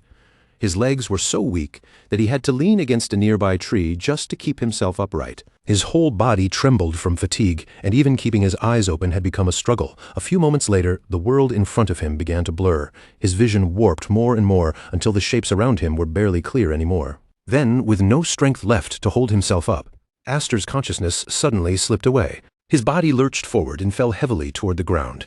In those final seconds before he completely blacked out, Aster weakly muttered to himself that this was bad, that it felt as if everything around him was spinning. The world continued to smear into a haze as the last of his strength finally gave out. With every bit of energy drained from his body, Aster collapsed onto the ground. A few moments later, someone approached from nearby, looking down at Aster's exhausted state. The person spoke coldly, saying that this was his limit after all. He had a fever, too, which, in that condition, was hardly surprising. In the end, no matter how stubborn Aster was, he was still only human. The person standing over him was Nolan, and his face carried an irritated expression as he looked down at Aster. Nolan continued, explaining that Count Maze would apparently be troubled if Aster died here. Because of that, Count Maze had ordered him to help Aster if something happened. After saying that, Nolan released an annoyed sigh and muttered that he had been given a truly irritating task. Barely conscious, Aster heard those words and felt confusion rising through the fog in his mind. Count Maze? Why would he do that? But before Aster could think any deeper, Nolan casually told him to wait there for a moment while he went to get a sword and break the iron shackles. But the instant Nolan turned to leave, Aster suddenly stretched out a trembling hand. With what little strength he had left, he grabbed Nolan's leg tightly and stopped him from taking another step. Nolan looked down at him with a mix of irritation and disbelief, his brows tightening into a frown. He asked what Aster was trying to do, warning him that if things continued like this, he was really going to die. Idiot, even with his body weakened to the point of collapse. Aster's determination still refused to disappear. Deep inside his mind, Aster desperately pushed himself to keep going. If he gave up here, then who would be left to save his sister? Even though he could barely move, he still refused to let go of that purpose. With the tiny amount of strength remaining in his body, Aster held Nolan back, refusing to let him interfere any further. Aster didn't want Nolan doing anything unnecessary that might ruin everything he had endured so far. Nolan stared down at him for a few seconds, then spoke again in a quieter voice, admitting that he didn't fully understand what Aster was trying to say, but he could at least tell that Aster was unhappy with his choice. Nolan's expression then became a little more serious as he continued. Even if Aster was desperately clinging to the promise he had made with those people, that did not necessarily mean they were doing the same. His words carried a cruel weight, striking directly against the determination Aster had been holding on to. Right after Nolan said that, he suddenly glanced around the area. At that moment, it became clear that several other students had already gathered nearby without anyone noticing. They all stared straight at Aster's miserable condition, and then one of them spoke up in a mocking tone. "Wow, you really don't look well, Aster." At that moment, Lillian finally appeared, looking directly at him with a mocking smile. With a casual tone, she said that if he wandered around at this hour with a face like that, people might mistake him for an undead. The moment Aster heard her voice, his irritation flared even more, cutting through his exhaustion like a spark of anger. While struggling just to stay upright, Aster angrily wondered why she, of all people, had to show up here. But before he could say anything himself, Nolan stepped forward and questioned her in a cold voice. Nolan's eyes narrowed as he faced Lillian and the crowd behind her. "And what exactly are you doing here, dragging along all these glory-hungry faces?" he asked coldly. "They're supposed to be in the middle of fourth-rank training right now. Don't tell me a second-rank student came all this way just to watch." At that moment, the students gathered around them looked even more unsettling. Their eyes glowed with a sinister red light, casting an eerie pressure over the whole area. Lillian, however, stayed completely calm, answering Nolan with that same arrogant look on her face. "These guys said they wanted to show off in front of me," Lillian said casually, as if none of this was serious. "So I decided to do them a favor and watch." She gave a light shrug, then added that it was just like Lena's little class observation visit, and even the instructor had said there was no problem with it. But the easy smile on Lillian's face slowly darkened. Her gaze drifted downward toward Aster, and her tone became much sharper as she continued, "But what I really came here to see is—" Her voice turned cruel as she finished her sentence. She wanted to see Aster cry, begging her for forgiveness. Those words struck directly at his pride, making the anger inside him burn even hotter, while Lillian lightly sprang upward and landed on a tree branch above them. She settled onto the branch as comfortably as if she had taken the best seat in a theater. Crossing her legs with a relaxed smile, she looked down at everyone below, like this entire fight was nothing more than entertainment prepared for her. "Go ahead and kill each other as much as you want," Lillian declared coldly from above. "There's no need to worry about me." The instant those words left her mouth, every student in the area surged forward, rushing straight toward Aster and Nolan all at once. As Aster watched enemies close in from every direction, he immediately understood what they were aiming for. They weren't simply trying to harass him. They wanted to crush him before the 10 days were over and end everything right here. Honestly, Aster had expected someone to interfere sooner or later. With everything at stake, he knew it would never be that simple. But even so, this was far more outrageous than he had imagined. His thoughts briefly shifted toward Nolan, and frustration tightened in his chest. Now Nolan had been pulled into this mess because of him as well. Before Aster could think any further, one of the attackers lunged straight at him. With strikes coming from every side, Aster had no choice but to block, dodge, and twist away desperately, barely keeping his exhausted body on its feet. On the other side, Nolan was forced to fight back with visible irritation. As he deflected the attackers around him, he shouted angrily that forbidding a knight from drawing his sword was an absolutely ridiculous restriction. Meanwhile, Aster could feel the difference in numbers pressing down on him harder and harder. His body was already pushed close to its limit, and he knew that if they didn't start fighting seriously, he would collapse from exhaustion before the enemies even finished him off. Trying desperately to turn the situation around, Aster attempted to release his energy once again. But his weakened state made the flow unstable, and controlling his power properly was becoming more difficult with every breath. Still, inside his mind, he forced himself to keep thinking. He needed a low-cost ace up his sleeve, something small but powerful enough to break this stalemate. If he failed here, everything he had endured would be meaningless. Above them, Lillian continued watching his struggle with clear amusement. Looking down from the branch, Lillian mocked them with a satisfied smile. "Without your swords, all of you are nothing," she said. "Now you can only fight dirty with your fists." Her eyes narrowed slightly as her attention settled on Aster. "And right now, for someone like you, that's the hardest part, isn't it?" She continued, her voice dripping with ridicule. Then Lillian let out a faint, cold smile and added that Aster was still stubborn, still proud, and still refusing to give in. But to her, that was exactly his own fault, because his inability to quit only made him look even more pathetic. As the battle dragged on, Aster's condition kept getting worse. His breathing grew heavier, and his body was already nearing its breaking point. Suddenly, Nolan spotted someone rushing toward Aster from behind at high speed. Realizing the danger almost too late, he shouted Aster's name in warning. But before Aster could properly respond, another attacker appeared behind him and launched a lightning-fast strike. The attack came so quickly that Aster had no chance to defend. In the next instant, the full force of the blow smashed into him and sent his body crashing violently into a nearby tree. A heavy impact rang out through the area as Aster slammed against the trunk. Blood burst from his mouth almost immediately, and his body sagged under the force of the hit. His condition had become terrible enough for everyone there to see at a glance. The sight of Aster being struck down so brutally made Nolan's expression change completely, shock cutting across his face. Meanwhile, from above, Lillian spoke again in a calm, chilling voice. "Stop. You're not allowed to kill him yet, understand?" A twisted smile spread across her face as she continued, clearly enjoying every second of it. After all, she still planned to take care of raising Aster herself. Then, with cruel amusement laced through her voice, Lillian told them to make him suffer a little longer, as long as they didn't let him die. Right then, one of the attackers grabbed Aster by the hair and yanked his head upward by force. Aster's weakened body barely reacted anymore, as if it had already been pushed past its limit. But then, in the very next moment, something changed. His eyes suddenly began shining with a brilliant golden light. A terrifying surge of energy erupted from Aster's body once again. The force of it shook the air around him, making the entire atmosphere tremble as if something dangerous had just awakened. That overwhelming pressure shocked everyone present in an instant. But Lillian, instead of backing away in fear, simply watched the scene unfold with a smile on her face. Moments later, countless sharp blades of energy began forming around Aster. They hovered in the air like deadly fragments of mana, while the power surrounding him swirled violently. Those blades immediately shot toward the surrounding opponents with frightening force, slicing across the battlefield as Aster slowly lifted his head from below. His golden eyes burned with rage, and the fury in his gaze was so intense that it felt completely different from the exhausted boy they had just been beating down. Because of those attacks, one of the students suffered severe damage across his entire arm. Aster was still down on the ground, yet an enormous amount of energy continued pouring from his body without stopping. The injured student stared at Aster in shock, unable to understand what had just happened. In disbelief, he muttered that all of this had occurred simply because he touched him. The moment he had made contact with Aster, it felt as though Aster's mana had surged through his entire arm.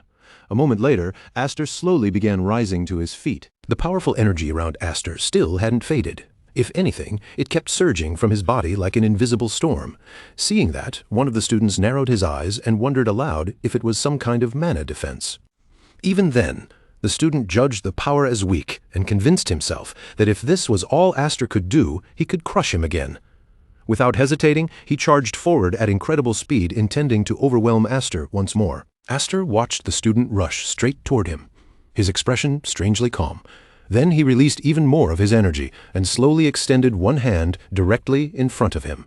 The moment the attacker reached him, Aster stopped him with that single outstretched hand.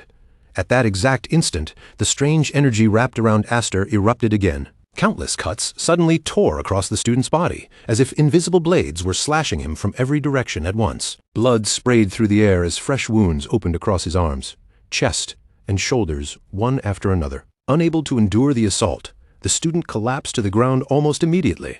Everyone there saw exactly what had happened, and after witnessing it firsthand, even Lillian felt a cold chill crawl down her spine. For the first time, real fear began creeping into Lillian's heart. She stared at Aster in disbelief, her confidence shaken, and thought to herself that this should have been impossible. Even though Aster had always been treated as useless, was he already capable of using attribute change? At that same moment, several more students rushed forward together, preparing to attack him from every side. Meanwhile, Aster stayed completely focused, standing within the energy flowing from his body as his mind quickly analyzed what he was experiencing. Deep down, Aster realized that this power was completely different from the techniques he had learned before. It was not the same as simply strengthening a weapon, and it was not the same as reinforcing his own body either. As the students continued charging at him, Aster's thoughts became clearer with every passing second. The phenomenon he had awakened was not a basic enhancement technique. It wasn't just reinforcing mana, weapons, or physical strength. The power running through him worked on an entirely different principle, something beyond the ordinary foundation of mana control. The energy wrapped around his body seemed to carry its own unique nature, reacting to anything that touched it.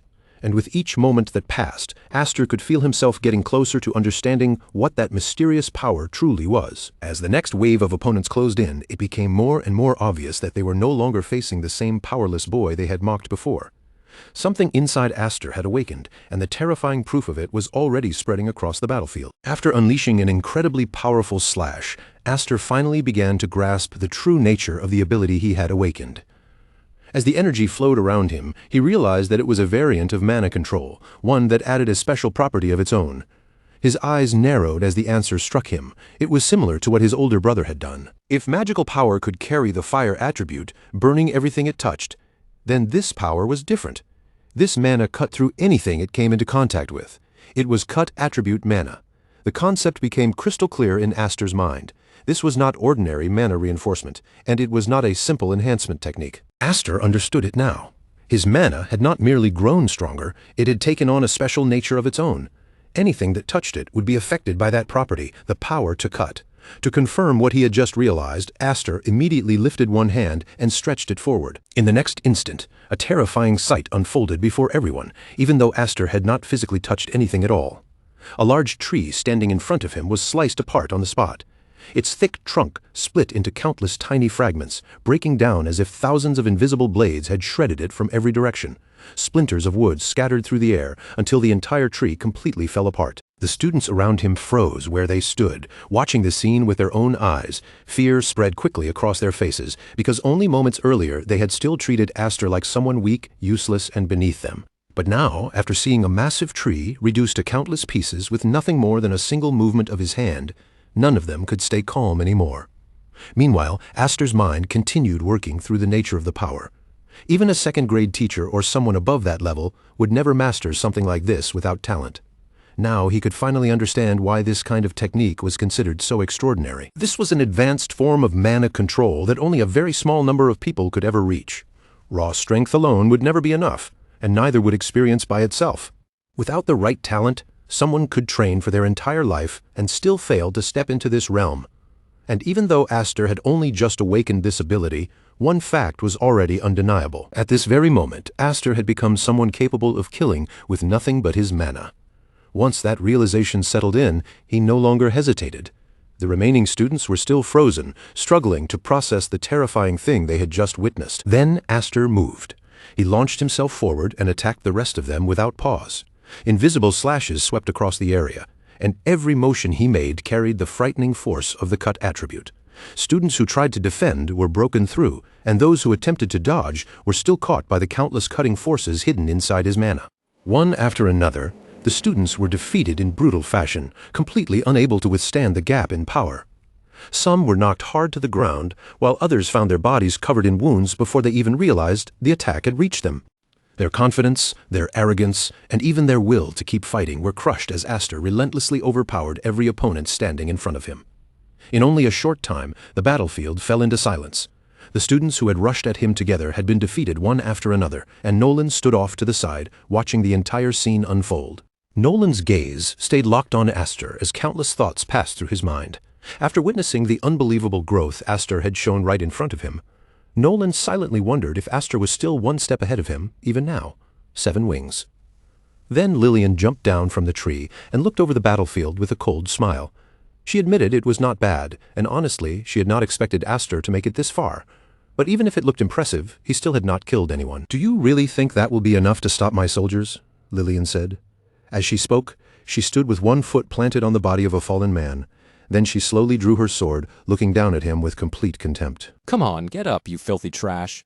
Without the slightest hesitation, Lillian swung her blade and attacked the man right in front of her. Nearby, Aster and Nolan remained where they were, silently watching as the situation continued to unfold before them. Then, at that very moment, something happened that none of them had expected. Thin cracks suddenly began spreading across the masks worn by the controlled students. One after another, those masks shattered into pieces and dropped to the ground. Broken fragments scattered across the dirt as the students' real faces were finally revealed. Lillian's eyes widened in shock. This was not something she had prepared for, and it was clearly far beyond what she had expected. The students looked around in confusion at first, but soon relief spread across their faces. They realized their masks had fallen off, and one of them breathed out in relief, saying they could finally breathe again. Watching all of this happen, Nolan slowly turned his gaze back toward Aster. Surprise crossed Nolan's face as he stared at him. In the middle of that fight, Aster had actually managed to reach that point. The result of everything Aster had endured was now becoming clear in front of everyone. But Lillian immediately tried to seize control of the situation again. "What is this?" she snapped, her voice growing sharper as she stared at the students who had just been freed. She reminded them that after they finished eating, they were always so obedient that they put their masks back on by themselves. "You know exactly what your position is," Lillian said, glaring at them with arrogance.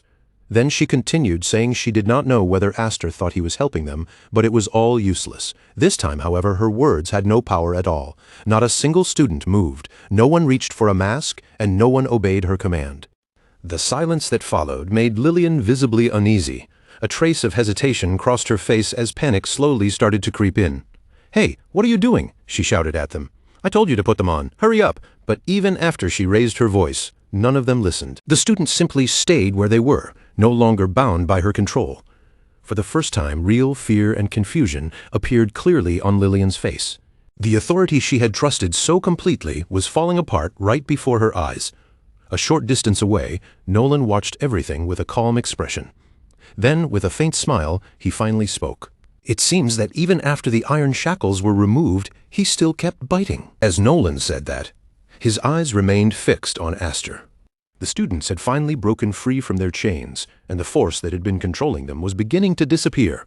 The absolute obedience Lillian believed in had turned out to be far more fragile than she imagined, and now, as that control slipped from her grasp piece by piece, the battlefield was shifting in a way she could no longer predict. Nolan watched her with calm eyes and said it seemed Aster's nature had not rotted away completely after all. Then he turned his attention more directly toward Lillian and asked what she planned to do now. Would she become the next opponent? Lillian slowly began to draw her sword, but before she could answer, Nolan spoke again while staring straight at her. "What's wrong?" Nolan asked, his voice steady and controlled. "Why aren't you saying anything?" Then his gaze sharpened.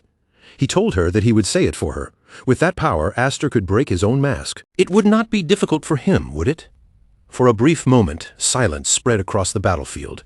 Then Nolan's expression grew more serious as he questioned whether Aster would still endure everything faithfully until the promised day. Would he keep holding back in order to remain someone who wanted to destroy Elmheim? As those words reached Lillian's ears, she began walking away without giving an immediate answer. Her footsteps echoed across the quiet battlefield before she suddenly stopped. A twisted smile slowly spread across her face. "You're quite polite," she said, turning her head slightly toward Aster. "But if you keep going like this, you're definitely going to lose at some point." Her smile darkened even further. She told him he would end up losing, and she was sure of it. Aster listened in silence, taking in every word. His thoughts were anything but calm. He told himself that he could not do it now.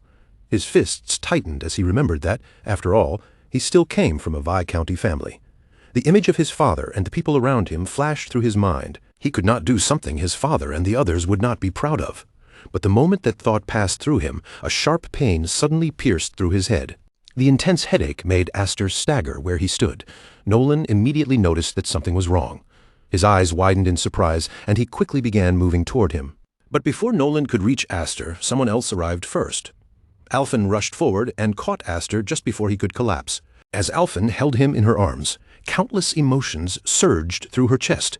"You're completely crazy," she said, her voice trembling slightly as she looked down at him. "You've always been so reckless."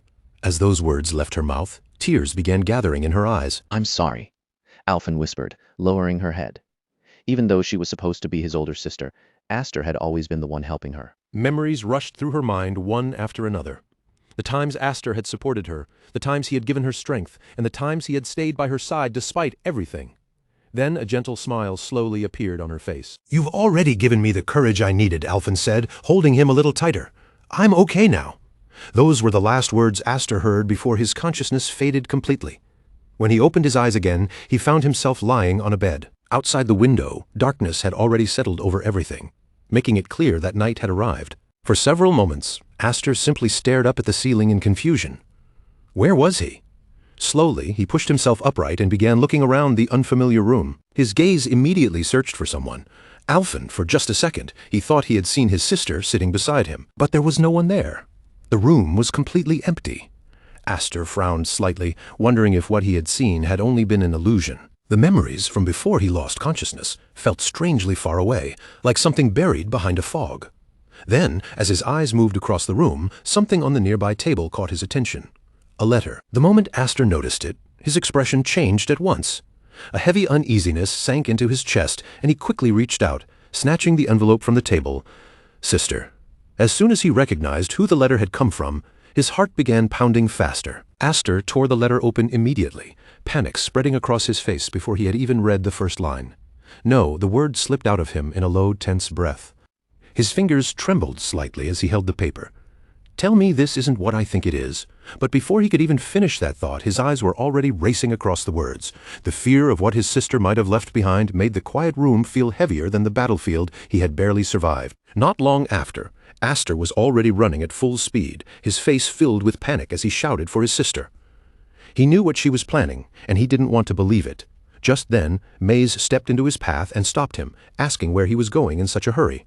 Maze warned him that he was not ready to go outside yet. But before Aster could even answer, his gaze dropped toward the floor, where another letter was lying directly beneath his feet. The instant Aster saw Alphen's handwriting, his heart seemed to sink. He quickly bent down, picked up the letter, and began reading the words she had left for him. "Aster, thank you, and I'm so sorry." She wrote that he had tried so hard to help a cowardly older sister like her, but now it was finally her turn to help him instead. Just like Aster had protected her back at the sword dance assembly, Alphen had decided that this time she would be the one to protect him. The moment Aster finished reading those words, he dashed forward without a second of hesitation.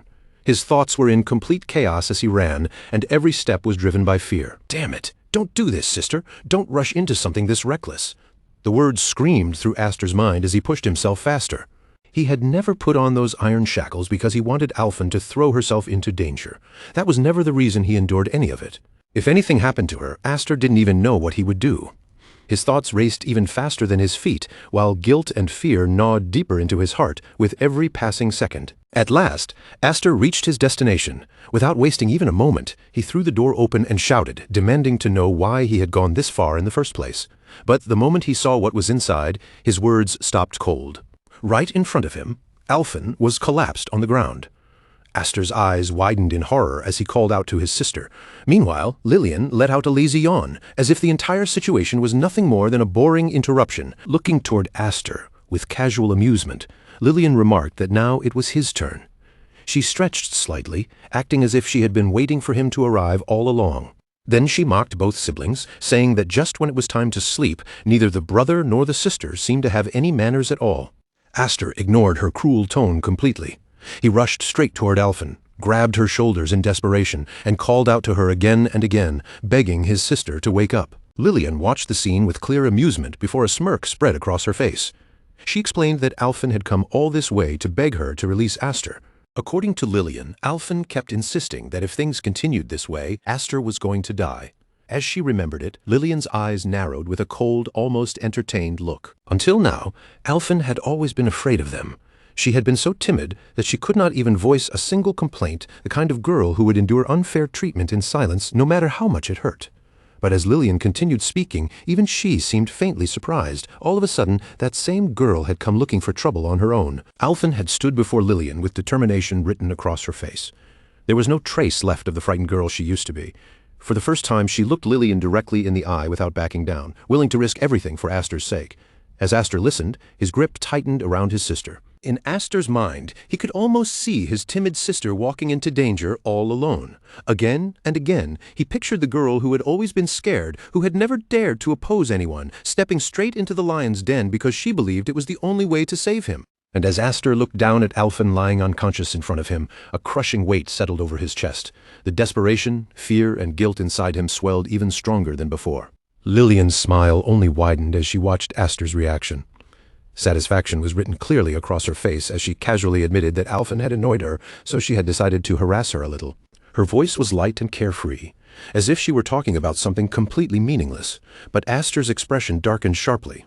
Anyone looking at him could tell how furious he was, and the anger burning inside him was getting harder and harder to suppress. Even then, he stayed focused on holding his unconscious sister in his arms. Lillian, however, had no intention of stopping there. She added that thanks to Alphen, she felt much better now. Since she had been angry at both of them, this little incident would let her sleep very well tonight. Every word was soaked in mockery. Aster lowered his gaze toward his sister's weakened body, and countless thoughts rushed through his mind at once. Regret filled his chest until it felt almost unbearable. He realized he had been too naive from the very beginning. Instead of making deals and enduring quietly, he should have rescued Alphen by force from the start. If he had done that, his sister never would have needed to do something so reckless for his sake. As that painful thought echoed inside him, memories from the past suddenly rose to the surface, pulling him back to a lesson from long ago. Back then, Viscount Highfried stood before the two children with a stern expression. "Listen carefully, both of you," he said, his voice carrying the firm authority of a noble knight. "A gentleman must learn to endure injustice." He explained that protecting what must be protected required real strength, status, and position. If they carefully considered what they truly needed to protect, then sometimes choosing not to fight would be the best path available. That, he said, was what it meant to be a knight. The young Aster listened closely as his father continued. Even if someone spat on him, or even if someone cut his body apart with a sword, he must never allow emotion to take control and force him into a blind counterattack. Those words carved themselves deeply into Aster's heart. Looking up at his father, young Aster could not stop himself from asking whether that meant it was acceptable to be attacked and simply do nothing. Viscount Hyfried immediately shook his head. That was not what he meant. His sharp eyes focused directly on Aster as he explained that the most important thing was never to misjudge the purpose or the timing. For a brief moment, silence hung in the air. Then Viscount Hyfried continued, asking him why he wielded a sword and why he chose to fight at all. His voice grew heavier, filled with the weight of experience and conviction. He told Aster that he must always have an answer to that question. The lesson remained engraved deep within Aster's heart, and now, as he held his unconscious sister, those words echoed louder than ever. The question his father had asked him long ago was once again demanding an answer. Why did he fight? Why did he wield his sword? As Aster stared at the sister who had risked everything for him, the answer began to grow clearer than it had ever been before. If the moment ever came when he truly had to fight, then he had to be able to draw his sword without hesitation. Those words rang through him more powerfully than ever. Back in the present, Aster slowly lowered his head while holding Alfin close, his voice cold and full of regret. It was too late. He should have done this much sooner. The atmosphere around them suddenly changed. Lillian felt a strange, unsettling sensation crawl over her body, and for the first time, her confidence began to shake. She stared ahead in confusion, wondering what was happening. Before anyone could react, a sword suddenly shot through the air. It flew across the room at incredible speed and stopped right beside Aster, almost as if it had answered his call. The instant the sword reached him, an overwhelming surge of power erupted from his body. A terrifying wave of energy exploded outward, shaking everything around him with crushing force. The pressure was so immense that even Lillian could not properly withstand it. That energy slammed into her from every direction, forcing her to struggle just to keep her balance. For the first time, genuine fear appeared clearly across Lillian's face. Meanwhile, Julius sat nearby, watching everything unfold in silence. Even he could feel the overwhelming force radiating from Aster, and his expression gradually darkened. Aster's eyes were filled with pure rage as he repeated the same words over and over. Remove them. The pressure grew heavier. Remove them. Each time Aster spoke, his voice sounded less and less human. Then, finally, his killing intent burst out completely. I will not leave a single drop of Elmheim's blood. The moment those words left his mouth, the energy around him surged even higher, and his aura twisted violently as his fury rose to an unimaginable level. I will kill them all. Nearby, Alfin slowly began to regain consciousness. Her eyes opened just a little, and the first thing she saw was Aster standing at the center of that terrifying storm of power. The moment she understood what was happening, fear filled her face. No, stop! Her weak voice trembled as she realized the same thing was happening again, just like that time. At that very moment, Julius's mother stared at Aster in complete disbelief, shaken by the magic power pouring out of him. Her eyes widened in disbelief as the realization hit her. It couldn't be. Somewhere else, Dean Mays witnessed the same terrifying scene unfold, and in that instant he understood exactly what had happened. Aster had lost control. Then the focus shifted back to Aster himself. His entire body was now overflowing with an unbelievable amount of terrifying energy, pouring out of him without restraint.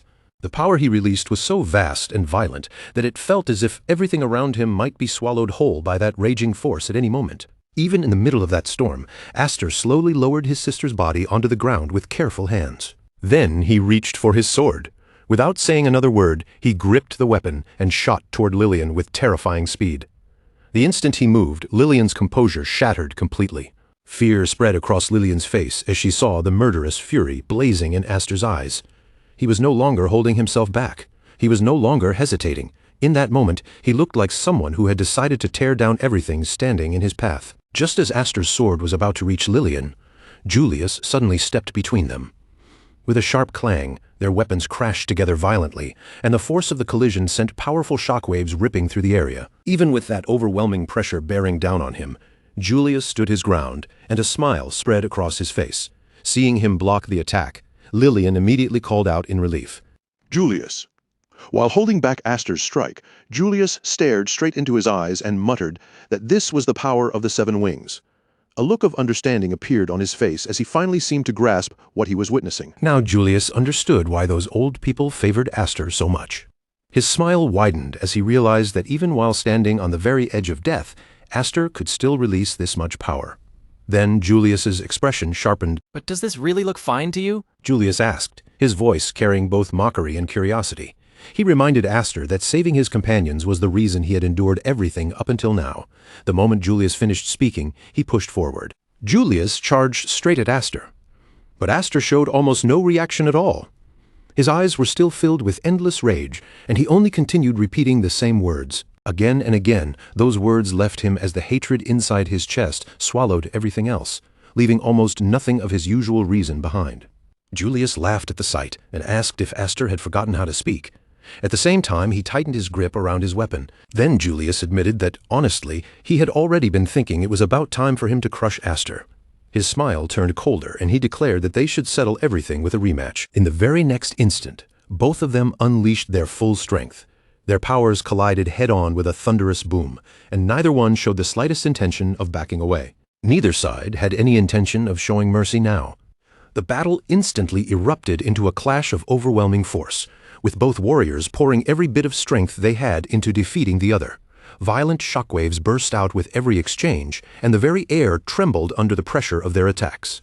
Massive waves of energy flooded the battlefield, sweeping through the area with brutal force. Unable to withstand the assault, a student collapsed to the ground almost immediately, and everyone present witnessed the scene clearly. After seeing what had happened, Lillian felt a cold chill run down her spine. The oppressive heat radiating from Julius intensifies with every passing second, distorting the air around him as if the very space itself is being scorched. His presence alone feels overwhelming, pressing down on the battlefield and forcing everything into a suffocating stillness. Ulfin's gaze locks onto her brother the moment she notices his stance faltering once again. Inside, her emotions fracture, silent tears forming in her heart as she watches him push himself past every limit, questioning why he always turns his blade inward, as if self-destruction is the only path he knows.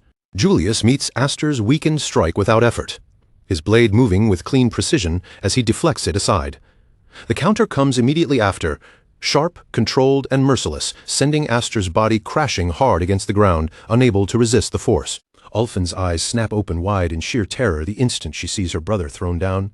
Her breath catches, her body freezing in place as panic floods her expression, unable to process the brutality unfolding before her. Aster lies motionless, face pressed against the ground, his body completely drained of strength. His sword slips from his grasp and skids uselessly across the surface, stopping far out of reach. Above him, Julius stands tall, casting a cold, dominant shadow over his defeated brother. Julius looks down at him with a faint sense of acknowledgement, admitting that Aster's persistence is something worth recognizing. But the patience in his eyes is gone, replaced with finality, as he lifts his sword, coldly ordering Aster to just die already. With a sharp exhale of irritation, Julius mutters under his breath that stubborn bastards like him are nothing but an annoyance, his tone dripping with disdain as he tightens his grip on the blade. Just as he commits to the finishing strike, an unsettling shift ripples through the atmosphere. Julius pauses mid-motion, the certainty in his attack breaking as an inexplicable sense of wrongness creeps into his awareness. His eyes widen abruptly, shock overtaking his expression as if something impossible has just forced itself into reality right in front of him. In an instant, Julius's entire body is marked by deep, violent cuts, wounds tearing open across his form as fresh blood seeps through, as though he has been struck by an unseen barrage from every direction at once. He stares down at his own hands in stunned disbelief, struggling to comprehend when or how these injuries appeared. His grip weakens, his arm refusing to obey him properly, as if all strength has been drained away in a single moment. On the ground, Aster begins to move again, his body twitching as faint signs of life return.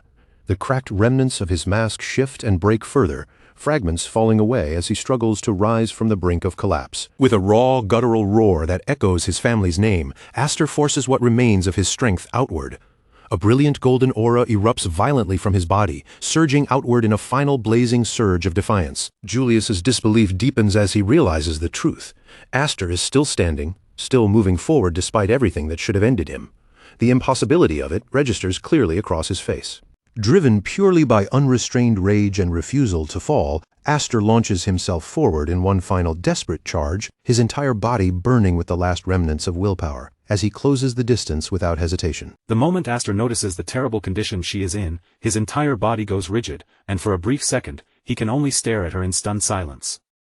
Blood continues to spill from his mouth as he forces himself to look toward her. With what little strength he has left, he weakly murmurs, "Sister died at the same time." Countless thoughts tear through Aster's mind all at once. What the hell is happening to me? This is bad. No matter how hard I try, I can't suppress this magical power. At this rate, the overwhelming energy raging inside his body will continue spiraling beyond his control, swallowing everything around him in its violent surge. But at that exact moment, a familiar voice suddenly shouts his name from behind. It is Maze. Raising his voice so Aster can hear him through the chaos, he draws back his arm and yells, "Catch this."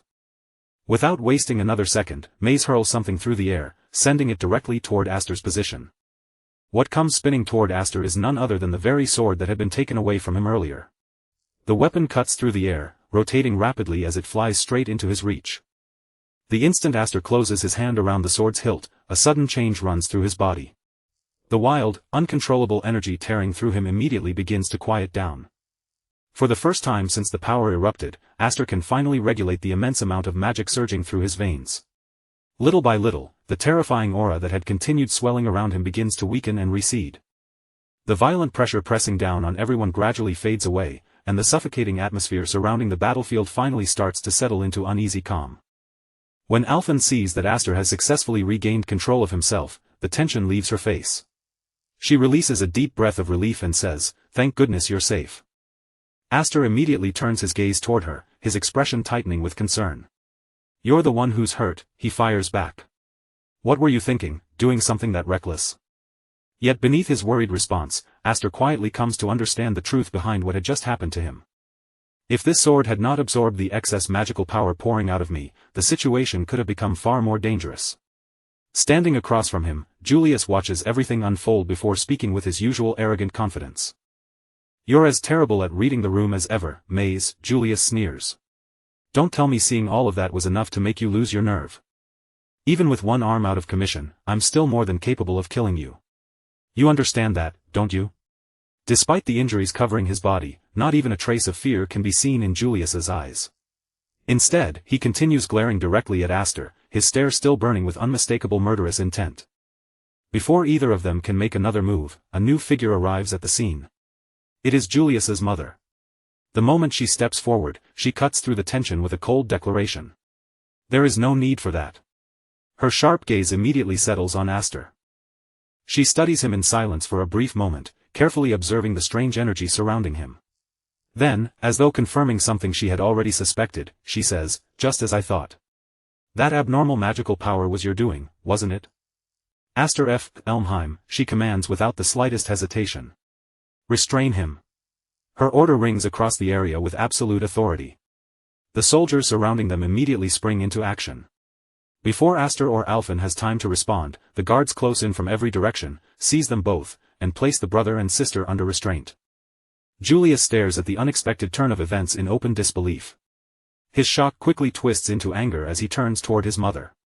"What is the meaning of this, mother?" She ignores his frustration and calmly begins to explain. "I received a report that, during training earlier today, he drew his sword against more than a dozen unarmed cadets and slashed at them. Such a despicable act violates the most basic principles of chivalry. Naturally, the Academy cannot simply close its eyes and overlook conduct of that nature." Her accusation spreads through the gathered crowd, leaving everyone nearby stunned by what they have just heard. Even while the guards hold her in place, Alphen struggles forward and raises her voice in immediate protest. "He slashed them? Aster never did anything like that." Aster remains silent, but his jaw tightens as he watches the situation rapidly turn against him. His teeth clench together while his thoughts begin racing through everything unfolding before his eyes. She moves quickly behind the scenes. It does not take Aster long to realize that none of this happened by coincidence. The accusations, the timing, and the soldiers' immediate response had all been prepared in advance. Someone had been arranging the pieces from the shadows long before this confrontation ever reached its current stage. Meanwhile, Julius's mother continues addressing everyone present in the same cold, authoritative voice. Gesturing toward the devastation around them, she declares, "And now, after witnessing this disastrous scene, it is obvious how completely he has abandoned reason. This is the rampage caused by the power of the Seven Wings. He carelessly wielded strength he could not control and needlessly exposed his fellow students to grave danger. Even if he comes from a branch family, we cannot forgive any further behavior that stains the dignity and reputation of House Elmheim.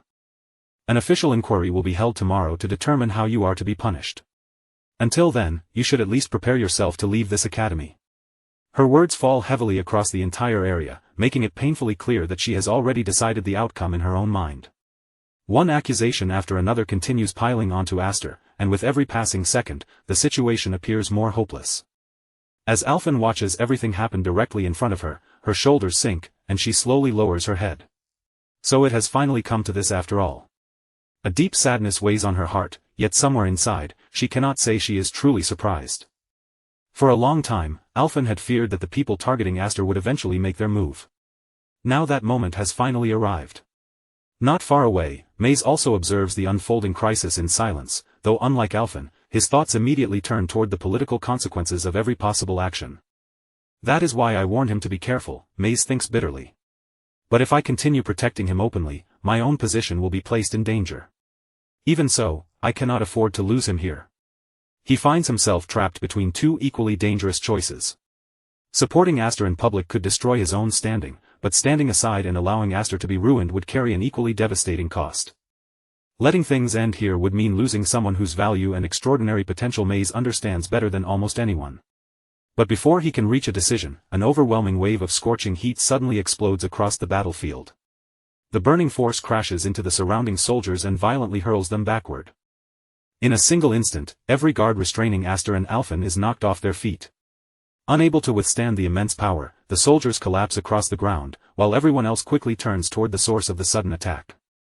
There, standing proudly amid the waves of heat, is Julius. His face is filled with defiance and absolute confidence. In front of everyone, he raises his voice and declares, provocations like that are a privilege reserved for the winner. Isn't that right? You can't just show up out of nowhere and steal all the best parts for yourself. His openly challenging words immediately draw his mother's full attention. She turns toward him, narrowing her eyes as her expression grows colder. What exactly are you intending to do? She demands. Julius does not show even the slightest trace of hesitation. If you simply have him expelled like this, everyone will think I ran crying to my parents because I was bitter about losing to him, Julius answers. Wouldn't that be the true disgrace to House Elmheim? A confident grin spreads across his face as he continues. That's why I'm going to kill him with my own hands. Until that happens, stay out of this. His fearless declaration leaves many of the people around him stunned. Julius is openly rejecting the method his mother chose and insisting that he alone will settle things with Aster. Hearing this direct defiance, his mother's expression immediately hardens. It appears I spoiled you far too much if you have grown bold enough to defy me, she says sharply. Julius remains completely unmoved by her rebuke. Instead of lowering his head, he looks straight into her eyes and asks, then what about my older brother? The moment Patrick's name is mentioned, the atmosphere around them noticeably shifts. His mother answers with faint sarcasm in her voice. Patrick was far more obedient than you. Rather than taking offense at the comparison, Julius lets out a confident laugh and openly mocks it. Besides, as a direct descendant, my standing is higher than that of some duchess. Since you understand that, back off. Back off, dear mother. The sheer audacity behind his words shocks nearly everyone standing nearby. Very few people would ever dare address her with such disrespect, yet Julius does so without showing the slightest fear. He remains firmly planted where he stands, his proud posture making it perfectly clear that he has no intention of yielding. For several tense seconds, his mother simply stares at him in silence. Eventually, she realizes that arguing any further will accomplish nothing. Without another word, she turns her back on him and begins walking away. As she leaves the area, she delivers one final warning. Do as you please. But next time, instead of merely talking big, I expect you to prove yourself through your actions. Julius keeps his gaze fixed on Aster for another moment. Then, in a cold and unwavering voice, he makes his intentions completely clear. I will acknowledge neither the existence of the Seven Wings nor you. Aster watches in surprise as Julius turns away and starts walking off. After everything that had just happened between them, this was the last reaction Aster had expected from Julius, leaving him momentarily unsure of what to say. Before Julius can get too far, Aster quickly calls after him from behind. Wait. What about the deal we made? Hearing the question, Julius pauses for a moment but does not bother turning around. Against a monster who shattered his own shackles, there's no damn deal anymore. Thanks to you, those iron restraints have become nothing more than decorations. They're worse than useless, so from now on, do whatever you want. Even if a few insignificant small fry escape from their cage, I don't feel like wasting my time chasing after them. By this point, all the people who had previously been captured have already been released from their restraints. Julius continues walking away without looking back, leaving one final warning over his shoulder. But you'd better not run away, understood? You and I are definitely going to settle this before everything is over. You'd better learn to control those 7 wings. Leaving Aster with that final warning, the man turns away and disappears from the area, finally bringing the long, chaotic confrontation of that night to an end. That unbelievable night, packed with one shocking incident after another, finally drew to a close. Once the turmoil settled and silence returned, several peaceful days slowly passed without any further trouble. Before long, time moved forward, carrying everyone beyond the confusion and danger of that unforgettable night. Aster was finally reunited with his entire team. Compared to the grim tension surrounding them before, the mood was now bright and energetic, and every face around him showed genuine happiness at seeing him safe again. The instant the group gathered around him, excited questions came flying from every direction. "Boss, are your injuries completely healed? We heard you went on another huge rampage." "Boss, that's practically all anyone in the group has been talking about." Their admiration was impossible to hide, but Aster immediately shook his head. "Please, stop calling me boss. I didn't accomplish anything this time. I almost watched the chance to save my comrades disappear right in front of me." His answer came out heavy and frustrated, making it clear that he saw the incident very differently from everyone else. Although the others looked at Aster as if he were the hero who had rescued them, he could think only about his failures and the moments when he had been completely powerless. Seeing his expression darken, Vigor Smeet stepped forward to challenge that harsh judgment. "What are you even talking about?" Vigor asked, gesturing toward the others around them. "Every one of the guys captured by Iron Reed made it back here safely, didn't they? And that happened because you stormed in there and fought for them," Vigor continued. But Aster merely lowered his eyes, unable to share their pride. "We were only spared because he happened to feel like saving us. And the one who spared us was House Elmheim, the enemy we were supposed to be fighting." Even now, Aster refused to call what happened a victory. In his mind, the crisis had ended only because forces beyond his control had chosen to intervene. His fingers tightened slowly into a fist as the frustration inside him surfaced again. "Even after gaining the 7 wings, this is still all I can do." Everyone could see just how mercilessly he was judging himself. Vigor suddenly gave him a firm smack on the shoulder and burst into an easy laugh. "Come on, don't be so hard on yourself. You entered enemy territory completely alone because your comrades were in danger. Every person here knows you risked your life and fought with everything you had. And let's not forget that you're only 14 years old." The others immediately voiced their agreement as Vigor went on. "Anyone who would lose respect for you over this doesn't exist among us. Not even one person. So stop worrying and put your mind at ease." There was no mockery in those words. Vigor meant every one of them, and for a brief moment, Aster could not find an answer. But before he could respond, Vigor leaned closer, a sly and mischievous grin spreading across his face. "More importantly, what happened between you and that beautiful older sister of yours? You finally got the chance to spend some time alone together as brother and sister, didn't you?" Before Aster could open his mouth and answer the shameless question, the moment abruptly moved elsewhere, leaving Vigor's teasing curiosity completely unanswered. Later, Aster lay alone inside his room, resting quietly with no one else nearby to interrupt his thoughts. The cheerful noise of his reunion with the others was nowhere to be heard. Surrounded by silence, Aster stared ahead and began replaying everything that had happened. "I still haven't spoken to her even once since then. Actually, it feels more like both of us have been deliberately avoiding each other. That awkward distance between us is probably the real problem." The more he considered it, the heavier the thought became. At this rate, nothing has changed at all. Whether those iron shackles exist or not, we're still separated in the same way. The growing distance between Aster and Alphen continued to weigh on him. The physical restraints that had once kept them apart were no longer important, yet the invisible emotional wall between them now seemed wider and far more difficult to cross. Neither of them had managed to take the first step toward repairing their strained relationship. While Aster remained trapped in those thoughts, 2 sudden knocks rang against the door. Knock, knock. Startled back into the present, he quickly sat upright and turned toward the entrance. "Who is it?" Aster called out. After a brief pause, a voice he knew immediately answered from the other side. It was Alphen. Alphen stood quietly beyond the closed door, hesitating for a moment before finally gathering the courage to speak. "Can we talk?" Just the two of us, alone, as brother and sister. The instant Aster heard those words, his heart gave a sudden, nervous jolt. Some time later, Aster and Alphen had both made it outside safely. As soon as they stepped into the open air, Alphen filled her lungs with a long, refreshing breath, and a soft smile slowly appeared on her face. Being able to breathe freely really is the greatest feeling, she said, savoring the clean air around her. It finally makes me feel as though I'm truly alive again. And I owe that to you too, Aster. Thank you for coming to save me. Her gratitude was completely sincere. After everything she had endured, the relief of finally standing there as a free person could be heard clearly in her trembling voice. Aster, however, responded with the same blunt honesty he always showed her. It's not like I went all the way there specifically to rescue you, sister. Alphen gave a quiet laugh at his immediate correction and gently scolded him. I know that. But you didn't need to point it out so quickly. You've never been very honest about your feelings, have you? Her playful smile lingered for only a moment before slowly giving way to something more vulnerable. But to tell you the truth, part of me wanted you to leave me there alone, Alphen admitted.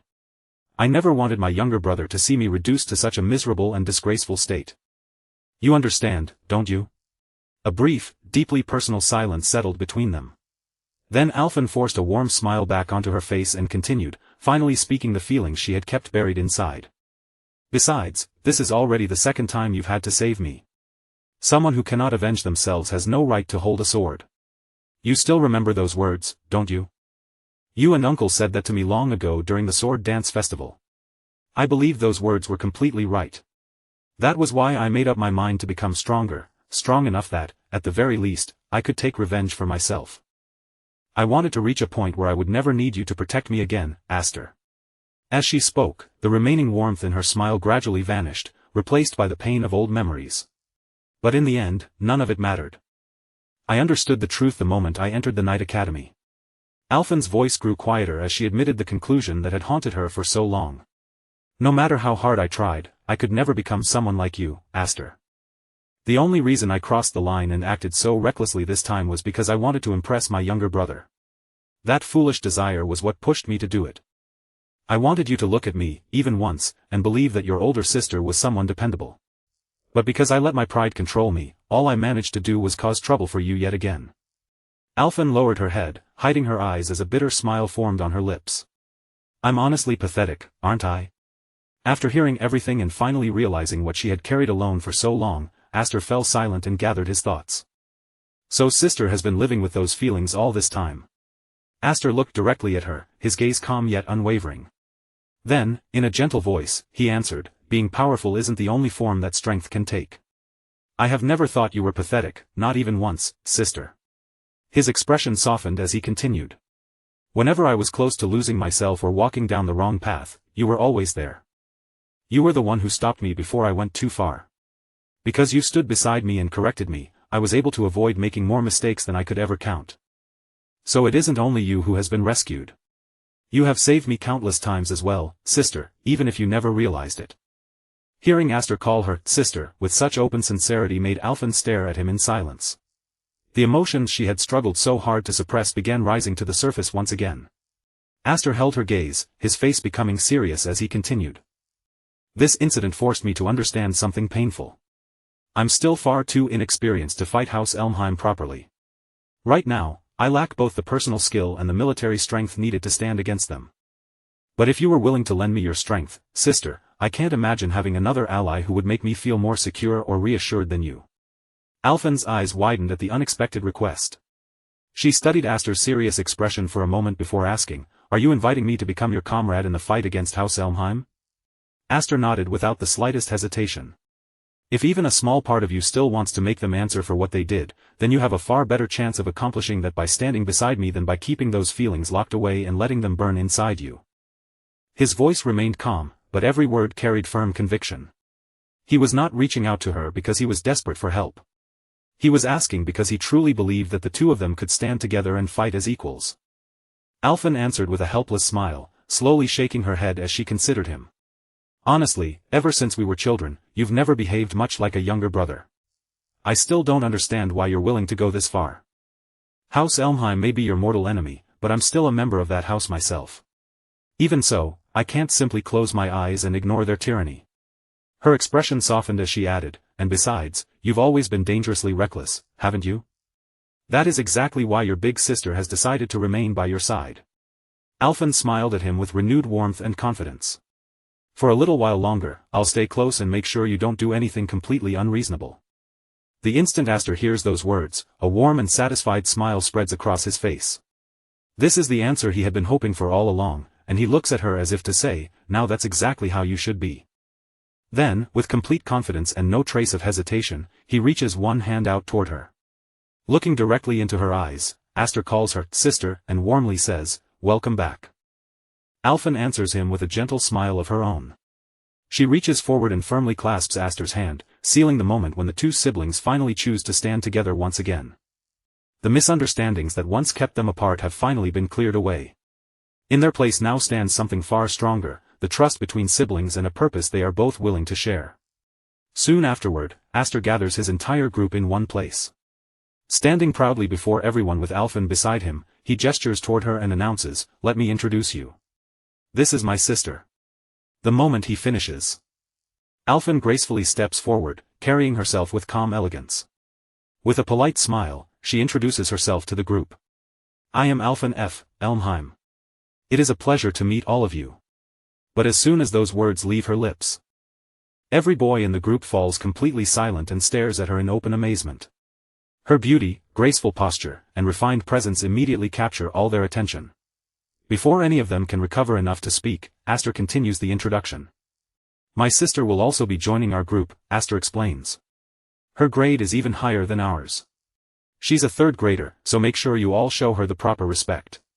However, Vigor Smeets barely listens to the warning at all. Instead, with his eyes practically sparkling, Vigor immediately marches straight toward Alphen. He gently takes hold of her hand, lowers himself onto one knee like an overly polished gentleman, and gazes up at her with unrestrained excitement before speaking. I had a vague suspicion even when you were wearing that mask, but what a truly lovely older sister you are. My name is Vigor Smeets, and I have the great honor of being your younger brother's best friend. Please remember me as one of your acquaintances from this day forward. But behind him, Aster's expression turns ice cold. A crushing wave of killing intent suddenly pours from his body, freezing the cheerful atmosphere around the entire group. He grabs Vigor's hand and twists it away with force, glaring down at him as he growls, I told you to show her respect, sixth grader Smeets. Who gave you permission to touch my sister so casually? The pressure radiating from Aster is so terrifying that Vigor instantly lets out a piercing scream. As pain shoots through his twisted hand, he desperately shouts that Aster is giving off the exact same frightening intensity he had when they faced Julius. The remaining members watch the punishment unfold with stiff faces and uneasy eyes. One after another, they swallow nervously, all arriving at the same silent conclusion, getting too close to Aster's sister would be an extremely dangerous mistake. None of them have any desire to experience Aster's terrifying wrath for themselves. Once the playful commotion finally dies down, Alphen calmly returns the conversation to more serious matters. For now, she says, you can consider me one of your supporters. But before anyone else can respond, Jirian speaks from the side, offering his own explanation. After all, you were the one who removed the Iron Ward's searing shackles from me. Because of that, I decided I could cooperate with my cousin for a little while. His explanation is brief and delivered without much emotion, yet the meaning behind it is perfectly clear. Jirian is not supporting Aster without reason, he has his own debt to repay and his own motives for standing with him. Nolan, however, steps forward wearing a doubtful expression. He studies Jirian for a moment before bluntly saying, isn't it more likely that Mother ordered you to monitor the rebels? Even after hearing the accusation, Aster remains completely composed as he answers. As long as we remain inside this academy, we should assume that everything we do is already being reported to them, Aster says calmly. But the fact that they went through the trouble of planting a monitor also tells us something important. They have no intention of acting against us immediately. It seems Aunt Helen is having a difficult time deciding how to handle her rebellious second son. Instead of feeling threatened by the possibility of being watched, Aster treats it as another useful piece of information. Their enemies are still observing from a distance rather than moving against them directly, which means they are either hesitant, unprepared, or waiting for a better opportunity. After listening to his reasoning, Nolan's frown only deepens. Even so, what are we supposed to do, he asks. We can't make a move against them either.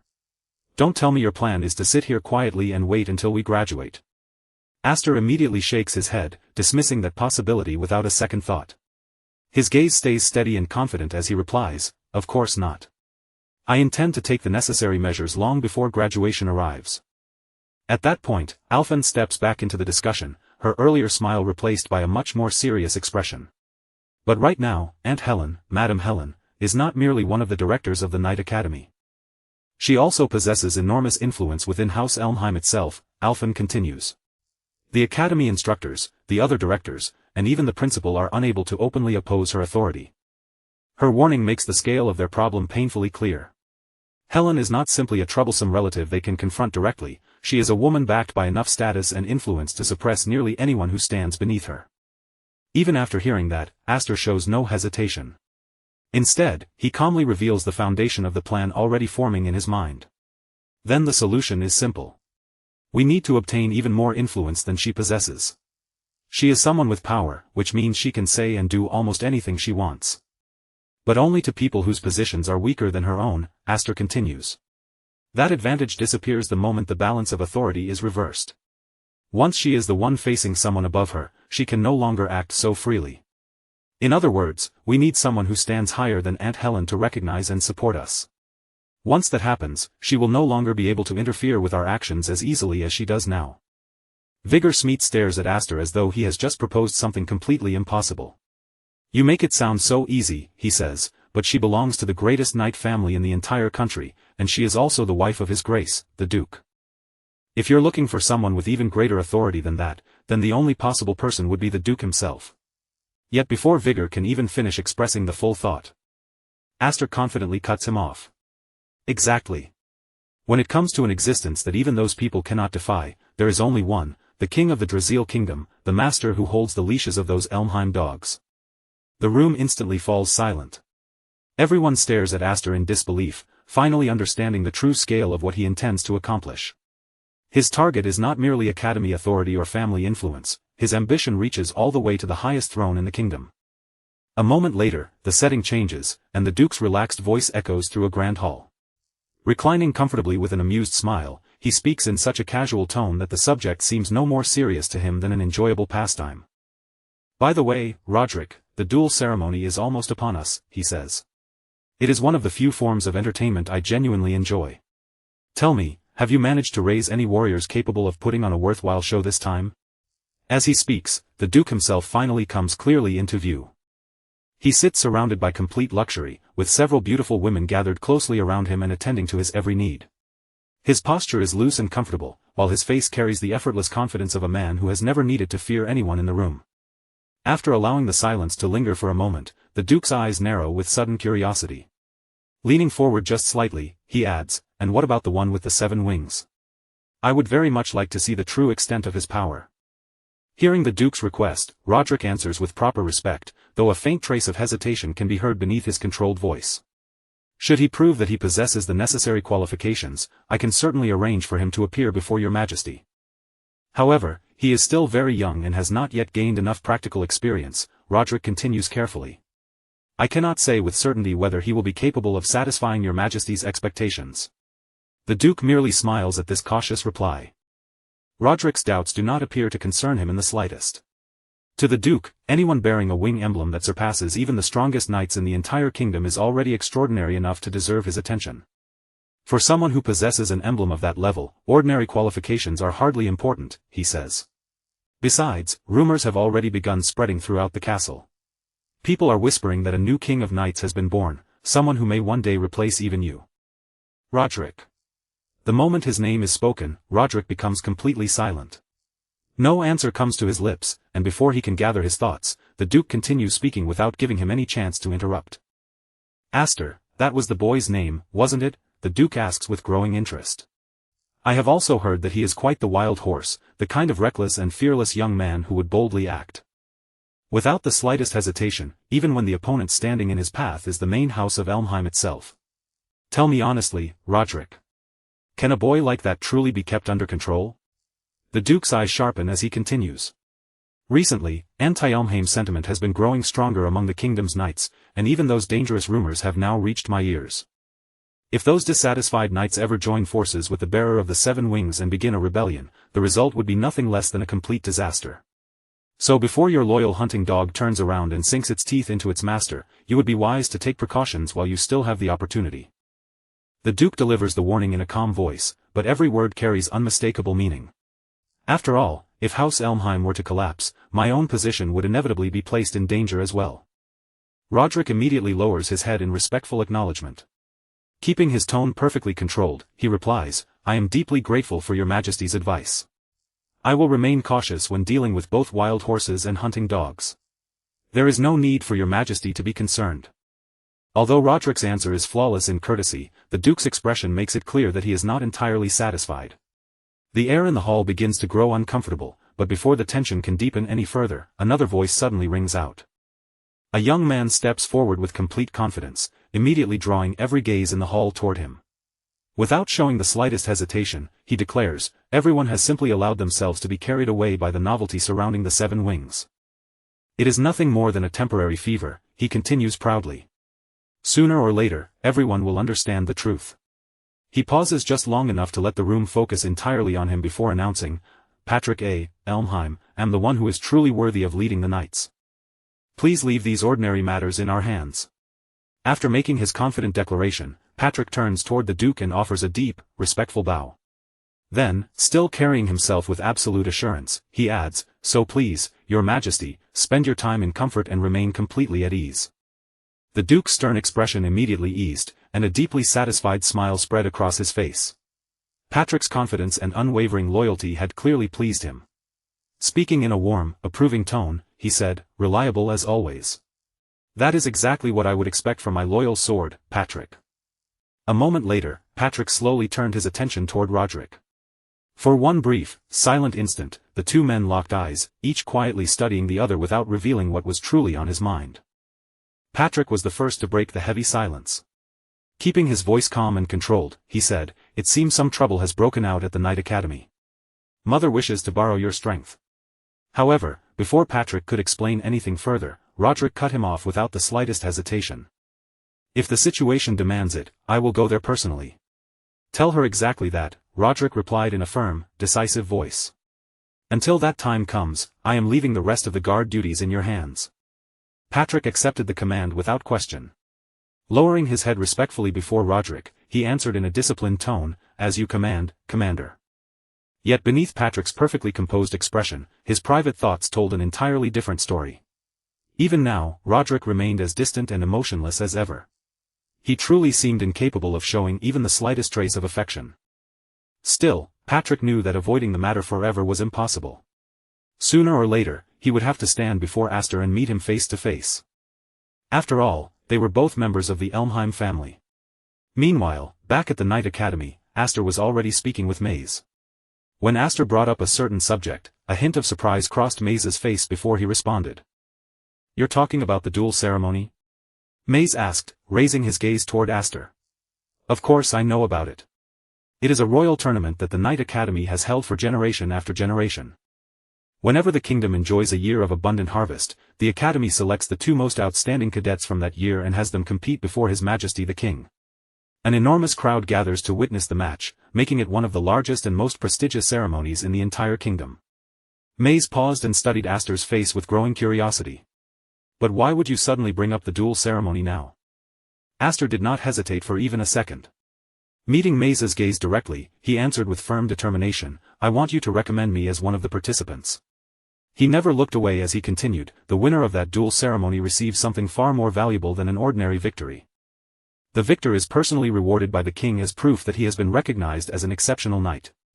He receives the Platinum Order, the honorary knight medal. In other words, that medal becomes undeniable evidence that the king himself has acknowledged the winner's abilities. And that recognition is exactly what I need," Aster declared. However, the instant Maze understood what he was asking for, he rejected the request without taking even a moment to consider it. "No. I refuse," Maze said bluntly. Aster's brows tightened slightly at the immediate rejection, and he stared back at Maze before asking, "Why?" Maze released a quiet sigh, then began laying out his reasons.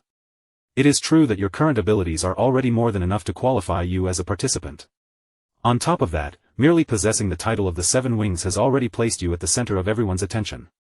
But your strength is not what concerns me. The softness in Maze's expression disappeared, replaced by unmistakable seriousness. Leaning into the warning, he continued, "What happens if you lose control again while standing directly in front of the king? If you suddenly go on another rampage in the middle of the ceremony, who will take responsibility for everything that follows?" Maze let the question hang between them for a moment before adding, "And in all likelihood, the opponent standing across from you would be Julius. If the two of you were forced to face each other once again, can you honestly look me in the eye and say, with complete confidence, that the same disaster would never happen a second time?" Aster offered no immediate answer. Seeing him remain silent, Maze allowed his tone to soften.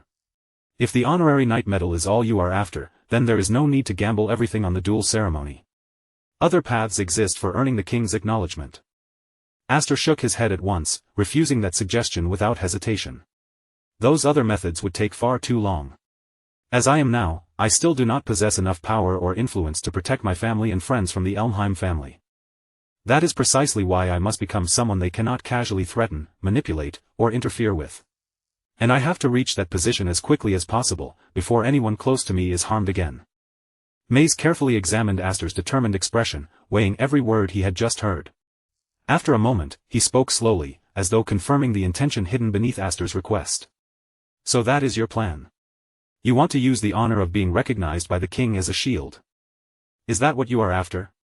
Maze asked. Aster made no attempt to deny it. Instead, he answered with complete certainty, "Exactly. Besides, the duel ceremony may be the only opportunity one will ever have to fight Julius in a true one-on-one match. If I allow this chance to pass, Julius will graduate from the academy, and the opportunity will vanish forever. But during the duel ceremony, an enormous crowd will be watching.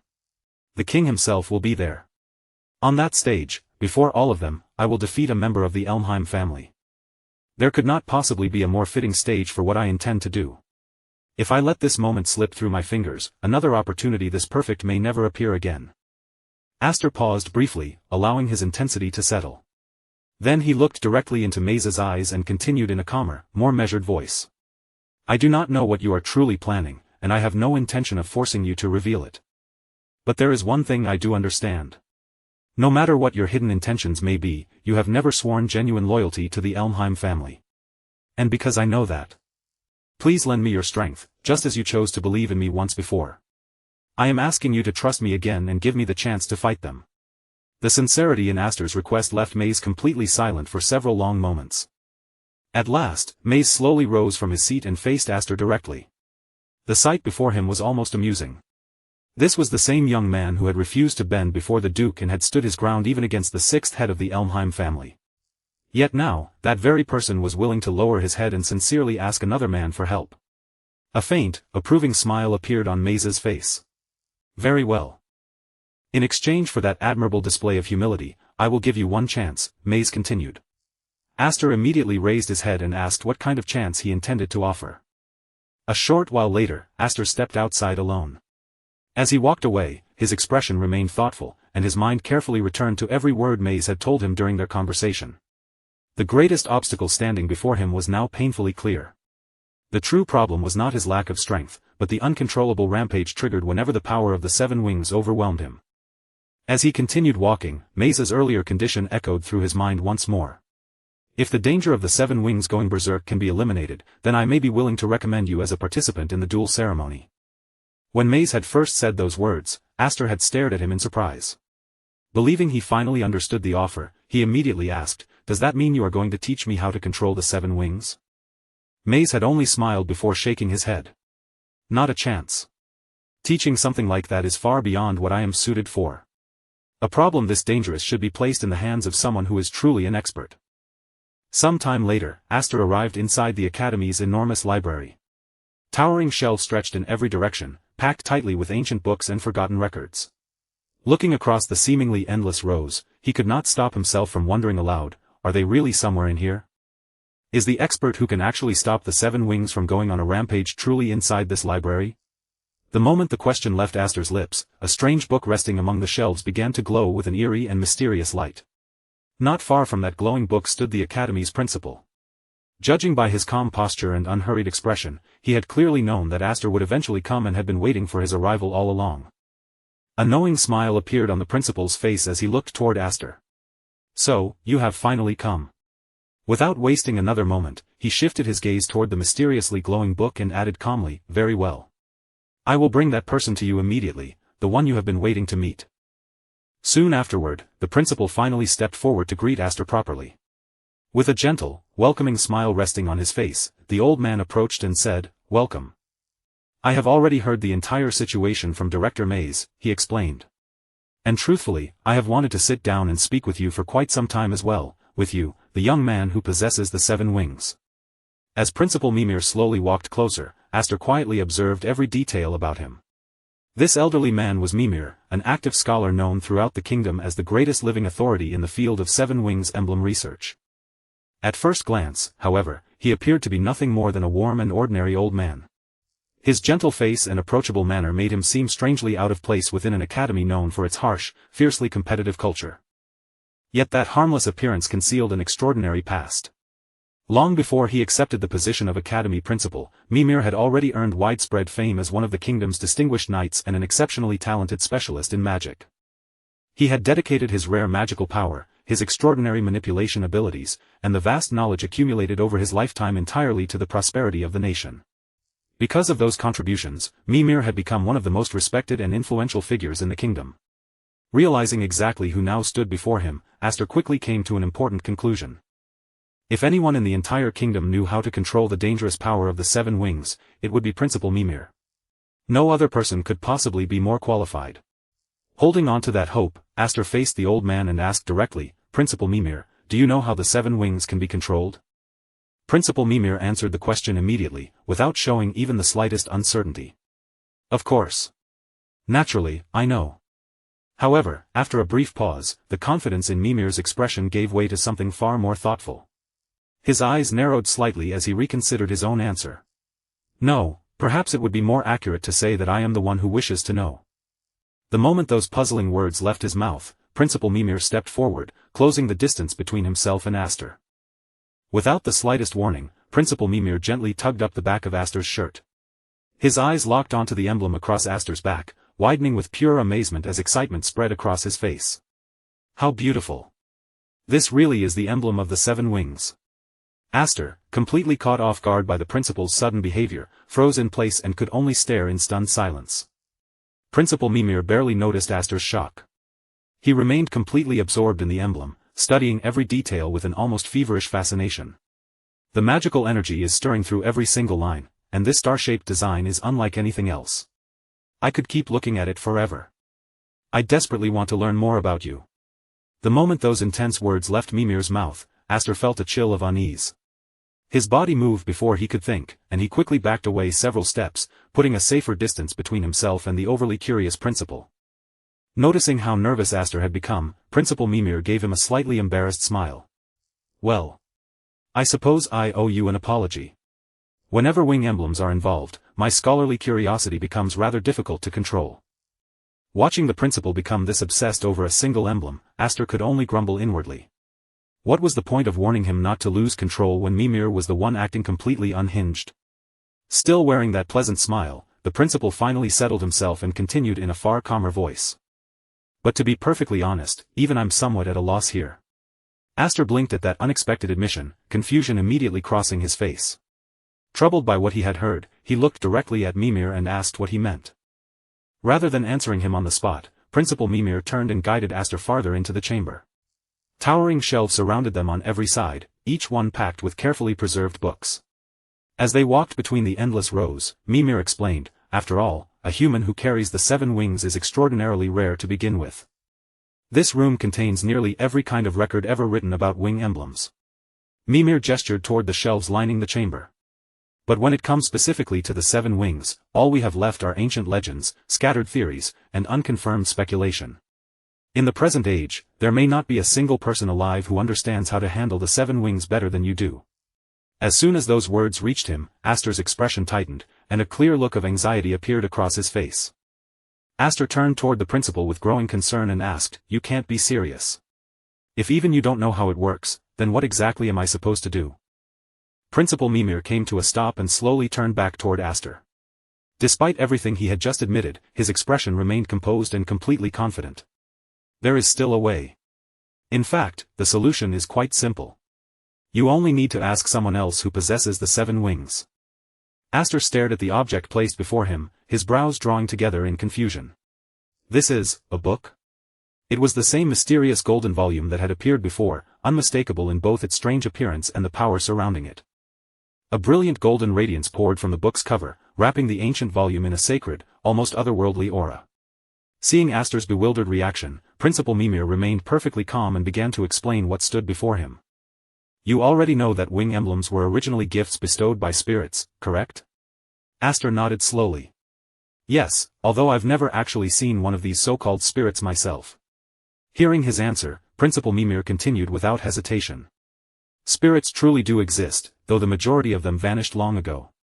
A short while later, the two arrived before an enormous dragon statue positioned deeper inside the chamber, its massive form rising high above them. The dragon statue towered over the room, radiating such an overwhelming presence that Aster had to tilt his head back just to see its face. Principal Mimir looked up at the colossal figure with an appreciative smile. Magnificent, isn't it? It appears that spirits also rank themselves according to the number of wings they possessed from birth, Mimir explained. And among all of them, those extraordinary beings born with 7 wings were known as great spirits. Those great spirits were said to wield unique powers that no ordinary spirit could ever imitate. Mimir's voice remained calm, though the abilities he described were anything but ordinary. Some of them could command the weather itself. Others supposedly held the power to restore the dead to life. And there were even great spirits capable of crossing through time, moving beyond the boundaries that separate the past from the future, or so the old records claim. In other words, spirits with abilities so incredible that they seemed to defy the very laws of the world had once truly existed, each carrying powers far beyond anything ordinary humans could imagine. The instant Aster heard the words crossing through time, his eyes opened wide in disbelief. Every other part of Mimir's explanation faded into the background as one phrase repeated sharply inside his mind. Crossing time. That ability sounded exactly like the impossible phenomenon he had experienced himself. It was no different from regression, the power that had thrown him backward into the past. The possibility seized Aster's attention immediately. He couldn't stop himself from wondering whether the great spirits were somehow connected to the mysterious force that had reversed time and granted him another chance at life. Unaware of the thoughts racing through Aster's mind, Principal Mimir turned his gaze toward the glowing golden book and continued. One of those great spirits is sealed inside this volume. Should you manage to meet him and speak with him directly? Mimir continued in the same measured tone. You may not only discover how to properly control the 7 wings, but you could also obtain an even greater power than the one you possess now. Unfortunately, there is one serious complication. The great spirit sealed within that book despises humanity to an extreme degree. Even if you succeed in meeting him, there is absolutely no guarantee that he will listen to you or treat you reasonably. Aster's curiosity immediately pushed aside his hesitation. Looking from Mimir to the glowing book, he asked, why does he hate humans so much? Principal Mimir answered without pausing. Long ago, humans betrayed him. In the end, that betrayal led to him being imprisoned inside a cramped little book for all these years. Aster's face twisted into an awkward expression. I see. In that case, I suppose it's only natural that he would hold a grudge. As he processed everything he had just learned, he quietly considered the absurd situation before him. He was about to enter a book and seek guidance from a spirit sealed inside it. The entire matter had turned into a story far stranger than anything Aster had expected. Still, he was in no position to complain about the method. If this was his best chance to understand the 7 wings, he couldn't afford to be selective. Once his decision was made, Aster stepped forward without further hesitation and pressed his hand against the ancient golden book. The instant his palm touched the cover, radiant golden letters flared to life across its surface. A dazzling light then erupted from within the volume, flooding the entire chamber with a powerful, blinding glow. Principal Mimir watched the phenomenon unfold with undisguised excitement. His eyes shone as he exclaimed, oh, exactly as I expected. The 7 wings are resonating with one another. Even as the golden light intensified, his gaze remained fixed on the enormous dragon statue standing before them. Aster showed no fear as he faced the unknown presence, speaking as though the great spirit could already hear every word. So, you're the one calling me? Fine, then. Bring it on. Come out and show yourself, great spirit. But the moment Aster opened his eyes again, the quiet chamber had vanished. He now found himself standing alone in the middle of a raging battlefield. No matter which direction Aster looked, the surrounding town had already been swallowed by flames. Fire raced across rooftops and poured from shattered buildings, turning the entire settlement into a burning ruin. Buildings crackled as they burned, thick smoke choked the sky, and chaos erupted from every direction around him. Completely disoriented, Aster spun his head from side to side and muttered, "Why am I suddenly standing in the middle of a town?" Then his gaze swept over the destruction surrounding him, and an even more urgent question escaped his lips. No, more importantly, what happened here? What kind of disaster is this? Nothing he saw made the slightest bit of sense. Yet before Aster could gather his thoughts or understand where he had been sent, danger came rushing toward him without warning. In the very next instant, an armed soldier charged straight through the smoke. Without saying a word, the man closed the distance and launched a sudden attack directly at Aster. Aster reacted on pure instinct, raising his sword just in time to intercept the incoming strike. Metal crashed against metal, and the sharp sound rang across the burning battlefield. But as he held back the blow, he quickly realized that something about this situation was terribly wrong. "This isn't Graham, and this uniform is exactly like the one I wore back when I was an ordinary soldier." Aster glanced down at himself, his confusion deepening with every detail he noticed. What the hell is going on here? Whatever the explanation was, Aster knew he couldn't stand around searching for answers. First, I need to cut my way out of this mess. But the moment his eyes dropped to the weapon clenched in his hand, his expression abruptly changed. The sword's blade was in miserable condition. Countless tiny scratches covered the metal, chips had broken away along its edge, and years of wear had left it looking completely unreliable. One glance was enough to tell Aster that this weapon could fail at any moment in a real fight. At the same time, Aster attempted to summon his magical power. He focused inward and tried to draw it out as he normally would, but nothing stirred, and not even the faintest response came from within him. "You've got to be kidding me," Aster's eyes tightened as he tried once more, only to receive the same empty result. "My magical power won't come out at all." Across from him, one of the enemy soldiers watched Aster standing motionless amid the chaos. Confusion spread across the man's face before he shouted to the others, "What's wrong with this guy? Why is he just standing there spacing out?" Within moments, several additional soldiers moved in and surrounded Aster from every direction. Weapons rose around him as the men shouted with open hostility, "Have you lost your nerve, you dog of Elmheim? He's a traitor. Cut him down." Just as the soldiers prepared to attack him all at once, a figure with brilliant red hair suddenly dropped from above. Landing between Aster and his attackers, the newcomer swept a contemptuous gaze across the soldiers and shouted, "You're the dogs, you complete idiots." In the very next heartbeat, the red-haired stranger unleashed a single devastating strike. Every soldier surrounding Aster was cut down with effortless precision. The attack happened so quickly that none of them had enough time to defend themselves, let alone understand what had struck them. The newcomer stood calmly among the fallen bodies as though the entire clash had been nothing worth mentioning.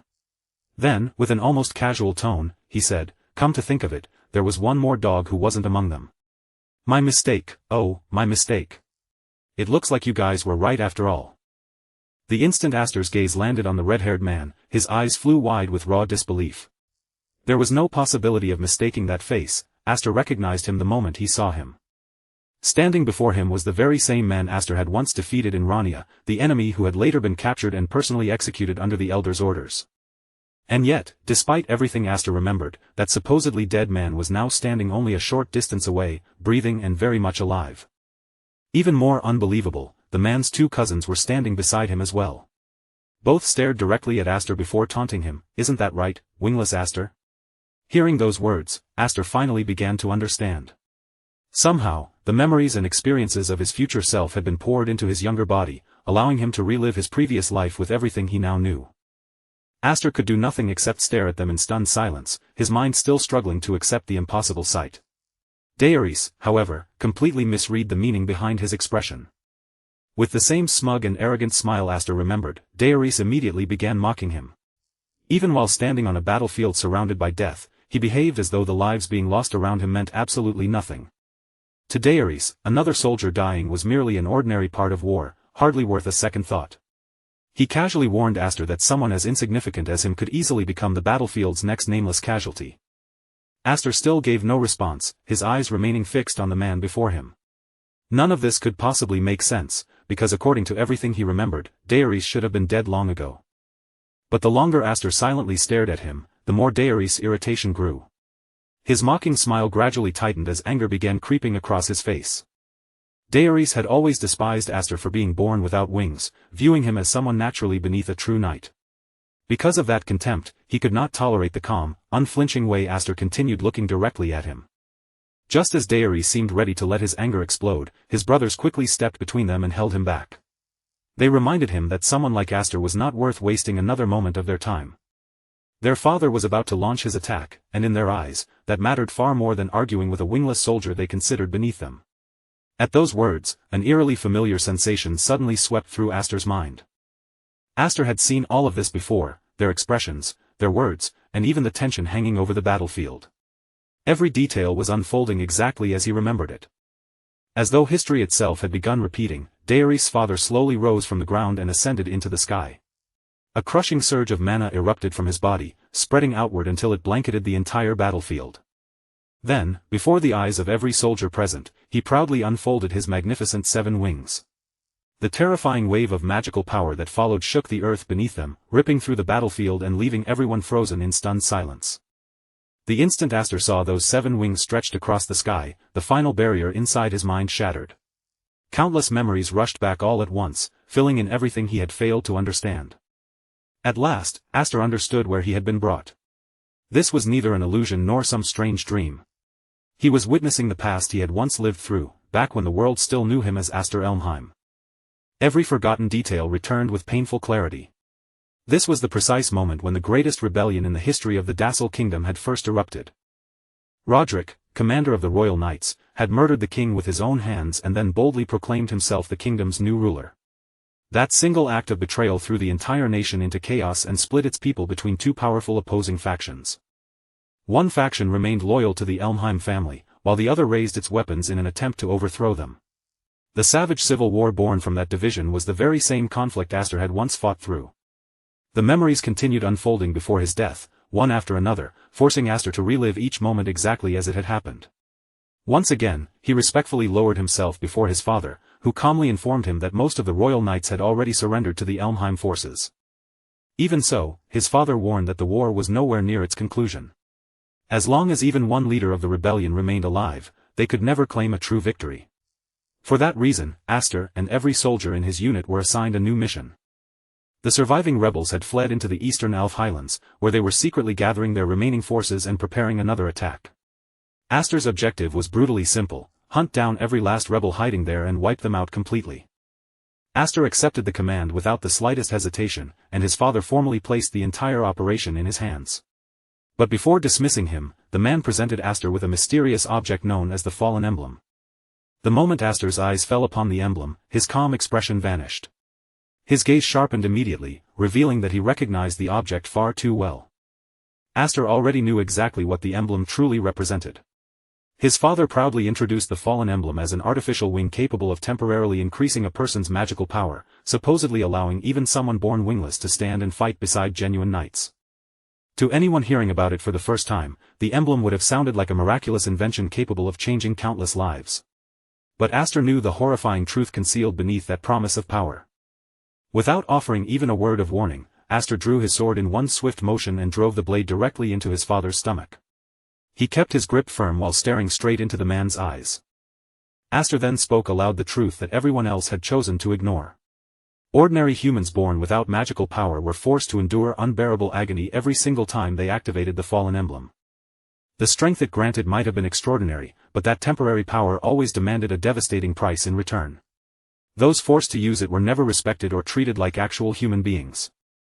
To the people commanding the war, they were nothing more than disposable tools, bodies that could be thrown onto the battlefield and sacrificed to fulfill someone else's ambition. With anger and grief pouring through every word, Aster condemned the endless war that had already stolen countless innocent lives. None of those people, he declared, had ever deserved to suffer such a cruel and meaningless fate. Yet no matter how fiercely Aster spoke or what actions he took, nothing around him truly changed. His blade and his words had no power here, because this world was only a memory, and a memory could never be rewritten. Neither the past nor the future could be altered by anything he did inside this place. In the next instant, the entire world shifted again. The battlefield vanished without leaving a trace, and an endless snow-covered wilderness appeared in its place, stretching toward every horizon. Aster slowly turned and looked across the unfamiliar white landscape, completely unable to understand where the memory had carried him this time.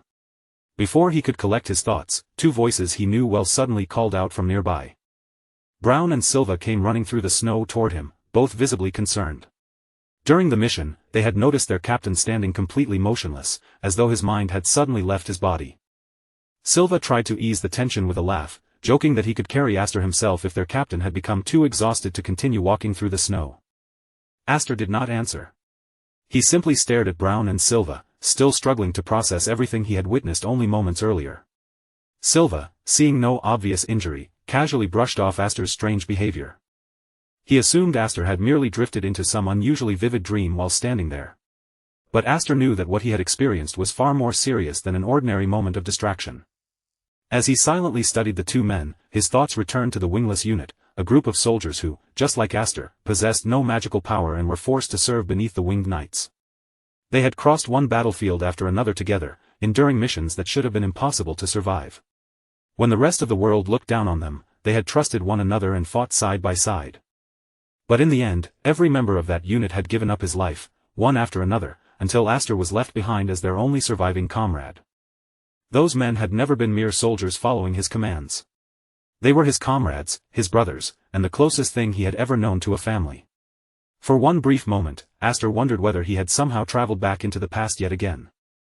However, after carefully examining the snowy surroundings and the familiar faces before him, Aster gradually realized this was not reality. It was another memory, deliberately being placed before him by someone for an unknown purpose. As he struggled to understand why he was being forced to witness it, a piercing pain suddenly tore through his head. Brown immediately called for Aster to pull himself together, his voice now filled with urgency. He reminded his captain that they had already advanced deep into enemy territory, where rebel soldiers could be hiding behind any ridge or beneath the surrounding snow. That warning struck Aster like a bolt of lightning and instantly awakened another buried memory. He suddenly realized that the wingless unit was only moments away from walking directly into an enemy ambush. Without wasting even a single second, Aster ordered every member of the unit to turn back and retreat immediately, before the hidden rebels could begin their attack. Brown responded with a confused smile, clearly unable to understand why his captain had issued such an unexpected command. Aster knew that retreating without an obvious reason could bring severe consequences of its own, but he had already witnessed exactly what was about to happen. And almost the instant his order left his mouth, the enemies concealed around them finally launched their ambush. The attack came from every direction. One after another, soldiers from the wingless unit were struck down before they could raise their weapons or react. The remaining men froze in terror as they realized that enemy forces had completely surrounded them. The impossible memory was becoming reality before Aster's eyes. Despite his warning, the unit had still walked directly into the enemy's trap, and the situation was about to become even worse. Every enemy charging toward them was a fully trained knight capable of wielding magical power. Cornered with no hope of escape, one desperate soldier finally activated the forbidden fallen emblem. He had no intention of simply dying on that blood-soaked battlefield. Even if it cost him everything, he was determined to fight back until his final breath. Realizing exactly what the soldier was about to unleash, Aster desperately reached out and tried to stop him before it was too late. But the instant the fallen emblem awakened, the soldiers were stripped of their humanity and twisted into hideous, lowly monsters. Before long, the enemy troops were consumed by the very same transformation. In moments, the entire battlefield collapsed into uncontrollable chaos. The newly created monsters turned on one another, tearing through everything around them with terrifying surges of magical power. One after another, soldiers on every side were ripped apart and slaughtered without the slightest trace of mercy. While the merciless massacre continued all around him, Julius finally arrived at the battlefield, walking into the carnage with unsettling calmness. Julius surveyed the horrifying scene without showing even the faintest hint of emotion. By then, the fighting had become so chaotic that no one could distinguish ally from enemy. Among the twisted creatures, one transformed soldier weakly reached toward Julius and begged him for help. Yet before Julius could offer any kind of salvation, another violent attack crashed into the helpless monster and killed him instantly. Julius brushed aside the death as though it meant absolutely nothing, not even bothering to recognize the person who had just been killed. Watching him with an icy stare, Aster demanded to know why Julius had only come now. He had appeared only after the battle was already finished and everyone else had been destroyed. Without the slightest hesitation, Julius revealed that his own forces had already hunted down the remaining rebels. Aster and his entire unit had merely been used as decoys, drawing attention away and making the real mission easier to complete. To Julius, the whole operation had been so simple that he even called it boring. When Julius noticed that Aster had somehow survived the slaughter, genuine surprise briefly crossed his face. He soon understood the reason. Aster was the only soldier who had refused to activate the fallen emblem. While all his comrades sacrificed themselves and transformed into monsters, Aster remained among the bodies, staring across the ruined battlefield with a cold, hardened expression. As Aster took in the horrifying remains around him, one truth became painfully clear. No human being deserved to suffer such a miserable and tragic death. Julius, however, treated the fallen soldiers as if their lives had never mattered. To him, they were nothing more than insignificant pawns now lying scattered across the battlefield. At that moment, Aster slowly forced himself back onto his feet. The memories he had buried finally returned in full, and he once again remembered the identity of the true enemy he needed to destroy. The Elmheim family stood at the root of everything that had happened. Before dealing with anyone else, Aster silently vowed that he would crush every last member of that family. Aster then raised his voice and addressed the mysterious power forcing him to relive these memories. He would not allow some unknown presence to keep tearing open his deepest wounds and making him experience the same trauma endlessly. From within the surrounding shadows, Julius watched what was happening, and his expression twisted with growing fury. Julius could not understand who Aster was speaking to, yet Aster completely ignored him. With unwavering certainty, he declared that the illusion had already accomplished everything it was meant to do. Those painful memories belonged to Aster alone. His past had never existed for someone else to watch and enjoy as a spectacle. Now that the hidden truth had finally been exposed, the illusion began to collapse around him.